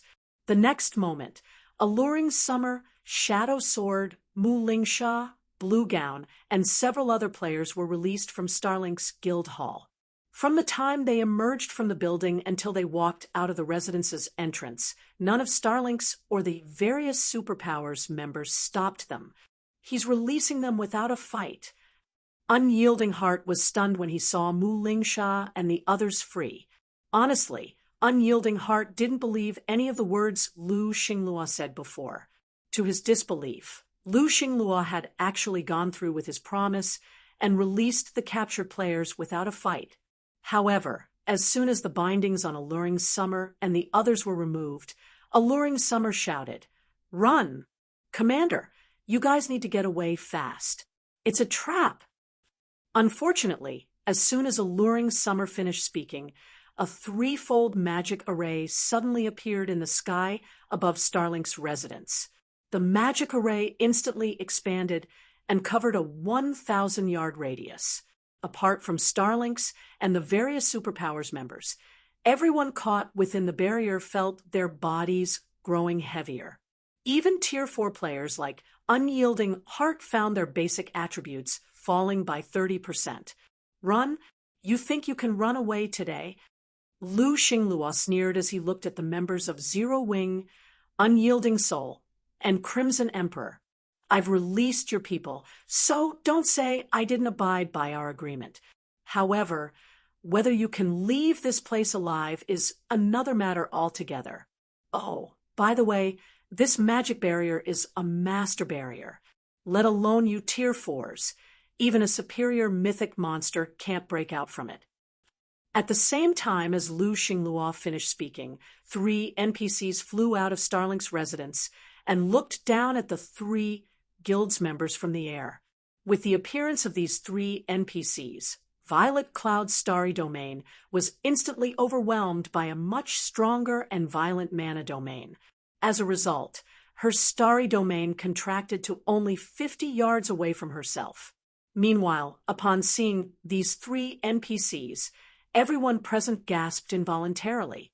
Victor Palom, Secret Hand Association Elder, Tier 4 Great Wizard, level 160 HP, 180 million, Claire Savrin, Secret Hand Legion Vice Commander, Tier 4 Sky Knight, level 160 HP, 330 million, Melt Cabra, Secret Hand Legion Commander, Tier 4 Elemental Hunter, level 162 HP, 270 million, 3 Tier 4 NPCs. How is this possible? The various major powers members gaped in shock at these 3 NPCs. Although they knew that Starlink had worked together with the Secret Hand Association to capture the 3 guilds' executives, they had thought that only 1 Tier 4 NPC was aiding Starlink. Now, 3 Tier 4 NPCs had appeared. Their combined combat power was enough to destroy even Sky Spring City. Melt Cabra, an elderly man apparently in his 50s who carried a crystalline bow, turned to Lu Xinglua and said, "Guild leader Xinglua, you've done well this time. Our association will help you take control of the secret Covenant Tower as agreed." "Thank you, Commander Melt." Lu Xinglua beamed at Melt Cabra's words. Lu Xinglua's goal, since the very beginning, had been the 3 guilds' Tier 4 members. The main reason he had Miracle Dragon partake in a duel was to create a distraction while the Secret Hand Association set up the magic barrier. After all, setting up such a powerful barrier would create powerful mana fluctuations. Only a duel between 2 Tier 4 players could conceal these mana fluctuations. Hence, Lu Xinglua never really cared whether Miracle Dragon won or lost the duel. How vicious of Lu Xinglua! He was planning to wipe out the 3 guilds' top combatants all along. It seems Zero Wing's side is finished. A force of 3 Tier 4 NPCs is basically unstoppable in the Twin Towers Kingdom. At this time, everyone already understood that this was a trap Starlink set up for the 3 guilds. So long as the 3 guilds' top combatants got annihilated here, the 3 guilds would be finished. They would no longer have the ability to resist Starlink and the various superpowers. The complexions of the 3 guilds' members darkened when they saw this situation. How is this possible? How did Lu Xinglua recruit the help of so many Tier 4 NPCs? Unyielding Heart couldn't help despairing as he looked at the 3 Tier 4 NPCs in the air. According to the information they obtained, only 1 Tier 4 NPC had been present when Mu Lingsha and the others were captured. They had originally planned for him and Illusory Words to work together to pin down this Tier 4 NPC, while Violet Cloud and Fire Dance went up against Starlink's Tier 4 players. Now, the number of Tier 4 NPCs they had to face had tripled. Moreover, they were even caught inside a master barrier. They couldn't escape, even if they wanted to. While the 3 guilds' members were at a loss as to what to do, Melt Cabra glanced at them. Capture Zero Wing's members. Kill everyone else using soul attacks. I want to let Black Flame know the consequences of provoking the Secret Hand Association. Melt Cabra commanded the 2 people beside him. In response, Elder Victor Palom chuckled and said, "Rest assured, Commander Melt, none of Zero Wing's members will escape today." Melt Cabra's words stunned the spectating crowd. These NPCs are here for Zero Wing. Crap! What did Zero Wing do to have an NPC force aim for their lives? At this time, let alone the various major powers, even Unyielding Heart and Illusory Words were stunned. An NPC force had actually mobilized such a powerful party just to take revenge on Sure Fong. However, before Unyielding Heart and Illusory Words could react to this piece of information, the three NPCs made their move, splitting up and charging at Violet Cloud and Fire Dance. Zero Wing, this is the consequence of your sins. Lu Xinglua burst into maniacal laughter when he saw the three NPCs taking action. I didn't even do anything this time. Previously, Lu Xinglua had still felt quite troubled by the three guilds' resistance. However, Sure Fong had offended the Secret Hand Association on Dragonheart Island, which, in turn, prompted the association to seek a partnership with Lu Xinglua. He had nearly gone crazy from joy back then. Now that three of the association's Tier 4 NPCs were taking action, there was no way Zero Wing's members could escape. Now, all he had to do was wait for Zero Wing's destruction and take over Zero Wing's possessions. However, just as the three NPCs were about to reach Fire Dance and her companions, who were prepared to fight to the death, a sword light suddenly appeared out of nowhere on the battlefield.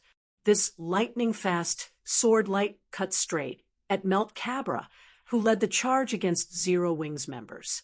However, Melt Cabra was no ordinary Tier 4 NPC. Quickly responding to the attack, he used his crystalline bow as a melee weapon and struck the approaching sword light. Boom! An explosion occurred, and space within a radius of several dozen yards shattered. Read latest chapters at Wuxia World. EU, the elemental hunter, went flying over 100 yards away, a damage exceeding 1 million appearing above his head. Secret Hand Association, how bold of you! I didn't bother picking a fight with you in Dragonheart City, yet you actually have the gall to come and pick a fight in my territory? It seems you people are tired of living just like Sabrid. Before anyone could react to the sudden attack, a cold voice echoed throughout the battlefield.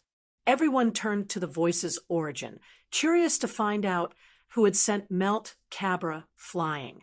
The next moment, what entered everyone's eyes was a cloaked man walking out of the crowd. The man wielded a golden sword decorated with crimson runes, and his frightening aura made them feel as if the god of death had descended onto the battlefield. Black flame